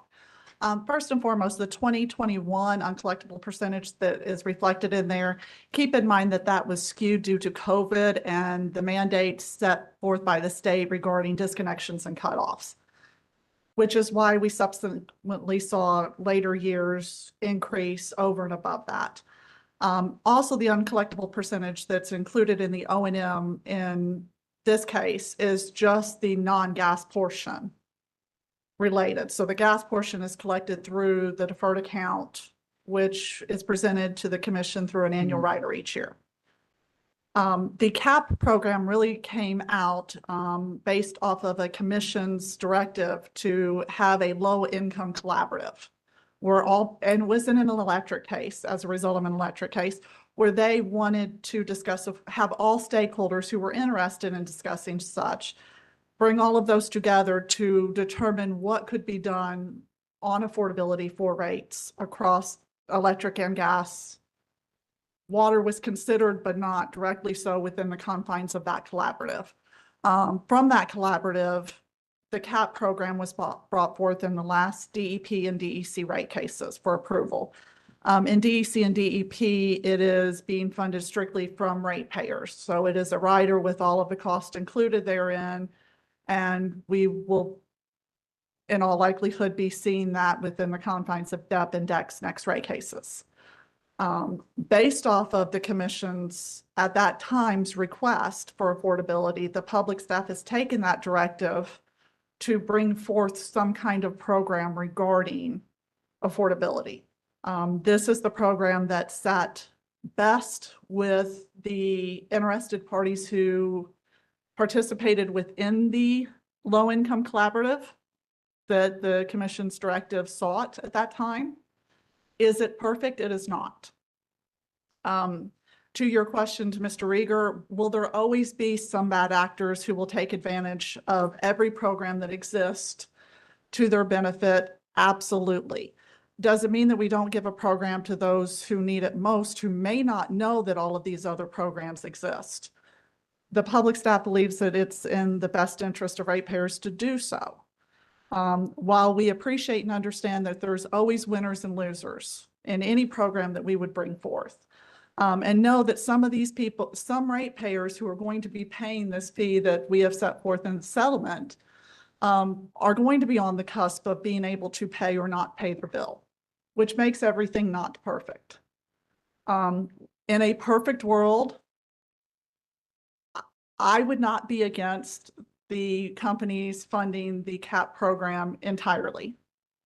The companies may think otherwise because some of the benefits associated with what we hope to see coming from these programs would directly benefit other ratepayers. So I hope I answered your question. If I did not, You I'm did, happy to take a and- second stab at it. Right, and is it not correct that you, whether it be this company or the others, you're asking for information to justify that the CAP program, in fact, is doing what you imply it is? But are you also sharing with me that the impetus for the CAP program came from the commission? Therefore, when anybody comes to the commission with a rate case, primarily a utility, it is taken upon you to ask for them to implement a CAP program, whether they ask for it or not? What I am saying is the CAP program was born out of a directive from the commission to address affordability. And this was the program that collaborative came up with to best address affordability. And so therefore, for our larger utilities, it is one that we have put forth to them and inquired with EnBridge. Just in the merger, we inquired to them as if this would be something that they could support and get behind. Public Service and EnBridge believed that it was beneficial to do so and agreed to do so. I can't express opinion here. However, would it be unreasonable for me to think that in these CAP programs, that you could derive the funds to be able to address this income level of people through the shareholders? And why don't you ask for that instead of asking ratepayers to subsidize other people, and they themselves may be in a marginal situation as well? I understand your position, and in the present case, we did receive $300,000 in shareholder contributions for the program. And the public staff in any future CAP program proceedings, if this continues, because while I appreciate that, yes, a lot of programs in government start and never seem to come to an end, I am not the largest proponent of that. It pains me whenever I have to complete schedules that show a positive number on my Schedule 1 for the company's benefit.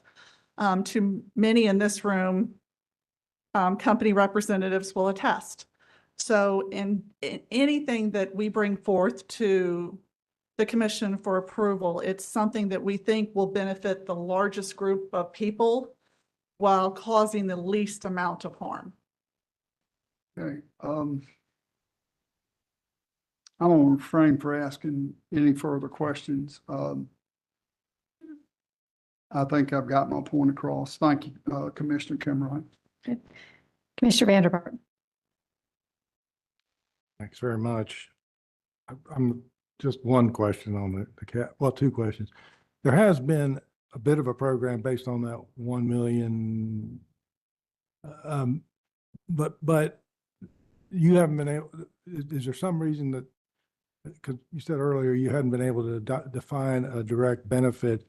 Is that because the reporting wasn't in place that you're seeking in this pilot program? Or is that, in other words, you've had some period where we've done something like this, but you haven't been able to glean from that a firm direct benefit.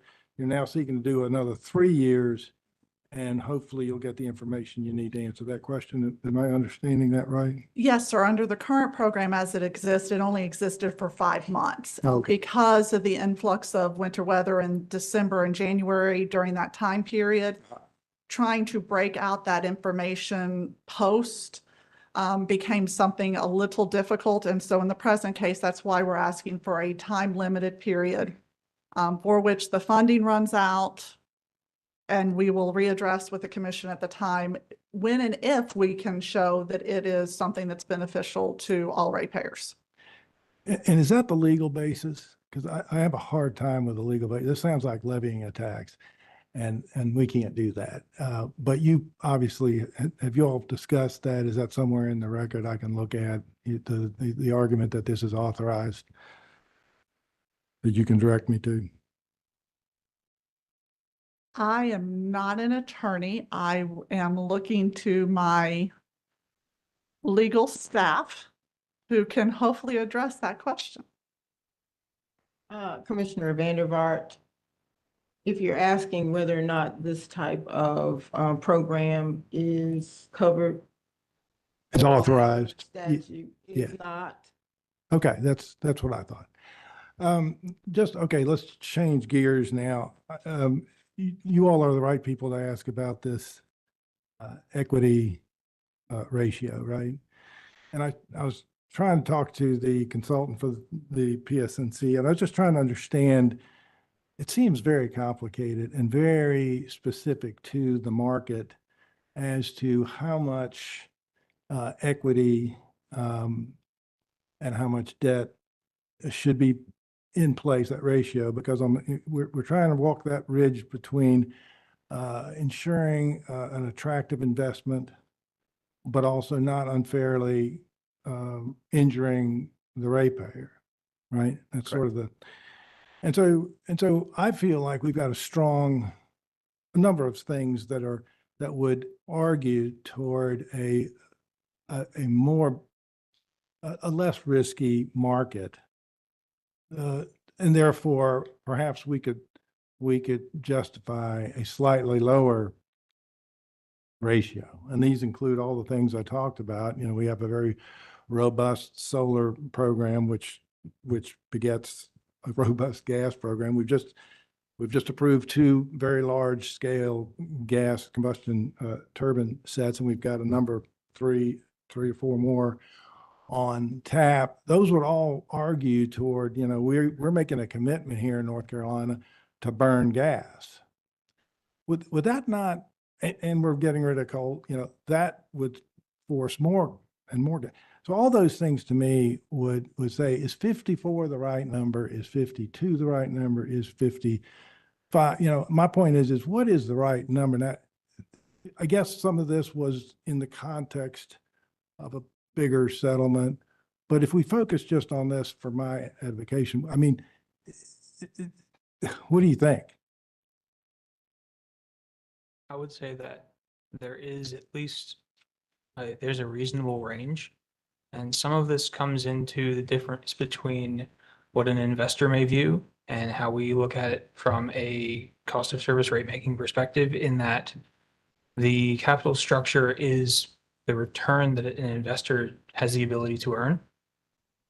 But an individual investor, when they're reviewing filings from PSNC, they're looking at that as of end of year period for the capital structure. Whereas we are generally looking in terms of how a company is doing their financing on an average yearly basis to correctly represent how they're financing their rate base. There are things like short-term debt, which come and go within the year, that may not be as clearly defined on that as of end of period spreadsheet. And so you get a sort of a range depending on your method of calculation. And if you look at RRA numbers and other utilities, they all fall into a relatively tight range, and we're within this range. I agree. And it's not, I'm talking about within the range. However, you know, moving a couple of 20 or 30 basis points is real money. Yes. And so whether it is 54, 53, 52 makes a difference. And I believe investors, friends of mine who are investors, they invest big money. They look very much at the individual market. For example, they know as much about our utility IRPs as anybody. And I guess I'm just trying to figure out, I mean, are those the kinds of discussions that were occurring in this settlement? Or because you have all that other stuff going on, that's one thing. Or is that the kind of stuff you would consider if you're just focusing on just that cost structure? You know, I'm just trying to understand the dynamics of how we got to this particular number and whether it's the number you would have come up with in a vacuum, so to speak. I would say that this number is a result of the comprehensive settlement. I got you. Okay, that's all I've got. Chairman Brawley. Thank you, Mr. Camerite. Mr. Fahey, I want to loop back on the equity. I understand, it's a result of the comprehensive settlement. If their book number, their actual equity is 56.67, why are we not accepting that number and substituting a construct from a range of utilities? So I would say that again, their capital structure fluctuates throughout the year. If you look at our, I believe it's Exhibit 12, there's a fairly large range. It moves from somewhere around, I believe it's 48, 49% equity all the way through into the 56, So 57 range. it's labeled as Reager Fehee Exhibit 2. And this is from the company's reported, their equity ratio in July 2024 was 46.13%. In December 2024, it jumped up to 55.33%. So it depends on whether or not the company issues debts or if they get equity infusions from the parent. The capital structure fluctuates over time, which is why in previous cases, the public staff has used the 13-month average as representative of how the rate base is financed in that terms of that use of equity versus debt and to finance the capital structure. Well, in earlier testimony, we heard that higher equity percentage created a more stable company and more able to borrow money. If they moved from a much lower equity position to a higher equity position, making a good business decision to strengthen their balance sheet, should we then punish them because they started off in a bad place? I would say no, and generally that riskiness that you're getting to, it does have to do with the equity ratio, the relative amount of leverage that a company has, the debt that they have on their books. And this is how that return on equity is tied to that equity ratio, where a company that has a lower equity ratio, they have more debt, is going to be more risky and have a slightly higher ROE versus a company that has less debt, more equity would have a lower ROE. The result is that weighted average cost of capital, which again, as witness Nelson said, falls right within that center of the range that we ended up at through settlement. I think the number she actually said for the center was a little higher than the number that the settlement produces. A little bit. There's a fairly reasonably broad range. I believe one of our exhibits covers the recent Regulatory Research Associates averages. And there are numbers that range from, I believe, just under a 7% to a bit over an 8%. And so we're fairly close to the center of that range. Okay. Actually, I was going to talk a little bit about the cap, but I think every question that I was going to ask was answered by either a member of your panel or your attorney. So I'm going to let it go. And I believe Commissioner McKissick might have one more question. I guess one or perhaps two last questions. I believe Commissioner Vandervoort addressed the question to Ms. Boswell about legal authority to operate a cap or to establish a cap. And I believe Ms. Holt answered that in part in terms of express statutory authority. The thing I want to raise a question about is under Chapter 62 of the General Statutes of North Carolina, and more importantly, subsection 2B, it gives the commission the authority to regulate public utilities, including their rates, services, and operation. And under section 62-133, subsection D, it gives us the authority to consider all material facts of records to determine just rates, just and reasonable rates. Is that not an accurate assessment? That's correct. And would that not imply it not express implicit authority for the establishment of a cap type program. I certainly would agree with that. Thank you. No further questions. And I believe that Chairman Brawley now has another question. Well, we're ended up going, I really didn't think I needed to go there.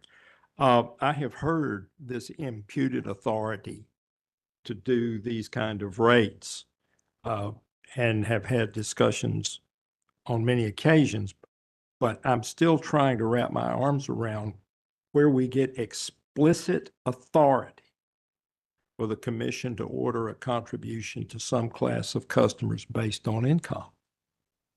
And I need somebody to show me where that is, because I can't see it in the explanations I'm hearing. So I think that these questions that are being directed to witnesses that are non-attorney witnesses are probably not going to be able to be answered. What I would direct the parties that when they submit their post-hearing orders, proposed orders and briefs, that if you could address the issue about the authority for the commission under legislative authority to authorize a customer assistance program. I think that'd be more appropriate, because I don't think our witnesses, and all respect, Ms. Holt, you are not a witness at this hearing. And so I think that it'd be more appropriate to have that this be addressed in briefs. Sure. So with that, we will move to questions on commission questions, beginning with the public staff. Yes, briefly.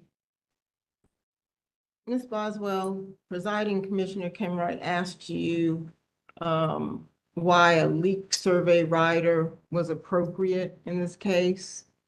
And to clarify your answer, what happens to this leak survey rider after all the leak survey costs are fully recovered? It ceases to exist. Thank you. That's the only question I have. Are there additional questions on commission questions?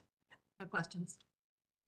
Commissioner Kimwright, I would like to ask 2 or 3 questions on the line of questions that Chairman Brawley pursued. Okay, please proceed and indicate the question as well. Yes, the line of questioning was about basically why not accept PSNC's actual equity structure for its rate-making structure.